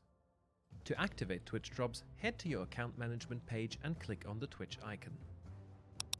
Then either log into your existing Twitch account or register a new one. Afterwards, click the Authorize button to finalize linking your accounts. If your link was successful, you'll receive the Twitch Welcome Achievement in-game. Now let's start getting some drops. Open your browser and head to the twitch.tv homepage. If you are anything like us, you might want to activate Dark Mode. To find World of Warships content, click on the search bar and enter World of Warships. Select World of Warships to head to the game directory, where you can see all live World of Warships streams. Make sure to follow our game for easy access to streams in future. Pick your favorite streamer and start watching. You can check whether Twitch Drops are active underneath the title of each live broadcast.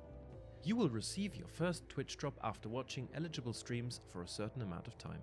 Eventually, when you get a drop, you will receive a notification on Twitch. You can click on it to access your inventory of all received Twitch Drops. Please note, the notifications are going to stack up for all received drops during one update. You will also get a notification in-game. You can earn several Twitch containers in each update. They can contain credits, premium consumables, and signal flags. You can also receive exclusive missions from Twitch Drops. To find these in-game, click on the Combat Missions tab and navigate to Personal Assignments. These missions will give you a variety of cool items, rare camouflages, and more. Follow our official channel at twitch.tv/World of Warships. Come chat with your World of Warships staff, participate in exclusive giveaways, and be the first to get the latest in news and announcements. Action Stations Captain.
Welcome back to the final set of matches here at King of the Sea EU versus CIS International Finals. I think that this matchup will be one of the best that we've seen in a very long time, because we have the best teams from both servers, EU and CIS, fighting against each other. Both of them actually earned this beautiful physical medal, and I think the TWA is very happy because this was introduced after they won the last one, so I'm sure they're going to be happy to get their hands on it. What maps are we going to see in this matchup? This will be a classic best of 5, so whoever scores 3 points will take it home. If one team is winning already with 3 points, we won't be playing all of the other matches, so please keep that in mind. TWA, you might know that. Mr. Conway, is it Smile? I thought it's Leia. Mr. Conway trolling here because I was already surprised to see Smile here.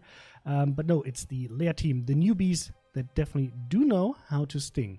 The TWA team, as you might know, a very, very decent client from the European cluster with 6 out of 8 seasons winning on the EU server, and the other 2 scoring the 2nd place. And they did win King of the Sea in the 8th season and have been participating since King of the Sea number 3. Is also your last chance to participate in our prediction campaigns, so please make sure to follow the links and give us your prediction. Actually, it was only 7% of the people for the last matchup who were right about Junk going for a 3-0 against Level. So can you beat the scores here? That's up to you. Make sure to let us know in the prediction campaign who you think is going to win. I just wanted to talk about the map pick. The map pick is actually from TWA Land of Fire, so I think they're going to have a little bit of an advantage here. We'll have to see whether they can actually turn this into a win. And interestingly enough, so TWA banned Tears of the Desert, while Newbies banned North, which is actually the map that TWA banned yesterday. So apparently both of the teams are not very, very comfortable with this one. Yes, Land of Fire. I think we have enough time to actually play the map preview so that you know what makes this map special. So we'll either be back or already in the match. Have some fun. At the extreme southern tip of South America lies an archipelago rich in history and diversity. Soon, these storied waters will play a host to a heroic clash between opposing forces, and the region will live up to its name. This is Land of Fire. Land of Fire is a 48 by 48 kilometer domination style map with 3 cap points running in a line from east to west. The A cap is on the left, B is in the center, and C is on the right. To the west, the island in the center of Capture Area A makes it a challenging cap to acquire early. Teams commonly park a radar cruiser in the cap to push away enemy destroyers while preventing either team from capturing the zone. Cap B in the center is wide open with plenty of ways in and out, and is initially the purview of competing destroyers. If combat shifts to an east-west axis, it's common to see some spectacular mid and late game pushes through the center of the map.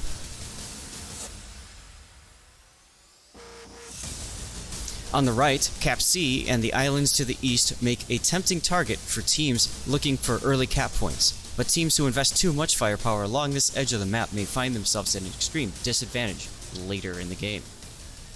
18 ships, 2 teams, 1 victor. It's time to play Land of Fire.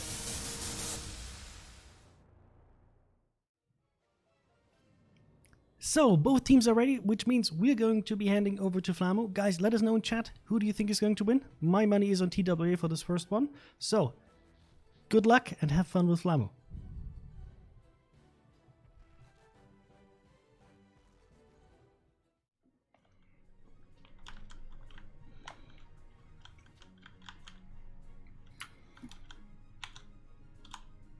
And we are live with the final series of this evening, Lair versus TWA.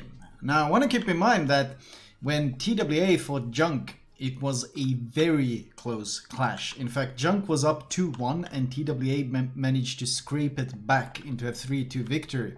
Whereas when Lair faced the level, they crushed them 3-0. And I think, actually 2-0 in the upper bracket, and then I think 3-0 in the final. So Lair should be of a completely different caliber than any of the Russian teams we have seen so far. Hopefully that holds true, because otherwise we're looking to be watching another absolute stomp, considering what we've seen previously from the other 2 CIS teams. 3-0, that's rough. That's a rough start to get into, and I wonder how much the pressure is going to play into them now as well, because they are literally their region's last hope of at least getting a game on the board. Yeah, which is a kind of a stark contrast to last time Russia and EU faced off. It was much closer. I guess EU really stepped it up this time. But anyway, with the initial deployments, it looks like TWA is sending the Moskva, the Des Moines, and the Kremlin over to C, and everything else is heading up towards A. I think they're going to be leaving B relatively uncontested, at the beginning at least. Thunder, Kremlin, daring. We've seen a lot of this daring around B, mostly to be able to survive those continuous radars and the chip damage. The daring can just dip behind the island, go back in, and using the heal and so forth. And not a surprising choice. Actually, the daring is being sent towards C though, which is a bit of a surprising choice. Meanwhile, Lair is sending both DDs, Shimakaze and Somers, towards A. They have a Des Moines moving up central, Stalingrad central, Kremlin, Smolensk. Only really a Venezia and the Thunder being deployed towards C. So TWA should have the advantage on that flank. They should be able to get the free cap here. They have no radar, so they have no way of spotting the daring out as he gets there.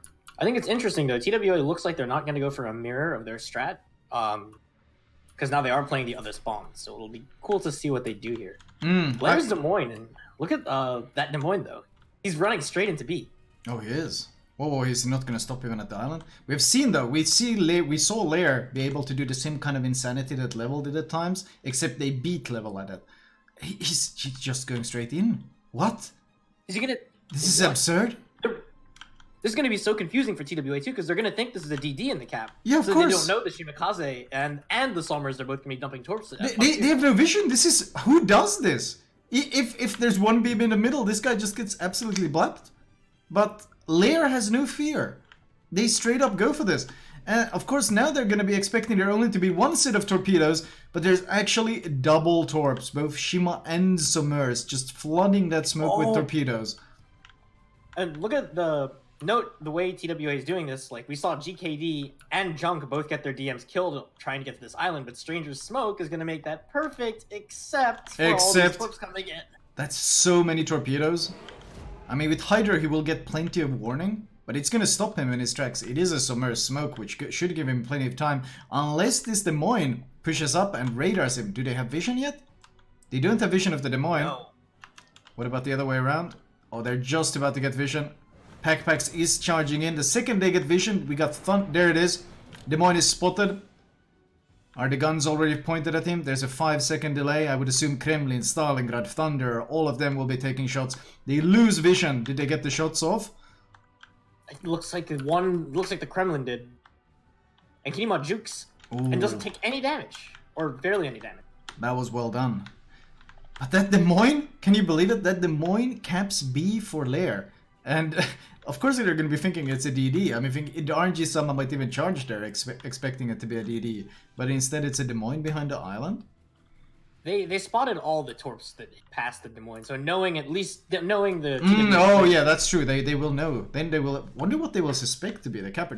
I would assume maybe Smolensk. They think Smolensk going to? What yeah, maybe the cap. Smolensk or the Venezia, right? Either one of those. They have smoke so they could leave and be safer. I think that has to be what they're going to think. This could be dangerous, though, because if Blood Legend and RNG Sama don't respect the fact that this could be a Des Moines and they get radared out in the middle of the map, Blood Legend will be full broadside to the Thunder right there, and the Stalingrad.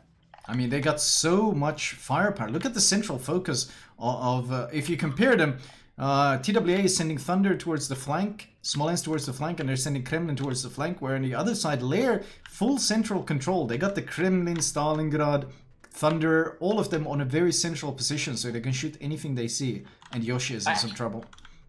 Ooh, I actually really like that, the central control from Lair here, because A is going to be locked, right? As long as Packpacks doesn't mess up. He's going to eat 2 torps. Well, no, actually, he's going to eat 1. He should accelerate and dodge the second. Good torpedo. Ooh. Oh, Kinimod, surely he's not going to go for it. He pushes up, AP is out on the Smolensk. Oh, Yoshi is in some trouble here. He does smoke. He's gonna... well, the smoke is going to help him a lot. I don't think he's in radar range here. Yeah, he's just outside of radar range. That's so frustrating for Packpacks. Oh, yeah, look at that. He's what, 10.4? Just barely outside. Well, meanwhile, both of these Des Moines are going to be forced back by the Smolensk. Actually, it's funny. Look at the mirror here. We've got Bon Vivant on Lair's side and Yoshi on TWA's side doing the exact same thing, just shelling these Des Moines on the island. The difference is Packpacks ate the torpedo, and he's going low very, very quickly. And he's forced to retreat. He's down to 13k health. That's a lot of pressure from TWA. Score is very tight, though. And the Daring is trying to contest this camp. Even though... Are they going to get anything in? I mean, that looks like that was a radar from the Des Moines. Gonna deny it. RNG Sama should have no issues of just accelerating behind the island. He's reversed into the cap, so... They have vision of him. No one is shooting. He's actually waiting for the shot before he dodges. I like this. He's forcing them to shoot. And there we go, the Kremlin shoots. Is he gonna accelerate? Oh, he reverses! What a little jukester! What an absolute troll! He doesn't accelerate, he reverses, and of course they expect him to accelerate into cover. Now they finally get the reset. But he's just baiting them into firing, so they give up their position, so they find out where they are. I really like that. That is very smart on RNG Sama's part. Meanwhile, I think the one thing to note, Lair's bringing both of their DDs down here, though. Instead of leaving one up there. Look at Moskva, though. Ikean Leitung actually has the broadside on this Des Moines, and he's taking these AP shots with that legendary mod. And that Des Moines is actually going to start hitting some chip damage soon once they start hitting. Meanwhile, Benny is also under a lot of pressure. Packpacks is low. The health pool is quickly turning into TWA's favor here. Yeah, TWA is playing this very patiently. They're trading. And actually, look at Darth's position right now. He's pushed up very, very far, and he's going to start threatening the broadside of this Des Moines pretty quick. And the Shimakaze messed up his smoke, I think? Why isn't the Des Moines got stuck on the island, so he's not in the smoke screen anymore? Oh. Oh, no. Oh, he should be able to reverse into cover. There's no vision of the Des Moines, luckily. Alright, well... He will be able to reverse it, but the radar is down now. And Daring is going to go back in. RNG Sama is going to go back into the cap, I assume. And now it's going to be up to the Stalingrad to radar him. Is it going to be a radar pop from Stalin? There it is, Stalingrad radars. And I assume he's going to do the exact same thing again. Just wait for someone to take a shot at him. Yeah, there's Goat Wizard on the Des Moines. He's moved up and he's radaring the Des Moines and the Shima now, so... Could see something happen here. These Shima torps are so optimistic, I don't get what he's torping here. Is he hoping to catch... He's hoping the daring would or accelerate, like disengage, but RNG Sama is so patient, I don't think it's gonna happen.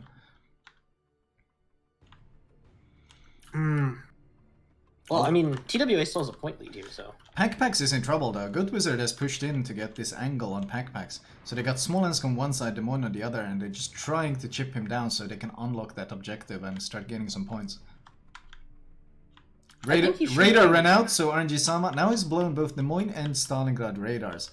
So, what's the next step for them to contest this? Des Moines radar. Oh, it's up again. Yeah. Oh man. This is a double radar here. With the cooldowns are just always going to be up. So RNG Sama gets to cap for like 5 seconds, and then he's going to get radared again. But I mean, if they blow all of their radars on this, then they really don't have a good way to kill the daring at all. All right. And so far he's been trading very well when it comes to his health pool. And with that heal as well, it's going to take a little... They're unlikely that they will get the kill. They'll keep him off until they run out of consumables. Yeah, which is... I mean, the thing is, RNG Sama doesn't even have to do this that much. Because, you know, they're already in the lead. Every time he steps on the cap, it just extends their lead by 3 more points, 4 more points. No, you're right. And, yeah, so that's 4 points for a radar that they're going to be trading every time they pop it. Meanwhile, Darth is... like taking he's down to 60k HP. I think this Venezia has been farming him all game here. Yeah, but Venezia versus Kremlin, it's the issue is 60mm plating, and Venezia is so good against most other BBs, but against Kremlin, once this superstructure gets saturated, which it is, the damage just drops quite drastically. It's a 60mm plating that's the issue, because SAP is only 54, not quite enough to get past that threshold. Lair has to figure out the Packpacks problem right now, because if he goes down, they're kind of screwed. And whenever they're not shooting Packpack, they're farming Vanny. And Vanny is looking a lot sketchier than Darthening, because it's not just one ship shooting him, they got multiple ships farming him all the time. Yeah. This is, I think Lair might be just slowly chipped down. Good hit on Angel Stone, the Thunder from 21.5 kilometers. Chunks Angel Stone quite well. I mean, the thing is, he's a Thunder on 50k HP, and he doesn't need to push. Like, we saw what happened to Thunderers when they were forced to push in, but if he just has to kite and sling HE at this Kremlin all game, he doesn't care about that. A radar from Des Moines? Oh, what is he doing? I think he's trying to spot out what the enemy Des Moines is doing, because he probably saw the smoke and were like, hey, we can't let this guy just reverse like that. But look at this, TWA is content to just let them have B now. Yeah, I mean, they built themselves a 50-point lead. What do they care? Like, it's Lair who has to take the initiative.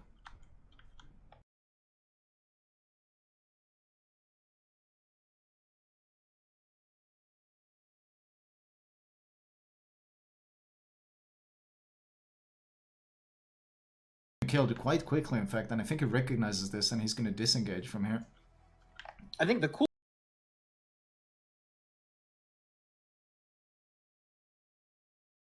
cooler thing that might happen, though, is if he just goes dark behind this island.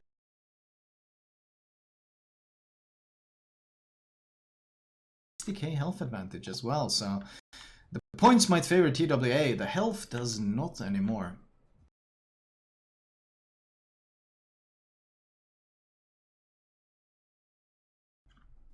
Well, I mean, the thing with the health advantage, though, is they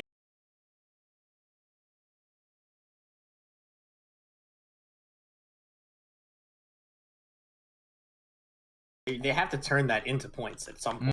And TWA's positioning is so strong here, they might have issues.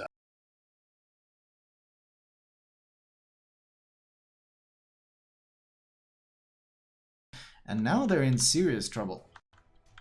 I think what they're going to try to do here is get the Somers onto C and turn that cap towards Lair. I really don't see a way they make this play, but that's really hard to do with the Moskva radar and RNG Sama still present. And they also don't have a radar of their own. Yeah. I actually quite like moving RNG Sim. They're like, well, we have the lead. We don't need to waste his time at B anymore. Let's make sure they can't get C. And Lear had in fact moved the Summers all the way over here in the hopes of securing this objective, and RNG Sama is just blocking him. Yeah. They are going to be up against the Des Moines here soon. Once he goes down there. Huge hit from the Venezia. That was an AP volley on Ike and Leighton. That was a good 20k chunk on him as he got in behind that island. They cannot afford to trade that because they're still down on health. Even with that Kremlin kill, they are still down on health. Yeah, that's still rough. Oh, the Summers is radared now by Idion Leitung. And RNG Sama is going to start chipping in here. That Daring DPM is going to do really, really well in this situation. Unless he gets hit with the sap. Oh, there it is. Mind blowing. Oh, good hit on mind blowing. And he is forced to bail. Will the Des Moines radar? They still don't have vision of him. I'm expecting to see that radar once he comes around the corner. They should radar RNG Sama here. He is bow in, so they should be able to get a significant amount of damage if they pop it. I think it might be on cooldown. I'd expect Sislik Hippo to have popped it otherwise. Well, I mean, I guess that's a free ton of damage on their DD, and they hold the cap. Oh, they get vision of the Shimakaze as well. 770, 620. It's getting do or die for Lair here soon. Yeah, and look at as soon as now that they know where both their DDs are, I wouldn't be surprised if strangers just walked right onto B and said like, okay, radar me, but I'm blocking your cap. They're moving the Thunder towards C now. Or sorry, towards A. They tried to use the Kremlin, that didn't work, now they're moving him. There's a radar from Sislik Hippo, but it's too late. RNG Sam has already angled away, and honestly, he's just going to be able to... Well, he's going to take some damage on the way. There might be some good Venezia volleys. Just short. And that means RNG Sama will absolutely live through this exchange. Yeah, that's really bad for them. They need to be able to get onto this cap, but with Idion Leitong there... And the Des Moines is dropping like very, very low now. Keep in mind that before RNG Sama bailed, he dropped single launch torpedoes on Sislik Hippo. And if Sislik messes up his reverse and gets stuck... Oh, I think he sees them. He's trying to run for it, but they are single launch. They are so very, very accurate and so very, very narrow. He needs to get out of the way. He's reversing as fast as he can, but he gets caught by one. Wow! That is that power of that single launch torpedo, especially against those nose-in ships, and RNG Sama takes down Sislik Hippo. And now they're in such trouble because, well, Blood Legend has moved to C as well, and he radars mind-blowing, so no C cap for them. They are forced to leave, and the points keep ticking for TWA. This is a practically game here. I don't really see any move they can make. I think Minakaze Shimakaze is going to try to YOLO straight. Summers might actually go down here. He's under so much pressure because of that radar. Yeah, he's going to go down, I think. They're all lobbing shells at him. Even the Daring is lobbing shells. Moskva goes fairly low, but they do get the kill. Venezia is trying to finish off. He might actually get the kill here. He does so much damage to that Moskva, especially with that kind of angle. Let's see what the next volley does. It's normal AP. Oh, it's AP. Oh, no, that's not gonna get killed. Wow. The Shima, meanwhile, dies to strangers' torpedoes. And now Kremlin pops around the corner and absolutely annihilates the Venezia. He's down to 12k health and in huge trouble. 970 points. TWA yet to lose a single ship. I don't know if this is just the map or if players just going to be outclassed, just like the two previous RU teams. To be fair, they did play the early game better, but in the end, yes, it still didn't matter. TWA, just like they do to their EU opponents, they just grinded them down with superior positioning, methodical, strategical play, and slowly but still, there was no insane pushes, no insane YOLOs. This was just like the quintessential tactical outmatch. Yeah, that was pretty dominant. I mean, even if it didn't look like they were winning in the beginning, TWA just played that very, very well. Indeed. What does the studio think of this opening match to our first place versus first place? What a match from TWA. Very well done by them. And I apologize for the small issues we have. Just for context, this is happening because we are restreaming Flamu's signal through a clean feed, and that had an issue. So unfortunately, something that we cannot really have any impact on because it's one of our providers. So sorry for that, but we hope it's not going to happen again. Yeah, very, very strong showing here from TWA, taking that map off of Lair, and they had some interesting moves here, trying to throw TWA off their game. And we have Mimi and Toby back to help us a bit analyze this game. So, Mimi, what made TWA win this one, in your opinion? Because they clearly know what to do. No, that's too easy. In That's this too map easy. with this. They all know what to do. No, I'm going to explain. Now I lost my thought. Okay. Because from TWA it was very methodical game. Like they took an advantage and they didn't give it back to Lair. And if you will take a look into their positions on minimaps, you can clearly see how they're easy to control the whole map with their positioning. So I just think that good lineup for this map. This map is in very TWA favor, like we could see yesterday. So they pretty well known with how to make it work for them. So I mean, I just didn't see any moment where Lair took the superior on this map. So there was no chance in the start. TWA didn't let the advantage even for a second. Toby, what do you think? Yeah, I agree with the analysis. This was a very one-sided game. TWA got a slight advantage and kept pressing it. Two things won them the game, in my opinion. First of all, stalling out the points on B cap, just stepping onto the cap, getting away from it, stepping onto it. Just by this little move, baiting the radars, blocking it for a couple of seconds, they just got a 30, 40, 50 points advantage, which led Lair to make a move. So they tried to make a move with their Kreml, which got heavily out-traded. So they lost their Kreml for free on A cap, and then they had to make a play on Charlie because they had no leverage on A. And it was desperation mode because they didn't get any hold on TWA. They had nowhere to attack, nowhere to gain an advantage. And it was compared to the other games, more boring because there was no flipping back and forth, but very methodically, very clean played. Good job, TWA. Yes, absolutely. And I think it's also interesting to see that TWA rotates a bit with their setup when they see the need to. For example, yesterday they were actually bringing a Shimmer on Land of Fire, and today they were bringing the Daring, and they made very good use of it, getting that Des Moines nuked near B with those single launch torpedoes by RNG Summer, who was playing a very dangerous game, but with his skill, he managed to survive it. Wow, yes, I think we're up for a very nice setup of matches. I mean, obviously this was very clean and methodical from both teams trying to get in there. What did you think about that Des Moines move into B?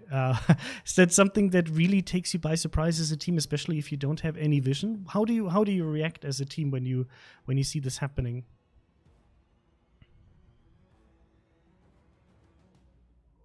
Yeah, it's very difficult. I mean, this Des Moines, you don't expect it. So it was a clever move or it was a very move to speculate on this opening, high risk, high reward play. In the end, it didn't pay off, but it's a nice sneaky move. I liked it. Yes, and the next map is going to be Shards. And we will see which team is actually going to take that. I mean, it is Lair's own pick, so I'm sure they have an interesting tactic ready to go. And I'm sure they also took a look at how TWA played this map yesterday. We're going to show a quick map preview of Shards because we haven't seen it before today. And then we'll be back here and talk about who we think is going to win the next one. In the frigid expanse of the North Atlantic between Iceland and Scandinavia lie the Faroe Islands. Beautiful and isolated, these wind-swept shores will shortly be the setting of a desperate struggle between opposing navies. This is Shards. Shards is a 42 by 42 kilometre domination-style map with 3 capture points running in a line from southwest to northeast. the A cap in the bottom left, B in the centre and C in the top right. In the lower left and upper right corners of the map, the A and C capture points pose quandaries for both teams.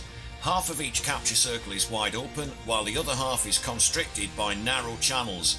How they choose to handle these corner capture points form the backbone of a team's strategy for dealing with shards.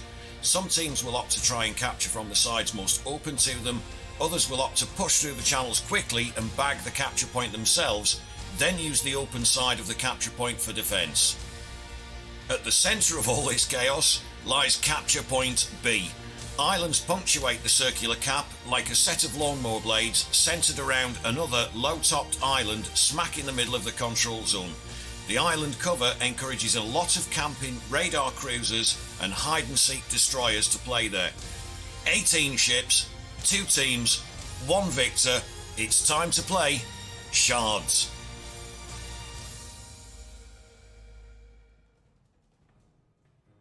Yes, so this is the map we're going to see next. The teams are almost readied up. So, Mimi, what do you think? Who's going to take this map? TWA.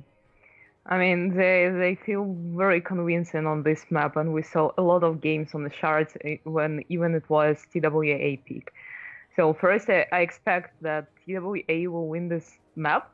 And second, I expect very interesting game with, and I really want to see these flipping caps again, because Shards is very in this favor. Okay, Toby, what's your prediction? I think I have to go with TWA here as well. I think Shards suits them very well. They had a really good push with the Bourgogne, adapted very well to their game plan, so TWA is my pick here. Okay, well, I personally do actually think that Lair will take this off TWA, because TWA, yes, they had a good match here yesterday, but it didn't look super perfect, so maybe this is the chance for Lair to get into this set of matches and try to take a point off of TWA. I can already tell you that most of you do think that TWA is actually going to win, but we'll talk about the results of the prediction campaign after the match goes live. So I will be handing over to Flamu with the next match. Let's see who's going to take this. Have a very, very fun match, and I'll see you on the other side.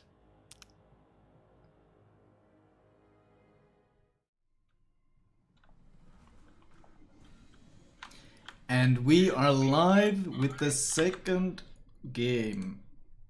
What the hell? Was that you? No. Okay, and we are live with the second game of this final.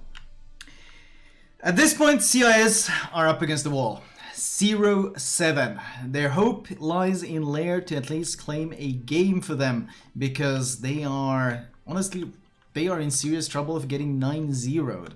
And that is not something a region recovers from that well. Yeah, luckily for them, they only have one DD, and it is the Z52, so perhaps this will work out for them. Although we did see RNG Summit play the Soul Z52 last time against Junk, and it did work out not terribly, so...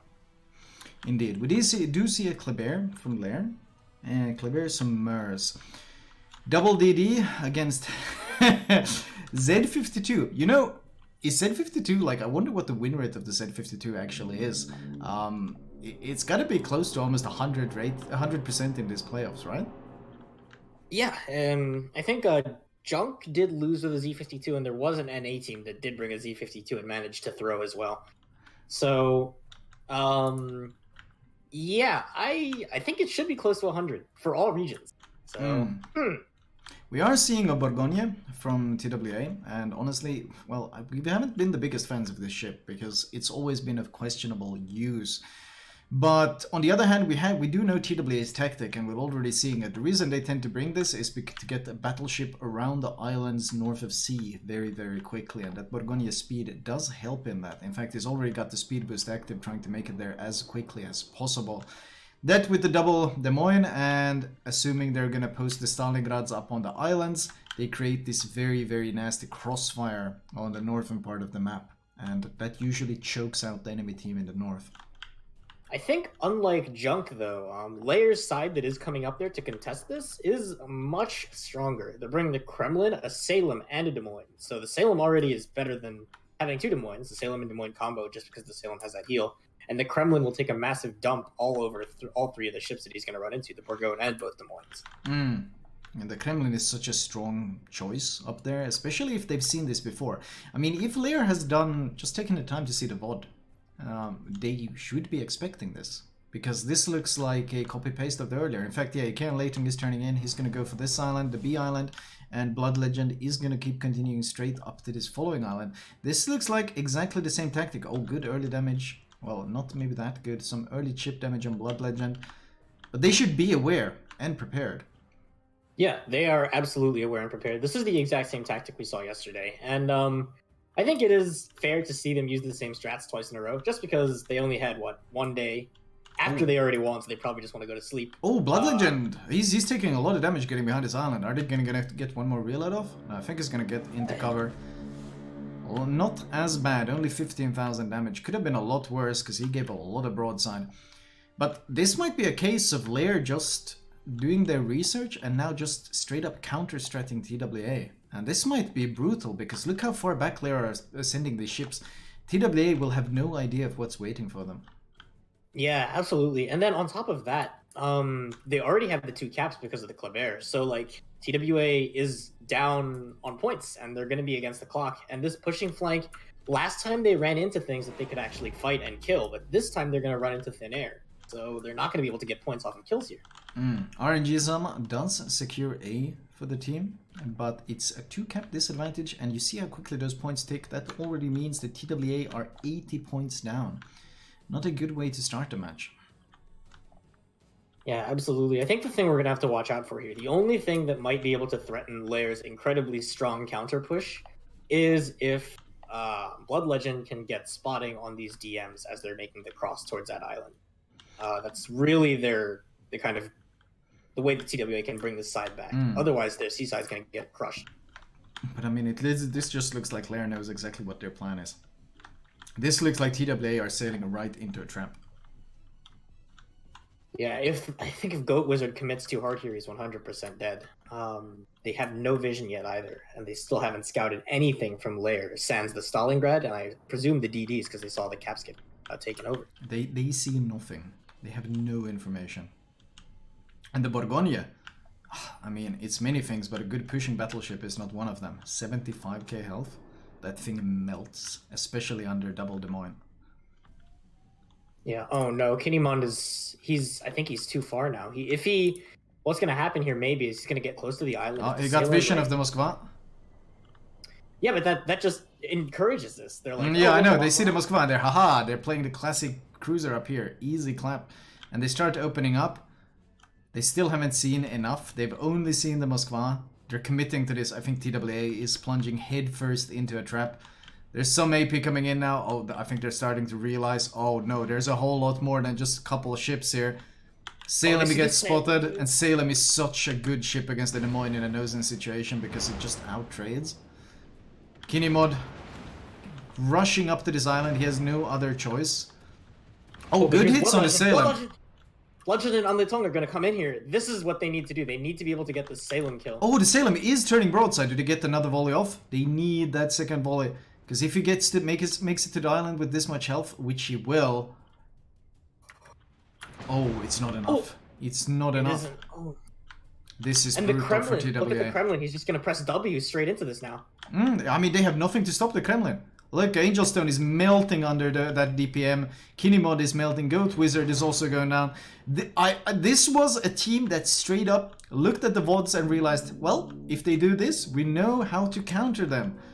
And TWA is in such trouble. What do they do about this monster, this behemoth Vanny that's just charging up around the island? What is their counterplay? I have no idea. I think they're going to lose Kinemon for sure. I think Goat Wizard and Angel Stone are going to have to extract. They're going to turn around using the island cover here. I think, yeah, I think they will be able to get out because there's no real crossfire besides. Well, the Stalingrad, Sislek Hippo is taking pot shots at them, but besides that, there's no real. But man, this terrifying Kremlin just charging around the island.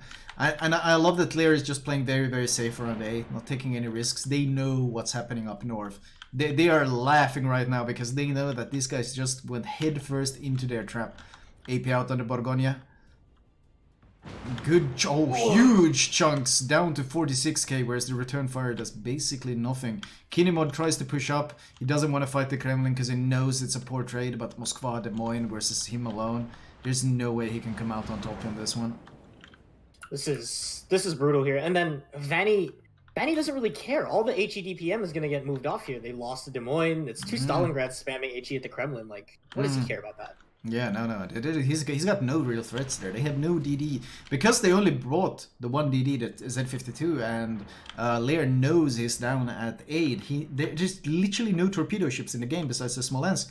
So he's got nothing stopping him. There is nothing preventing this behemoth from just charging down TWA, and TWA are just scrambling, trying to run, and they're dying in the process.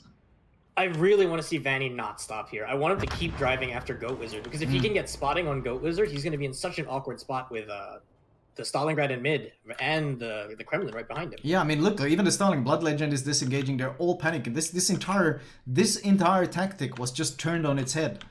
Lear did their homework, and this is what it looks like. Oh no, Stalingrad is caught full broadside as the Kremlin comes around. Oh, that hurts. Luckily, only one Citadel. He doesn't get deleted. That could easily have been a devastating. But oh no, this is just brutal to watch. And look on the other side. Poppy Galaxy has been burned down to 10k. The Thunder and the Smolensk have been spamming him with HE, and the Somers are just keeping him lit here. There's nothing he can do about this. Angel Stone is trying some sort of desperation maneuvers. He's turning in, actually going for the cap, trying to keep them away, but nose in Des Moines. He can't do that much to a nose in Des Moines. That's the issue with the Borgonia. It lacks that overmatch. Oh, and the Stalingrad. He's giving full broadside to the Stalingrad as he tries to make this push. Oh, this is crumbling. This is crumbling hard. 700 to 462. Oh, this is complete lair control by the looks of it. The Kremlin does stop. He doesn't want to extend too far. I guess he's a bit worried, but... Oh no, I think they're just going to finish the Stalingrad first if they can. Yeah, I think if Leir's Moskva needs to, I think he should just ram Angel Stone here. Someone just blapped the Sislek Hippo big time. Oh, Borgonia is going in. He reversed too far. The Ohio is going to dab on him. Yeah, he just lost all his health to that. He's gonna have to accelerate. He might have misplayed there heavily. They're focusing him down. And I think Angel Stone is gonna go for the drive-by on the Moskva.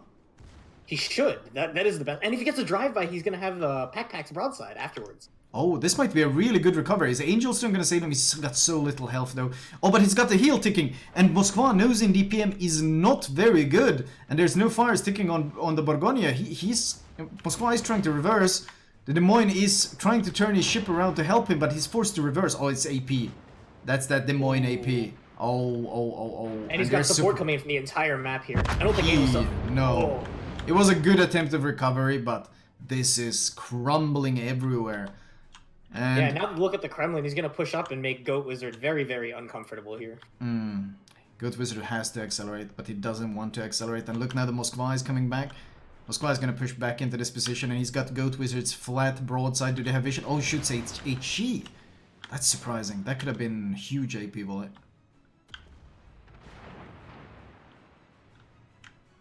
Even the Kleber is joining in here. They're going to pick up the Stalingrad, but once Goat Wizard goes down, that's basically all of their firepower on this side of the map. And just removed. Blood Legend, like, what can he do? He doesn't really dare to open up on the Kremlin, I think, either. Oh... They do take down the Stalingrad, but that is good. But, and to be fair, the Moskva is actually, he's burning. Where's the damage gone? Foudroyant from Lair? He's burning quite low. Can he get a good HE in? Oh, he's gonna get it. Can Goat Wizard trade? I don't think so. Unless he gets to fire. Oh! He does not. Oh, they trade! That's actually very good for TWA, because they're only down one ship. It is a battleship, but it's still only one ship. And looking at the health pools, they're only down about 10k health. It's not the end of the world, and they have managed to take B back. So even though that tactic was turned around on their head, They are still in a winning position if they can just defend B. I don't think there's a way they can defend A, actually. That's going to be the issue here. Because, like, look at their ships. They have nothing in position to shoot this Summers as he gets into the cap. Moskva can't reverse and radar him because the threat of... Well, actually, the Thunder is pretty far away.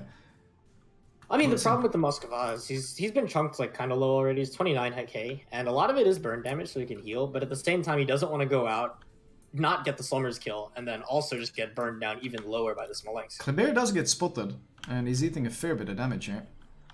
It's that Z52 Hydro. It's just OP. They force him back. What do you do? Right? Is this going to be one of the few losses we've seen as 852 in Europe? I think because of look at Blood Legends' position and the way they've set up here, it's going to be really hard. Poppy actually pops the radar and decides to charge in around the island. And he's going to be able to get shots in on the Summers, and he's going to force him back. So they will not be able to get the gap. Oh, he shots a bit too soon. The Summers looks like he's beached or DC'd. I'm not sure. No, I think he's just waiting. He's waiting the radar. He thinks no one can shoot him. And then the Moskva pops up as he starts reversing, and he's like, oh, hold up. But wait, did they lose? The radar ran out. Radar ran out. Oh, that is unfortunate. Kleber pushing in. 100-point lead. Oh, but both B and A contested at the same time by Lair. If RNG Sama comes in front of the Summers and can cut him off with the Moskva support, they might be able to kill him. Oh, that's actually true, and he's going for it. He's straight up going for it. He drops torpedoes on the Thunder, but you know where he's gonna continue. Oh, this might be very, but the Smolensk... That Smolensk, does he have smoke? They have no radar though, so if RNG Sama has smoke available, that German smoke cooldown is so very long, I'm not sure if it's available. Ooh, I think the Summers might have his smoke as well, maybe, unless he used it for the Smolensk. But this is so risky here. This is huge. Lair does flip A, and they're gonna get B as well, most likely. Oh, there, spotted is. RNG Sama smokes up. Does he have Hydro? Does he have the Hydro? He should have the Hydro, or actually, I don't know. It doesn't look like he does. Oh, and that blind fire is so vulnerable. They do have vision of the Summers. They do have vision. He's afraid to shoot though, because he's gonna get blind fire. YOLO. He's just gonna push him in. Yeah, RNG Sama can shoot because the ship is so huge and the Smolensk blind fire is shredding him. The blind fire is so good, he has to go for the shots. Oh no, he's gonna get YOLO'd. If Summers kills him, they lose vision. And he used the torps on the other guy. Can they trade? They do trade. They do trade. And Smolensk does manage to contest B. And Ohio will probably be able to cap A. Oh, can they get some good volleys in? AP is out on the Smolensk. No, overpens by the looks of it. Smolensk will survive. Yoshi gets blapped. He's going to die here. The Thunder picks him up. Or the Salem. He was sitting full broadside in his smoke to that Salem in the radar. He had no chance of that. I mean, it looked like a heroic attempt, but ultimately, that was a clean, perfect counter strat. And honestly, I do have to wonder, was that maybe a bit arrogance from TWA? Like, let's just do the exact same thing we did in the EU semifinals? Or was it even the EU finals? It was the finals, yeah. The EU finals. Yeah, let's do the exact same thing and hope no one watched the VOD. I mean, to be fair, they did get away with it yesterday. They did the exact same thing on Land of Fire, and Junk didn't watch the VOD or didn't plan for it. So maybe that fit. Maybe that fed it. But I mean, Lair, once they saw what happened to their first team, they would probably, you know what? We got like an hour to burn here. Let's check what these guys actually do. Yeah, that's interesting. I want to check the rest of the map pool after this game is over, because I want to see if Lair actually does counter strat TWA on every map and TWA doesn't adjust. This could be an RU win, maybe. Yeah, this could still be a reverse sweep. This is gonna with 994, 998. The next tick is gonna clinch it. The Salem survives, and just like that, Lair ties it 1-1, and more importantly, Lair gets the first map, the first game win for Team CIS. And man, they really needed this, because being zeroed is not an enjoyable experience. Studio, what's your take? And there goes the first point for the CIS teams today, with a very convincing counter by Lair against TWA. Very well done, and yeah, I had that feeling. It's like this could be a good map for Lair. As I said, apparently TWA didn't adjust a lot of things about the strategy to approach this map, and Lair had a really good answer for that. So it's going to be interesting how this will play out in the next matches, but let's talk about this one. Toby, why did TWA not adjust their strategy? Did they think it would be able to counter whatever, or was that their way of checking whether Leia did their homework? It looks a little bit like, hey, did you do your homework?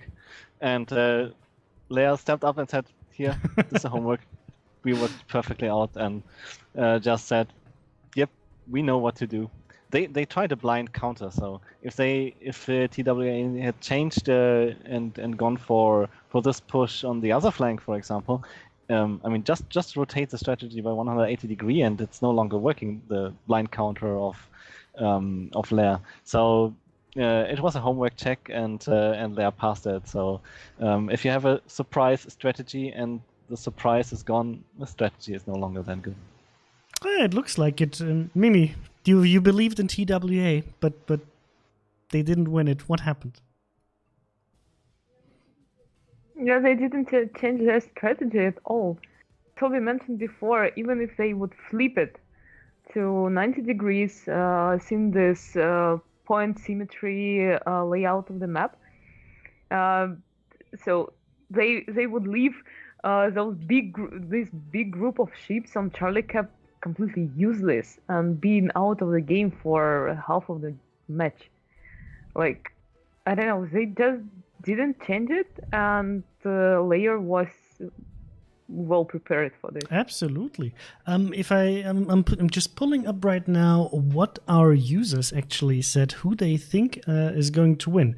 So Layer 3-0 on TWA, only 3% thought that this would happen. Layer 3-1 on TWA, 18%. Layer 3-2 on TWA, 22%. So that's roughly 45% of people thinking that Layer might take this home. And then we have TWA 3-2 against Layer, 21%, TWA on Layer with a 3-1, 28%, and TWA zeroing a Layer with 3-0, only 7.5%. So slight advantage here for TWA in terms of what users expect to happen. But I think after this one, everybody will take Layer a bit more seriously because they won the CIS finals. They definitely know their strategy. They know their plans. They do their homework when it comes to checking out what the enemy team is doing. And that is so important. And also something I wanted to highlight, all of these teams, they spend a lot of time preparing for these tournaments.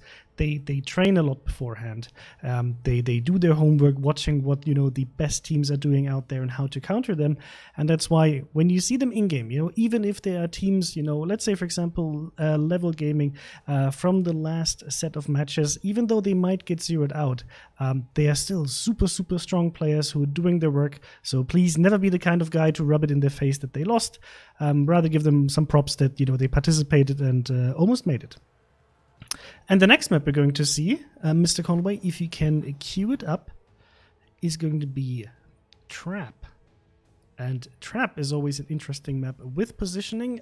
Usually a lot of the casting focuses on what's happening on A because most of the forces will meet up there, but also a lot of interesting things usually happening around B and C and what teams want to commit to then push down to A again. So with TWA already trying to bring tactics from yesterday, do you think they will try the same with Trap? They will. They will bring something different. At least I believe in this. Because TWA is well known as a team who is able to adapt pretty quickly. So they checked, didn't work, so they have to change something now. Yeah, I believe so too. For teams it's very difficult. You have basically only one day to prepare.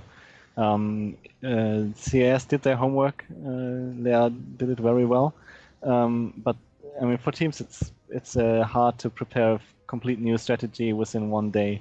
So maybe it's time to improvise a little bit and bring out the B strategies or try something sneaky. Trap has some nice potentials to play on B cap as well. Some risky moves might give you an early advantage and force the enemy to push. So I expect TWA to shake it off and continue. They checked, Blair did their homework, so next time we are gonna play serious again. Yes, I think both of these teams are so experienced that, losing one match won't really throw them back mentally. But they do know, okay, we definitely have to bring out the very, very best. And the match seems to be happening in 2 minutes. So I just wanted to, bring your attention to the very amazing image, the clan image that TWA submitted since the very, very first tournament. And you can see it's basically rivaling the artworks that we usually provide from World of Warships. It's super classy and still very beautiful. We'll quickly jump to the trap map preview, then we'll come back here and hand over to Flamu. So we'll be right back.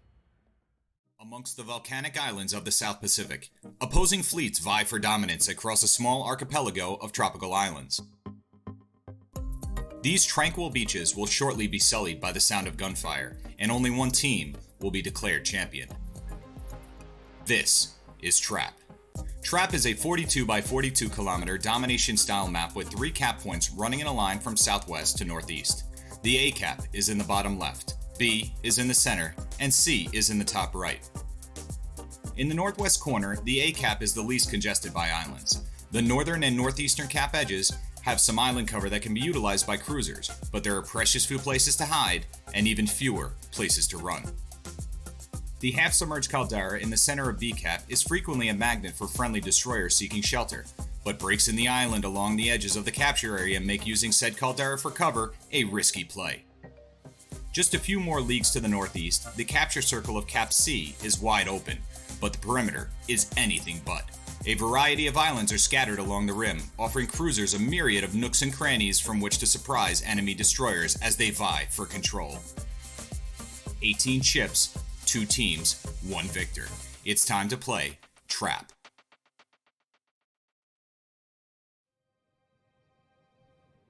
So now I hope you have a bit of a better understanding for that map. Very nice from all of our contributors to chime in here and provide these map previews. I think it's a very good initiative.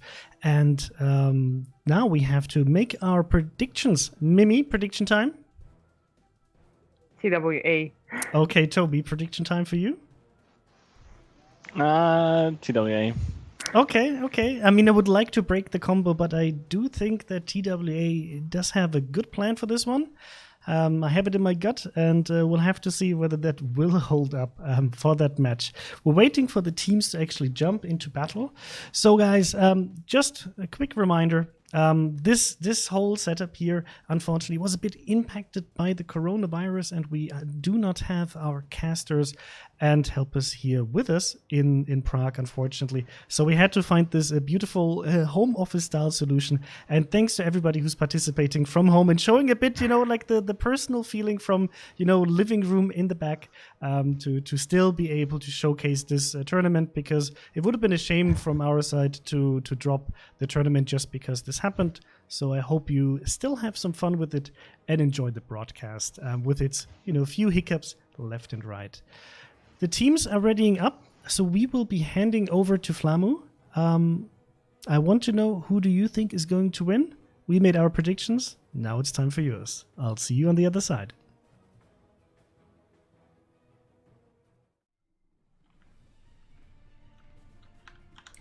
And we are live with the third game of this EU versus CIS server clash. TWA, extremely convincing in the first map, but then Lear showed, well, we know how to look at VODs and just cleanly, perfectly counter-stratted everything TWA was planning to do.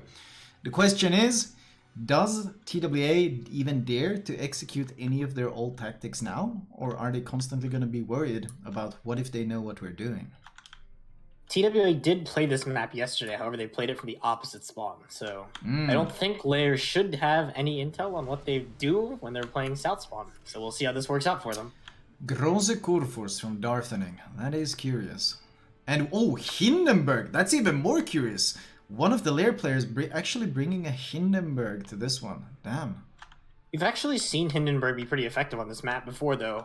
Down by A, he just starts farming with that IFHE and can burn down the Stalingrad or Moskva that sits on A really, really easily. And they will bring Smolensk and Samars, so they will obviously be smoking him up, or he's going to be hiding behind the smoke, utilizing that great range.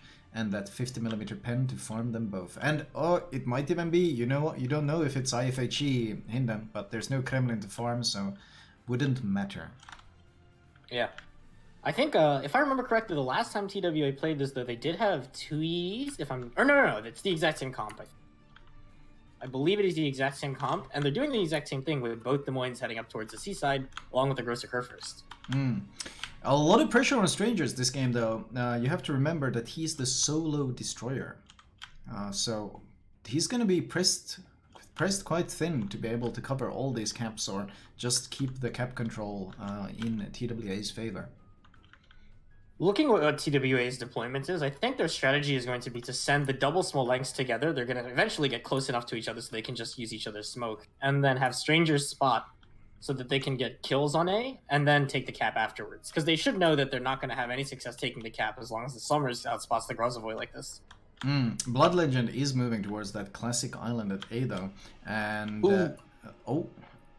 he is spotted. There's already AP out. There's a counter radar on the Shimakaze. I really like the Shimakaze play. He went forward to spot Blood Legend, so he's making this approach really, really uncomfortable. Because look, he's full broadside to the Stalingrad in mid now. Oh, yeah, he waited for the first shot, but he's going for the full broadside turn.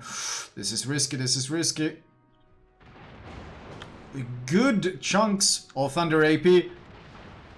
Oh, it's a huge hit from the Thunders. Both of them take a pot shot and eats double Citadels. And that's Blood Legend down to 27k. Rather audacious move, sending the Shima so close to them, but it pays off. The Shima barely loses any health, and Blood Legend is not just down to half HP, but his entire position to this island is now in danger. He doesn't dare to go for it.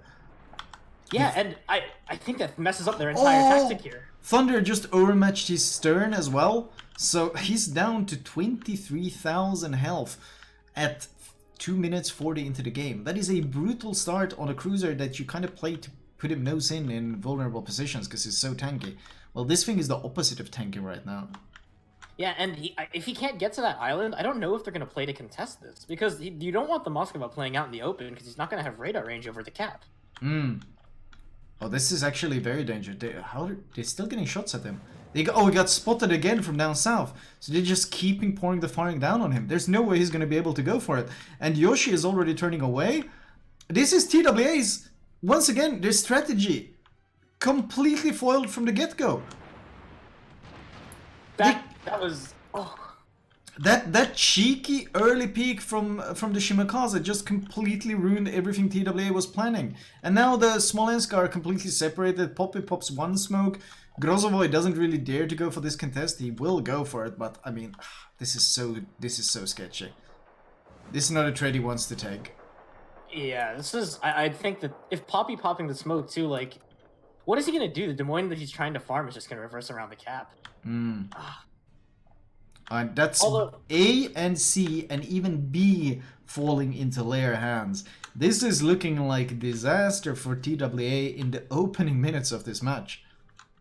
Oh, and look at this again. Look at TWA's positioning, and look what Lair has up here. I think TWA is doing a mirror of their previous strat that they did on this map before, and Lair knows it. They know they're going to send all the ships behind, the Venezia safely cap C, and then just dips out. He's just taking the free points that he knows he's going to get. Oh, this is actually brutal. Is this a second counter strat? I think so. That's what it looks like to me so far. Didn't they send the same conga line the last time? Up north, TWA that is, except from the other side. From the other side. Yeah, yep. It's the same exact conga line. Oh, this is brutal. TWA, 3 caps down. The Moskva has managed to heal, but he's burned through, what, 2-3 heals already? And he's up to only 32k. They have no cap control. They have no map control. This is looking very, very poor. Already 150 points down, and we're only 5 minutes into the match. And look at this layer position. Like, what does TWA contest with? Because they only have the Grozovoy. They can't send a cruiser onto B because it's going to get crossfired and absolutely destroyed. The only thing Lair has to worry about right now is the Des Moines pushing in from C. That is literally their only concern, because all of TWA's ships are in full retreat from A. But Des Moines is many things. Fast is not one of them. It's going to take them a long time to actually activate this, and during that time we're going to have A and B just ticking away, and 200 points already, and it's going to keep climbing. Man, they're going to struggle to activate this Korfos and this Des Moines. Yeah, and I think they might not even get the chance, because last time we saw what happened when they pushed down. They were crossfired by the... Was it the Junk Des Moines? I want to say it was Junk's Des Moines. Or it might have been GKD's Des Moines. But either way, it was one of those two teams was crossfiring RNG Sama and Kinemon as they were coming down, and they just got absolutely blacked for it. Yeah, I mean, this is... At this point, what does TWA pull out of the bag? 250 points down. They finally get their first cap, finally get some points ticking for them. But it is so little and so late. They're about to be doubled in score. 300, 600 looming on the horizon. And they're still sending the Scoreforce and this Des Moines all the way around this island. Do they really have time for this? I don't think so. These points are going to tick up so fast, and they have nothing to contest B. Well, Strangers is moving towards it now, but the radar is just going to keep him off. Well, I think what TWA has to hope for here is a mistake by Lair. Like, they overextend or overcommit and then start losing ships. But we saw against Level during the CIS finals, we saw Lair play, and when they get an advantage, they play very intelligently, very safe, and they rarely make those mistakes. So, TWA, fingers crossed, hoping for the best, but this is looking grim. Yeah. We've got Torps coming in on RNG Sama, but... Oh, they actually time out. He's launching them from such range. Des Moines pushes in, he gets spotted. Stalingrad's and Thunder both firing on him. And even the Venezia, like... They're just kiting into their own spawn. Trying to drag them out of position. Get them away from B. Yeah, Strangers does enter B, contested finally. There's the radar instantly. Stranger's just gonna go for it. He's like, I don't think you can get enough damage in on me. I'm gonna go for it, YOLO. And that does speak a bit to the desperation. Usually you reverse DDs into caps. He just went nose in and charged it. Yeah, this is gonna be not too much damage, maybe. He's so far. Everyone's so far away. They're like 19 kilometers away. Yeah, Grossover might be big, but it's also quite fast. And he's just wiggling his booty, trying to avoid most of it. So I think the problem here is, look at TWA's, like... TWA actually has a decent position to they lost vision. They lost vision, but they did get the reset in, and I think that reset is going to be enough for mind-blowing the Summers to be able to come up here and just contest B, stop the cap from happening. That's if I mean, all they have to do is hold the cap now, because TWA does need the kills. Like, there's still 300 points down, even if B is ticking, even if they let B tick for a while. Yeah, he's actually just gonna let them cap it and just reverse in and contest it. He doesn't care. The lead is so significant. I mean, I like... Oh, look at Lair's Swolex. He's overcommitted. Like, this is what they were hoping for. Overcommit, and now they're chunking him down. He's 13k and getting blind fired. Oh. Well, Poppy Galaxy is just rushing him. That's pretty ballsy with the nose in Des Moines on the other side. Oh, this is really ballsy from Poppy. He might be thinking that Des Moines went up to B. No, he sees him. He's got vision. He's still going for it. This is so ballsy. Ooh. We'll see how this pays off for them. This is really... He's skirting the edge of that Des Moines radar range. They want this kill. They're going for the crazy moves now. It's TWA's turn to go for the crazy moves. Might mess up if he eats a torp here. Oh. Bon vivant. If he comes out, he's going to be going full broadside to Poppy. He's no, he's going to dodge. He's got Hydra. He's going for that guy. No, he's not. Oh, no, that's disaster. Oh, that's blind fire too. They blind fire off the torp hit location. He doesn't have damage con. He doesn't have damage con. And he's got broken engine. He's going to glide out because no damage con. It's a disaster for Bon Vivant. And that's going to be a free kill. TWA. I have no idea how that worked, but it worked beautifully. And they really, really needed that. And now the Des Moines is all alone against double Smolensk. 1 versus 1, sure, with all that firepower coming his way, he's going to have to back off. He doesn't want this fight. He's going to try to... He's going to accelerate and turn away and just run, I think. That is really smart. He actually just dodged the cross shot from the Moskva too by doing that, so well played to him. But is he going to get away? Are they not loading AP? I'm surprised they're not loading AP for this broadside. Neither is actually loading AP for this. A bit surprising. I think they just chase him down here with HE. There's no reason to bother with the AP when you can just burn him down straight up. This is true, but except for the more damage. But, I mean, Smolensk is straight up a lot faster than the Des Moines. If they chase him, he's not going to get away. The Hindenburg is trying to rally down there to help him, but Hindenburg is not fast either, and Hindenburg is quite far away. They're trying to focus down Poppy, but from this range? He is eating a lot of damage for it, but actually now that Poppy smokes, the Des Moines should be able to go dark here. I think. No. Actually, no. No. Yoshi is much faster than the Des Moines. Smolensk is a really, really fast cruiser. He's easily gonna be able to keep track of him. Well, that's kind of what TWA was hoping for. Oh, huge AP hits from that American AP though. Yoshi, you need to angle. Oh, Yoshi, you need to angle. Yoshi, please angle. Oh my god, he's eating so much damage. They might actually convert right back. They do get the kill, but oh Jesus, Yoshi is down to 3k health. He ate so much. No, he's got the heal ticking. He's got the heal, and I think he still has damage con because there's no HE. That was... Oh no, the AP across the map, Stalingrad AP. Oh, it's our pins! And the blind fire! He's still getting the hits. He's still getting hits. Yeah, he's actually just moving. He's leaving his own smoke because he's afraid of the blind fire.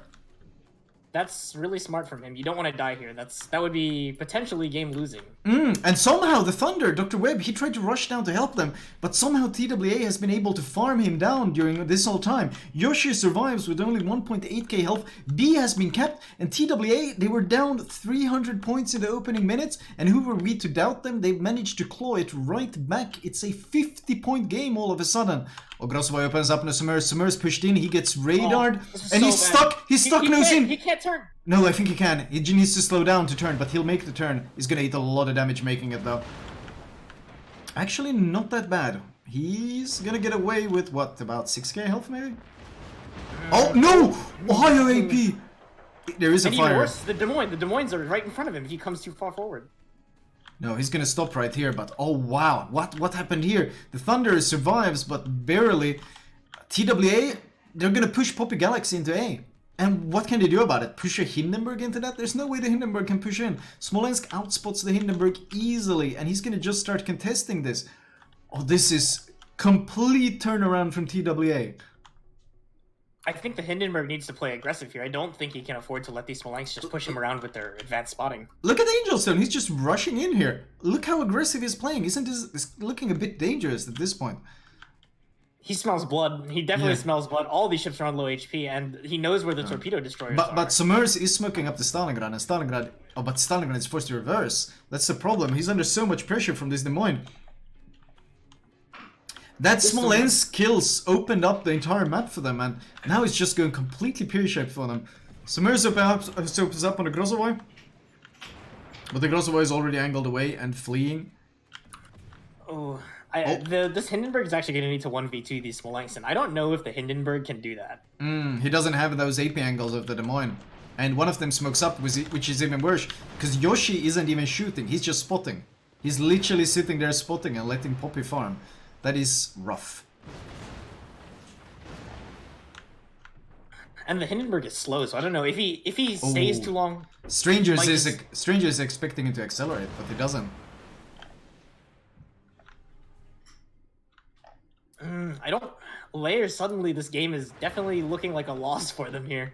Yeah, no, this was complete. Look at the health advantage. 130k advantage for TWA.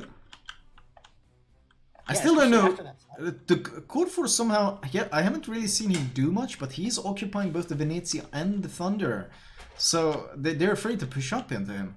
Because they really don't want to brawl this thing, and it's understandable, because now he's pushing into the Thunder, and Thunder versus Code Force is not a very even matchup. Yeah, and look at these Des Moines positions. I really like how they played this. They got posted up on the island, and even, like, they put their sides down so the Venezia and the Thunder can't fight them, and they're just bow into the Stalingrad, absolutely destroying it. Hindenburg is still contesting blind firing, but look at this helpful. It is depleting so very, very quickly. Down to 12k. Thunder is low. Stalingrad trying to push in, and here comes the Core Force. First blap is out. Oh, but Venezia is going for the YOLO. Can this Venezia turn this around? Oh, the Grozovoi takes down the Summers. 956. How did it turn so very quickly? That audacious Smolensk push, just skirting around the Des Moines radar, gave them 2 kills on that flank, killing the Smolensk and killing the Des Moines. And just like that, with some really clutch individual play, TWA claw back what looked like an almost hopeless game. They claw it back in a very convincing win. Damn. Wow. They didn't end up losing a single ship, not even that Moskva. Was it Blood Legend who got absolutely blapped at the start? What an incredible recovery. That means 2-1 for TWA against Lair. Let's send it over to the studio. Oh damn, what a game. Unbelievable how TWA clawed that one back, guys. I didn't promise you anything wrong, right? I did not disappoint you with the matches we have here from Lair versus TWA. It's this close, and it's great to see two teams on that level fight it out. And, you know, just back and forth and back and forth. And, you know, it's the small mistakes, like that Smolensk, you know, and how ballsy TWA played this. I'm a bit speechless, so I will need some help from Mimi to save me. Mimi, what did TWA do there? It looked so grim in the beginning, but then they turned it into gold. Yeah, all you need is the ability to make a decision and a little bit of luck. Like when they sent Poppy back to Alpha Cap and they hit Torpedo to another Smolensk and smoke, and it's completely unlocked TWA there, and they murdered Des Moines, staying alone without help from the Smolensk because he was Democon, and then they just killed Hindenburg. Or I mean, yes, he was contesting for some time, but what it changed. Yeah, this move to Alpha Cap clearly won the game for TWA. Toby, what do you think? I mean, that opening salvo on Blood Legend, you know Blood Legend quite well as well, right? That must be so frustrating. You're trying to get into your position with your team, and that Shimmer going for that very early spot was so important for their early game to be able to throw TWA off their game. Phew. What do you think? I mean, yeah, I agree. This is Leia played brilliantly at the start. They had the way better opening, forcing TWA to abandon their game plan completely at the start. They looked so scared and so unorganized, which is very uncommon. The spotting from the Shimakaze was well played and forced a lot. And on the other hand, what was unnoticed, the Venetia capping Charlie for Lair, so they had 3 caps at the start ticking for them. I mean, Venetia capping a cap against 3 ships and defending it for quite a while was absolutely brilliantly executed. And but then everything flips in a small skirmish, and then from there on it just escalated. What TWA did really well was dragging their forces away from Charlie.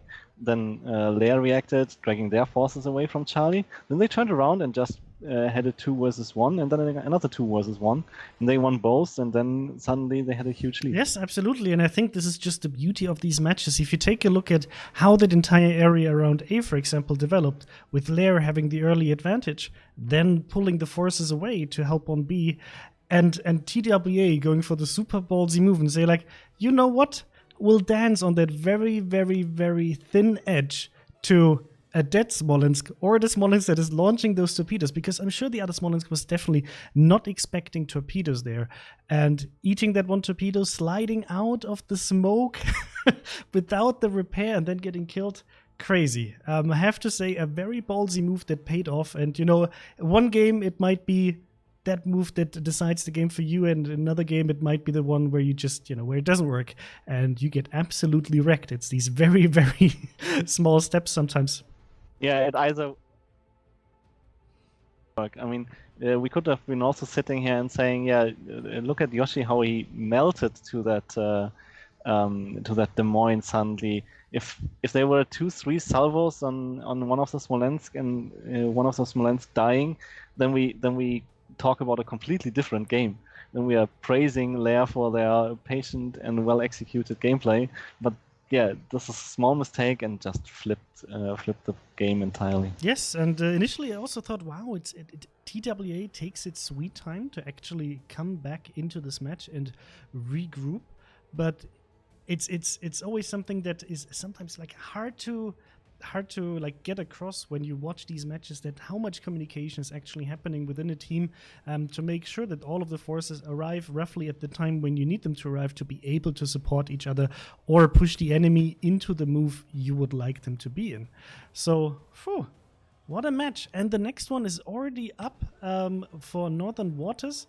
We're not going to play the map video because we've seen it before, and the teams are ready. Oh, Mr. Conway's already crying. He had it readied up to be played, but I think the teams are going to be ready in 2 minutes. So I'm eager to see what they have planned for Northern Waters, because at least yesterday and today the EU teams in general seem to be very, very comfortable on this map with their strategies, and TWA with a really interesting one. I mean, something I wanted to highlight with the ship picks, a Grozovoy, a Kurfürst, for example, on trap, ships that you probably wouldn't expect that much with the predominance of other battleships and DDs. And they still make them work very, very nicely. Always great to see from teams. Also the Hindi. What did you think about the Hindenburg pick?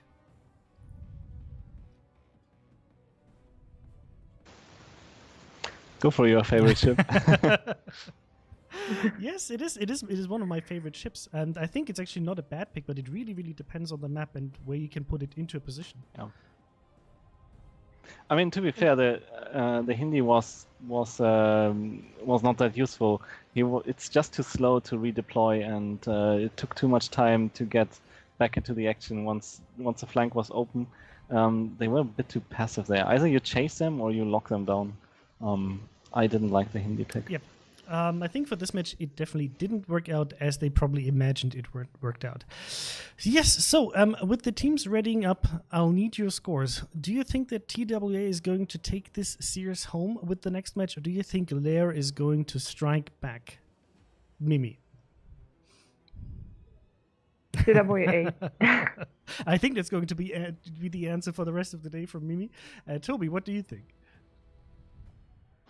I want to see Game 5, so I think Lair will strike back. We want to see a nice series, so I hope for a Game 5. And Northern Waters has provided the best games for us today, so I'm very excited for this one. Me too. So, oh God, I'm torn. Like, my heart wants to see the fifth match, but my gut tells me that TWA might have a slight advantage here. We will have to see. Chat, you let us know what you think. I'm very eager to see your predictions. And with this, we'll hand over to Flamu and Kirinichiban. Please follow them.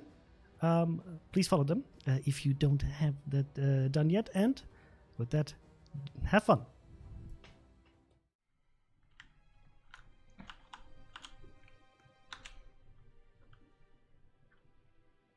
And we are live with the fourth game of this epic clash. TWA leading 2-1, but keep in mind this is a best of 5, and we did see Junk lead 2-1 yesterday and still end up losing 2-3. So Lair still has an opportunity to claw this back, still has a chance to claw back 2 games and win some serious honor for Russia in taking down TWA. Looking at the comps, I actually think I feel like we're gonna see the same strat from. Actually, is this the same? I think this is the same DD comp, at least from TWA. And we did see Junk, I think, won this map yesterday in the finals. So we'll see if Lair also did the research on this one and manages to do better than Junk. So far, Lair has it. I would say it looks like Lair has taken a look at the VODs and just basically quite handily countered them, but that last game showed why TWA is the EU champion. I felt like they got countered so very, very hard in the opening moves. Everything went poorly, but they recovered, they regrouped, and they still somehow managed to turn it around into a completely convincing win without a single ship lost. The difference was that this time they disengaged instantly when they realized this tactic wasn't working, whereas on the earlier map they were too deep to disengage, and they lost too many ships in the north. Yep.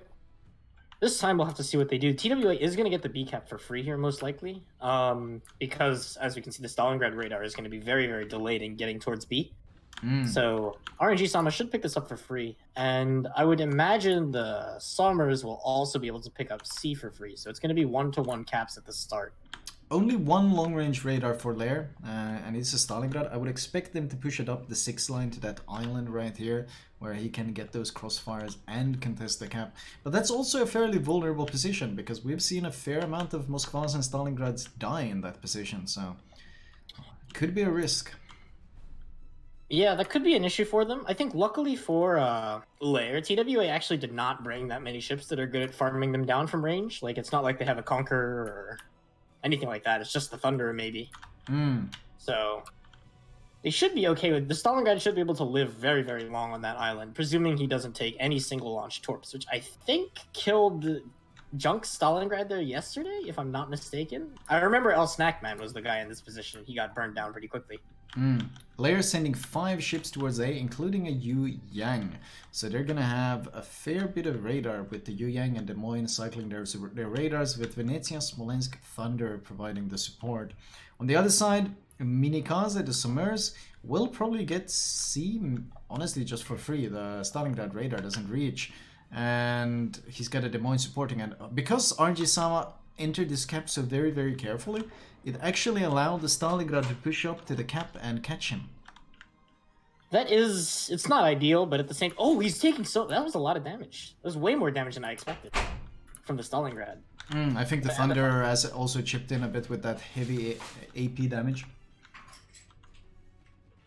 RNG-sama will come back for this cap, though. I don't think the Stormers will be able to rotate down and contest it, nor do I think he really needs to at this very moment. He can really take his time and just get there safely. Oh, Summers laid a long line of smoke, hoping to get this Venezia and Des Moines into this cover, but I'm not sure if they're actually going to go for it. They look very, very hesitant to commit to this. In fact, TWA, they do not want to go for this. Ooh, some big hits, but nothing serious. Wait, look at the... I think this might be a particular pick, because the Yu Yang can get down to that island so much easier, and if they get any inkling that the Des Moines and the Venezia are coming forward here, the Yu Yang radar can actually spot them out despite the smokescreen being there. Whereas like a Des Moines radar wouldn't be able to, because the Des Moines wouldn't be at the island yet. You're right. But we'll see if TWA still goes for this. I don't know if they do now. Yeah, I don't think they know the Yu Yang is there, though. Yeah, we'll see if they actually want to commit for this. Oh, they are? They're going for it? Oh, has Lair once again? Does Lair have an ace in the sleeve? Are we going to see TWA get their nose bloodied in the opening minutes? The question is, how badly will this ambush work? They don't know that they might be walking right into a trap. Well, Lair might mess it up. If they don't use the radar, then they're not going to see them coming. It doesn't look like they know. I think they thought that they bailed. They thought they disengaged. This is the Des Moines radar. And the counter radar, they spot the Yu Yang. Oh, Torps are out. Oh, they're going straight for the Des Moines, actually. I would assume he's running Hydra. Oh, Kinney's going to get spotted here in a second. I think he's going to drive into the Pack's radar. He does find a gap with the Hydra. But what firepower do they have? They do have the Thunder, but there's no real... Not too bad of a crossfire. I think he might be able to get into cover. He's still undetected. Still undetected. There's some blind fire coming in. They have no vision of this Des Moines. Yeah, I think the Yu Yang kind of messed that up there. He needed to stay on that island so that he could pop his radar as he was coming in. Now Kinnymon, I think he should be spotted. Yeah, now, right? They got vision of him now, but now he's already so close to the island. They get one shot at him, and then he's going to be into the island cover. Venezia goes for the AP volley. And it's actually good. Well, decent amount of damage, but honestly, Kinnymon, he's going to get into this island before the Thunderer can reload. He loses a fair chunk, I would say 20k, but he pops the heal. And he does get into full cover, and they have no radar to keep him spotted, and he is gone from their vision. And that's going to be such an advantage for TWA getting that Des Moines there. Yeah. Oh, here come cross shots, actually. I don't know where these are coming from. I think it's a Thunder 24 kilometers away. Packpacks actually got chunked fairly hard, and Strangers is now going for the cap because, well, they used the radar trying to catch that Des Moines earlier, and he might even get this objective. Meanwhile, C has been ticking for Lair this entire time. Moskva pops radar, they catch the Summers, and the Daring opens up with that Daring AP, and that is a huge amount of damage. He's absolutely under tremendous pressure, and the Summers has to rush up to this island. He cannot disengage. Do they have the crossfire? I think the Summers is gonna die here. Tong should be able to hit him, right? If he reverses too far, do they have vision? They still have vision. They still have vision. Blood Legend. Blood Legend. He must be looking for this shot. He goes for it, but Summers accelerates back into cover, so it should go wide. Ooh. They lose vision, but that is so much damage on this Summers. He's down to 5.6 here. I don't think that's worth it at all. What do you think? No, that's too much, because you gotta remember they only brought 2 DDs. And getting this much damage in on the Summers. Oh! That was blind! That was entirely blind! I was looking at from TWA's perspective, they didn't even see him. But Blood Legend just lined up the perfect sap volley and chunked down the remaining 5k health of that Summers. And that means B stays uncontested.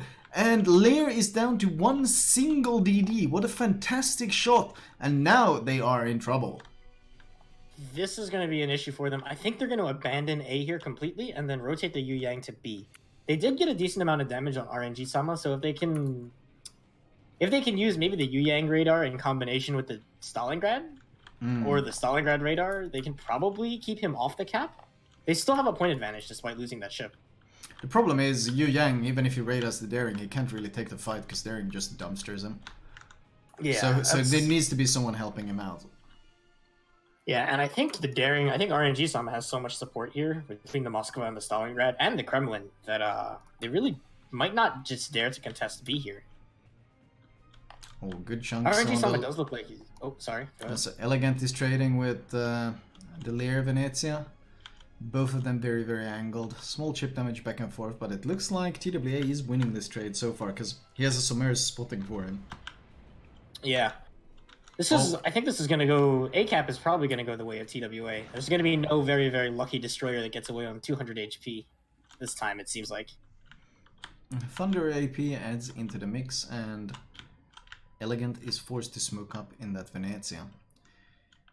Does the Yu Yang really dare to go for this cap after he just saw what happened to the Summers? He's actually already spotted. That was a early radar by Ikea and Leiting. I think he got spotted or something, and he just decided, well, let's try to radar. And they catch mind-blowing with that radar, and they chunk him down to 11.8k. Every chip damage, or every bit of damage matters on these DGs so hard now. It's because they only have 1 left, like you mentioned, and he has to get on this cap. Yeah, and it's doesn't need to have. It's double radar on the cap as well, so it's even riskier for him to go in now. With the double radar, thinking about that, I didn't even consider that, but maybe they just put him on C to keep RNG Sama off. Like, let 1 cap tick to 1 cap and play very, very defensive to force TWA to come to them. They're still up 30 points. Because they got that cap advantage so early. But I think, what exactly is their plan here with the Daring? He's spotting for the Venezia, he's spotting the Thunder. If they are allowed to move this Thunder up, if Vanny gets allowed to push, he does get some really, really nasty crossfires on Ikea and Leiting and such, so they can't allow it. They have to deal with him. Yeah, I think... I really, really, really would like to see them just give up B. This Yu Yang is still posturing to get it, but he doesn't have the support, and every time he gets radared, he's just going to lose more and more of his HP. He can test the cap, Ikea and Leiting. Oh, it was the Stalingrad radar earlier. This time it's the Moskva radar. And Mind-Blowing will be forced off this cap as well. Do they have any follow-up damage on him? I don't think so. This is just going to bully him away. Kremlin goes for the shot, Synthenor across the map. That AP does hurt if it does land. It looks like it's good. Ooh, barely. Got lucky there. Either way, I think what I would like to see is the Yu Yang just plays spot bot, sits right out of radar range of the Moskva, and has this Smolensk work him down here. Like, this is a... Tong is in a really awkward spot, so with the Smolensk just sitting in front of him farming, they really should just take advantage of this. And it's still a point lead. You gotta remember, it's still a Lair points lead, so TWA is the one who should be making the moves. Lair doesn't need to be risking the health. Lair's DM is on 8k all of a sudden. Well, whoa. Angelstone? It's gotta be Angelstone. No, I think it's Blood Legend. His guns are pointed that way. I think it's Angelstone who just got a huge hit in on him. That makes a lot of sense. Because RNG Sama moved up to spot and he's trying to angle against the Venezia, and then Angelstone capitalized with the Thunder AP, and well, that Des Moines, that push is cancelled. Fun is cancelled. It's like he's a German ship in development. Oh god. I really am starting to see. I think TWA is just going to play this like as TWA does, very very patiently, and just slowly but surely chip down all of Lair's ships. The HP lead is getting very very good here, and the Yu Yang's down to 4K now. You got Radar again. Oh, Synthenor is pushing up. This looks pretty safe though, because like, what can they really do about the Kremlin pushing up here? Not a whole lot. Especially since Ewing has been spotted on the other cap, this Synthenor push seems very safe. Ikean Leitung is under a lot of pressure here. Gotta keep that in mind. He's now at the 18k and burning.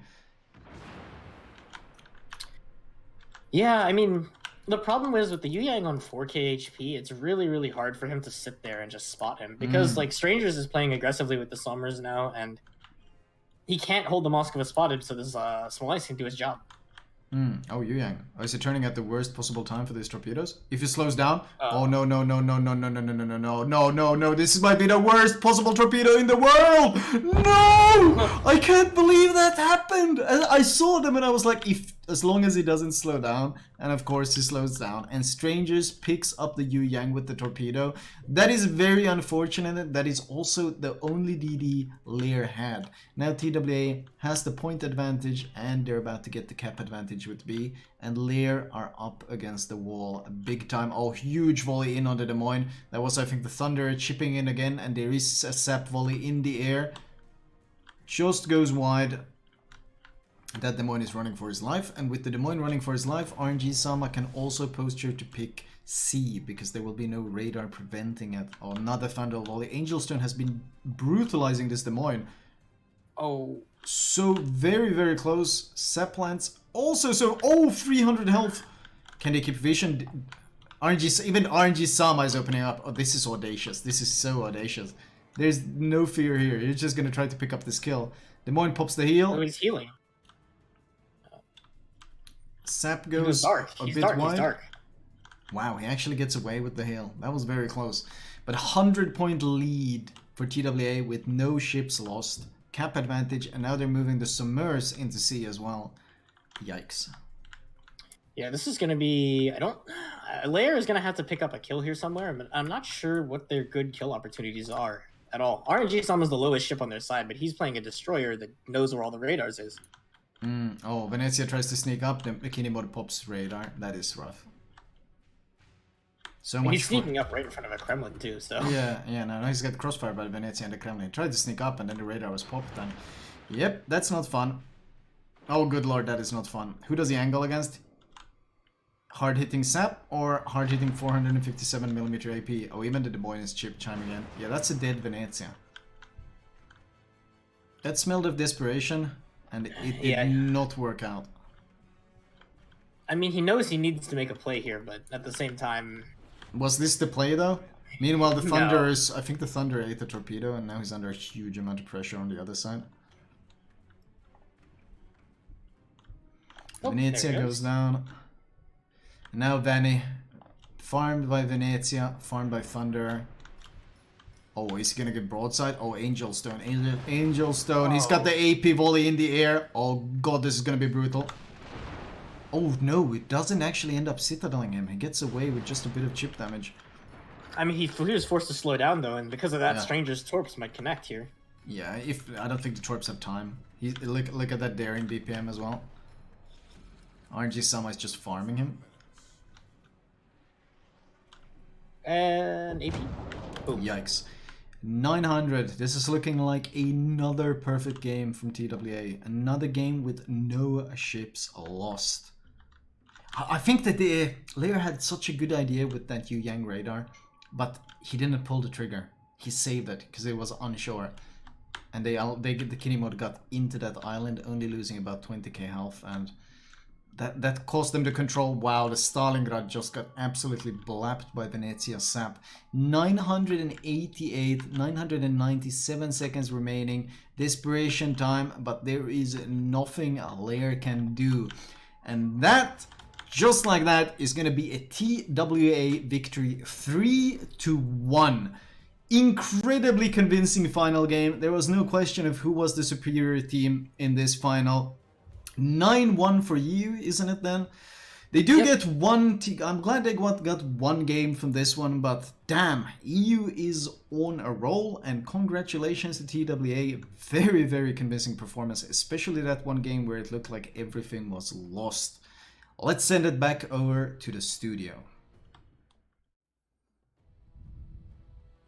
Wow, TWA with a very, very convincing last match in this best of 5 series. And that means that the EU server beat the CIS server in this King of the Sea International Finals. Congratulations to all of the teams, and in particular TWA, because that was definitely not easy against Lair.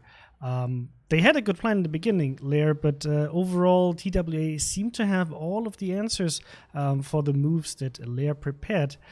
Mimi, you were right. I think we all picked TWA, but what made the difference today between TWA and Lair from your point of view? Sorry, Chris, we completely missed the first 2 minutes from you. Yes. Sorry. I was just asking, like, blame Conway. I mean. I'm happy to blame him. Hashtag blame Conway. You can put it in chat. It is true. No, but Mimi, I was asking, like, what do you think made the difference today between TWA and Lair when it comes to winning this series? I don't know. I've seen less mistakes from the TWA side, and it all was about personal mistakes from the Lair side. I mean, I'm not going to blame teams. I know how to play it under the pressure, and I can imagine. But this last game for Northern Waters,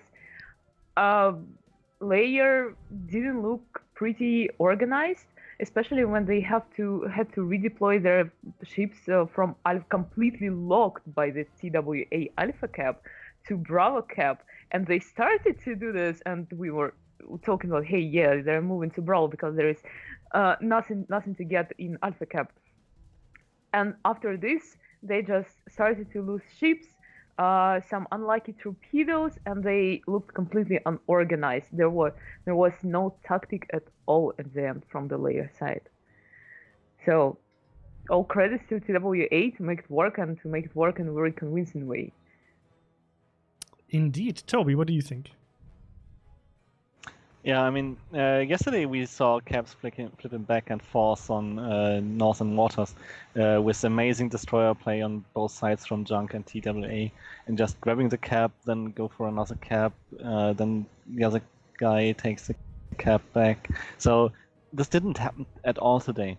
Either TWA was way better at shutting down and shooting today, but they completely locked down the destroyers of Lair, and I mean, they lost 2 ships and both were their destroyers, so they lost all their vision and all their ability to take caps very early and in a very, very unconvincing fashion.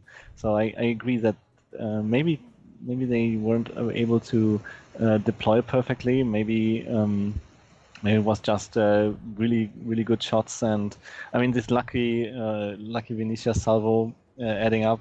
So yeah, overall the gameplay didn't look as convincing as yesterday's from Junk. So TWA winning very convincingly in this whole series. Yes, absolutely. I think Blood Legend was very happy to take the revenge on the enemy GD and say, like, you spotted me last time, I'll take you out this time. And got him with his SAP. As you said before, SAP very strong against destroyers. If you're in a GD and you see an Italian cruiser moving up to you, prepare to run away. And also Strangers, I think his little weeby senses tingled there and managed to get that lucky torpedo. Well, not lucky. I mean, obviously, there is some, skill to it, but obviously that young, he turned and tried to stop in the worst moment possible. But well, the better team won. I think this was not just only about these 2 moments, but TWA having always good answers to what Lair was doing, and Lair not being on par with that. But overall, that doesn't take away how well Lair played. Obviously, this is gameplay on the very, very highest level that we have available in World of Warships. So also congratulations to Lair for putting up a really, really good show. I know it sucks to lose, but overall, I think it was very enjoyable for everybody to watch. And guys in chat, be nice to the guys. Yes, they lost it, but they still deserve your respect, because playing on that very high level takes a lot of time, effort, and most of all, skill. Consistent skill to get there and to be able to play on that level. So I'll quickly... is Flamu already here? Cool. Okay. So Mimi and Toby, I will quickly switch over talking to Flamu, a little bit post-tournament analysis, and then we'll come back to you, okay? See you in a bit. Excellent. And welcome, Flamu. Wow, EU absolute dominance today. Hello. Yeah, I mean, wow. I did say, I want to quote when I started, I said, I thought EU looked extremely crisp this year. And part of the reason was because VOR was taking part, and VOR has kind of been considered like basically the best Asian team. And VOR lost to Junk lost to TWA. So that tells you that the level of play on EU this season was absolutely brutally strong. And the Russian teams, or the CIS teams, wow, they really experienced that. 1 game out of, what, 10? That's not a very good saldo. Yes, indeed. And these were, like, all of them, very convincing wins from the EU team. So GG EU, but also GG to CIS, putting up a good show. But no, maybe next time more luck against EU. Phew. So, Flamu, how's that broadcast for the past 2 days for you?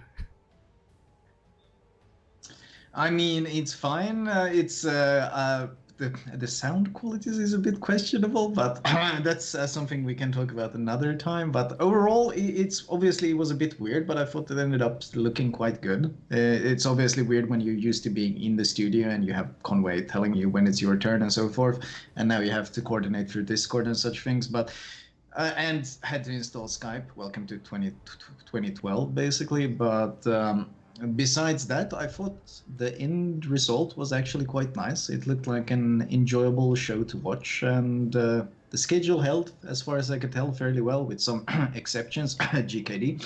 But besides that, just a yes, nice very experience. sad that GKD decided to not participate in the third place match yesterday, and they will have to face some consequences for that. Always unfortunate when players show unsportsmanlike conduct like that. But yeah, any last words from you, Flamu? Saying goodbye? A huge shout out to Kirin Ichiban, who was my co-caster today.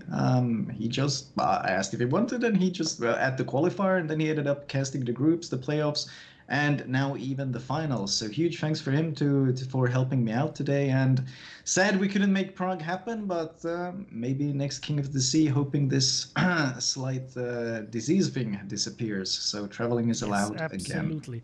Thank you very much for casting with us, Flamu. As always, on Twitch. Thank you very much. Have a great one. Yes, absolutely. You can see where you can find him right beneath his name. Go check him out. Great content. Also on YouTube. Exactly. Almost 100k sub. Right. Oh, does that mean I'll have to prepare another list of giveaways? Yes, it does actually mean soon. It's a work in progress. Okay. Well then, thank you very much, Flamu, and have a very Thank you very nice much week. for having me. Bye-bye. Yes. Bye-bye. Yes, so I'll let Mimi and Toby do their goodbyes before I'll talk about some organizational stuff, because there are some questions, so I'll just want to give you the time to also say goodbye. We'll start off with Mimi. Hey, me first. I learned this from Ladies yesterday. first, always. Yeah, I just wanted to say that it was very interesting experience. I don't want to repeat it with this cast from the home office. So please, guys, start blaming us for our background. We weren't prepared for this.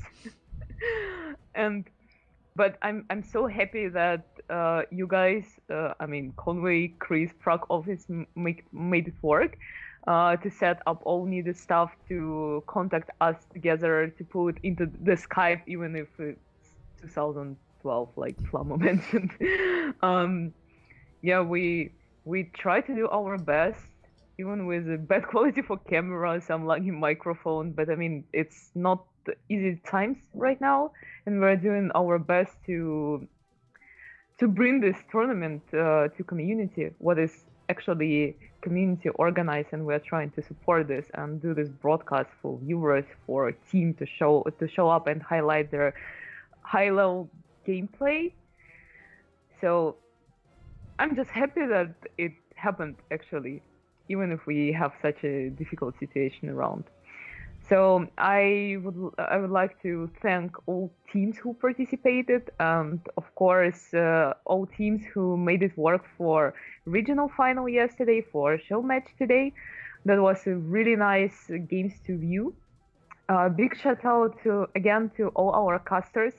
I mean, they make it work. They bring it to people to spread the love of King of the Sea on the whole Twitch, and of course organizers.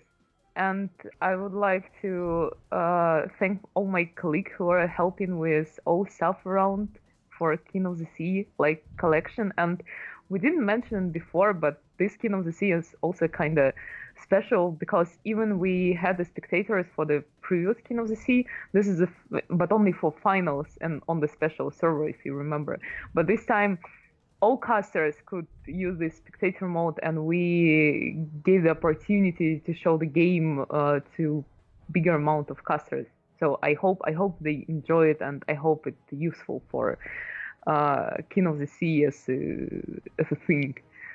So just stay tuned for next King of the Sea. Maybe we'll bring something interesting for next season. And thank you for participating, and thank you guys for make it work. And also very big thank you from our side to Mimi, because she has been working behind the scenes a lot to make all of this happen, ranging from the collection to all of the other things that are related to King of the Sea. So, if you see Mimi, give her a big hug. She deserves it. Thank you very much, Mimi. And Toby, I'm sure you also have some last words or sentences. I'll try to keep it short. We did a huge chunk of shout-outs yesterday, and I want to repeat most of them today again. So shout out to our adjudicators who are working behind the scenes and making this event possible, and allowing us to have so many teams participating. Of course, I'm not organizing this alone, by far not. Without Claire, Atta, Gita, this wouldn't work either. So thank you very much, guys. You're King of the Sea.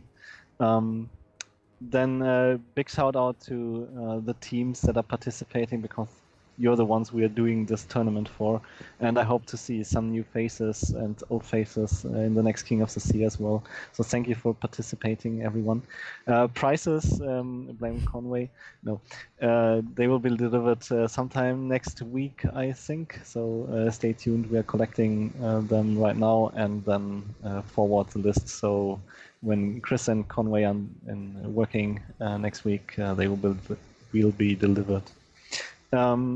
Big shout out to Stewie and Statsblock for helping behind the scenes as well, making this tournament technically work and improving it. And of course, for shout out to the viewers, because how can we have almost 20,000 people watching Warships and enjoying a tournament? We have difficult times today, and I'm really happy to bring some distraction and some joy from such a ship, from such a tournament, to all people in lockdown, in difficult situations right now. So I'm very happy if we are entertaining you and you enjoyed the show. That was signing out from me. Thank you very much. And last step to Wargaming, Chris, Conway, Lord of Droid, Missile, Chanko and Dream Meet in St. Petersburg, running it alone, and all the ones helping in the background. Thank you very much for your support. You believed in us when we were a little tournament asking for for, hey, could we get please some prizes, just something? And now we are sitting here with such a cast, with a huge collection, with a spectator mode, with over 100 teams participating, with 4 servers involved. It's just an amazing story to be told, and I'm glad to be part of it and to continue.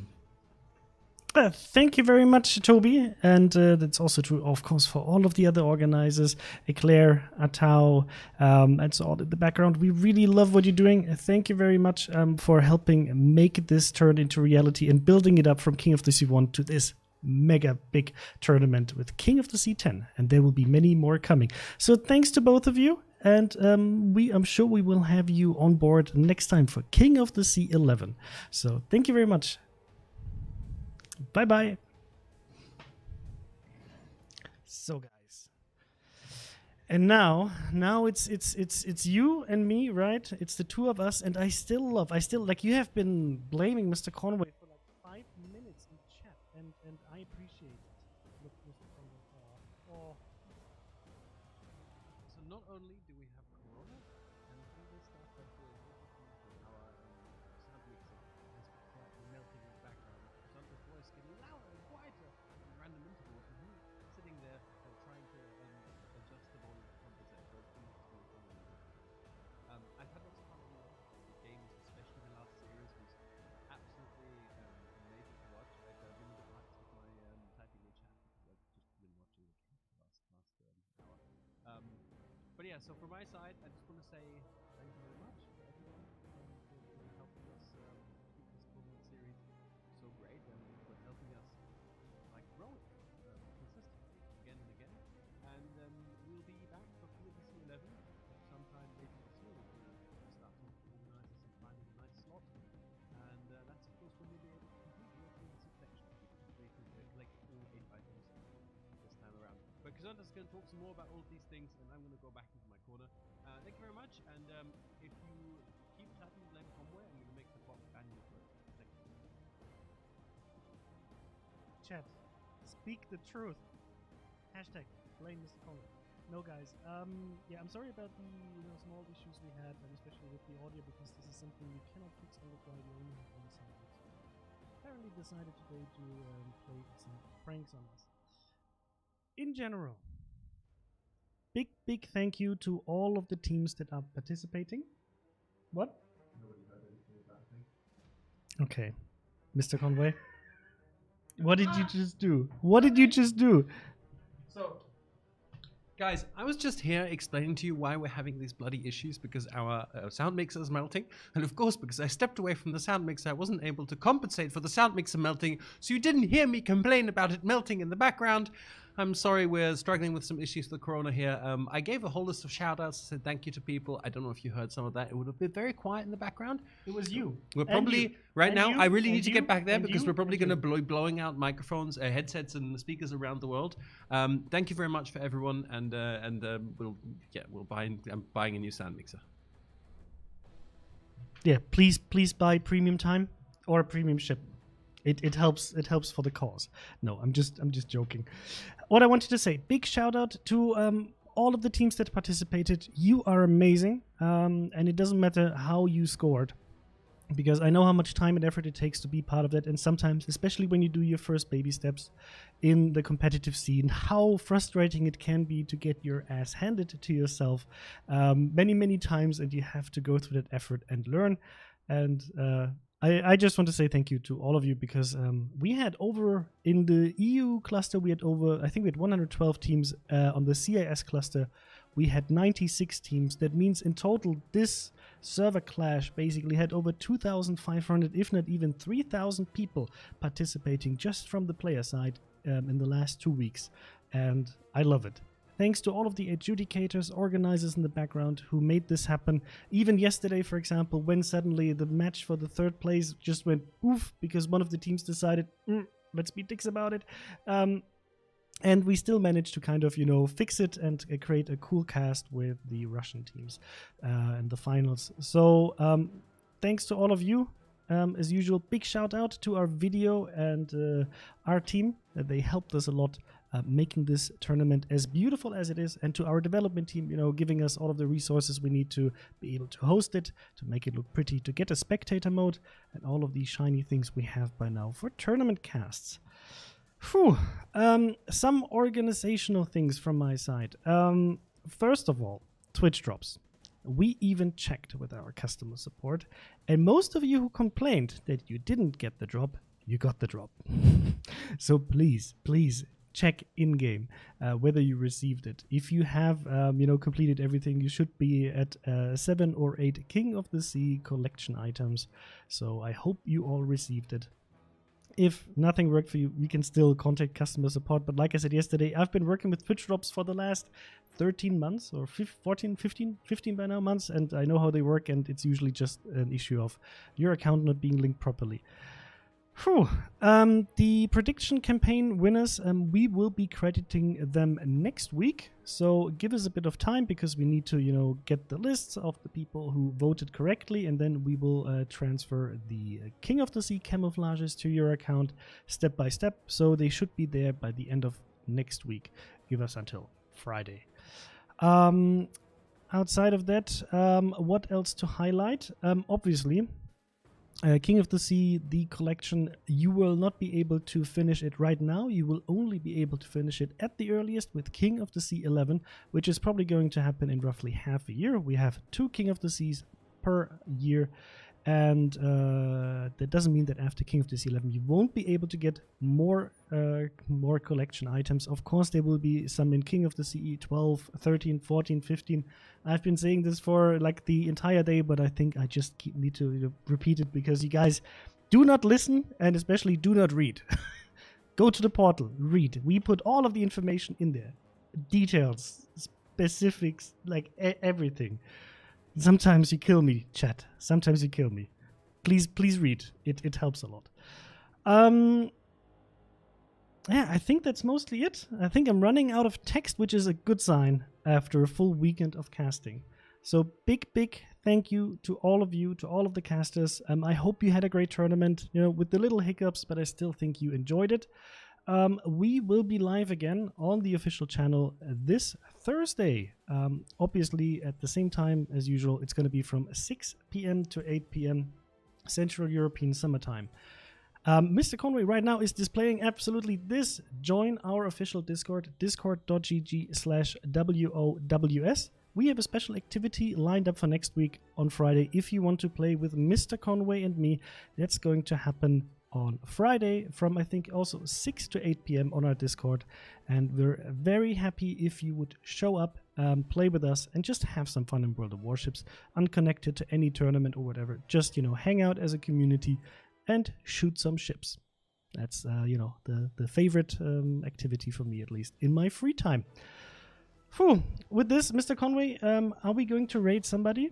While you are picking somebody to raid, Mr. Conway, one important information that I forgot. So, obviously, the EU versus CIS finals happen today, but next weekend, we will also have the NA versus APAC King of the Sea 10 International Finals.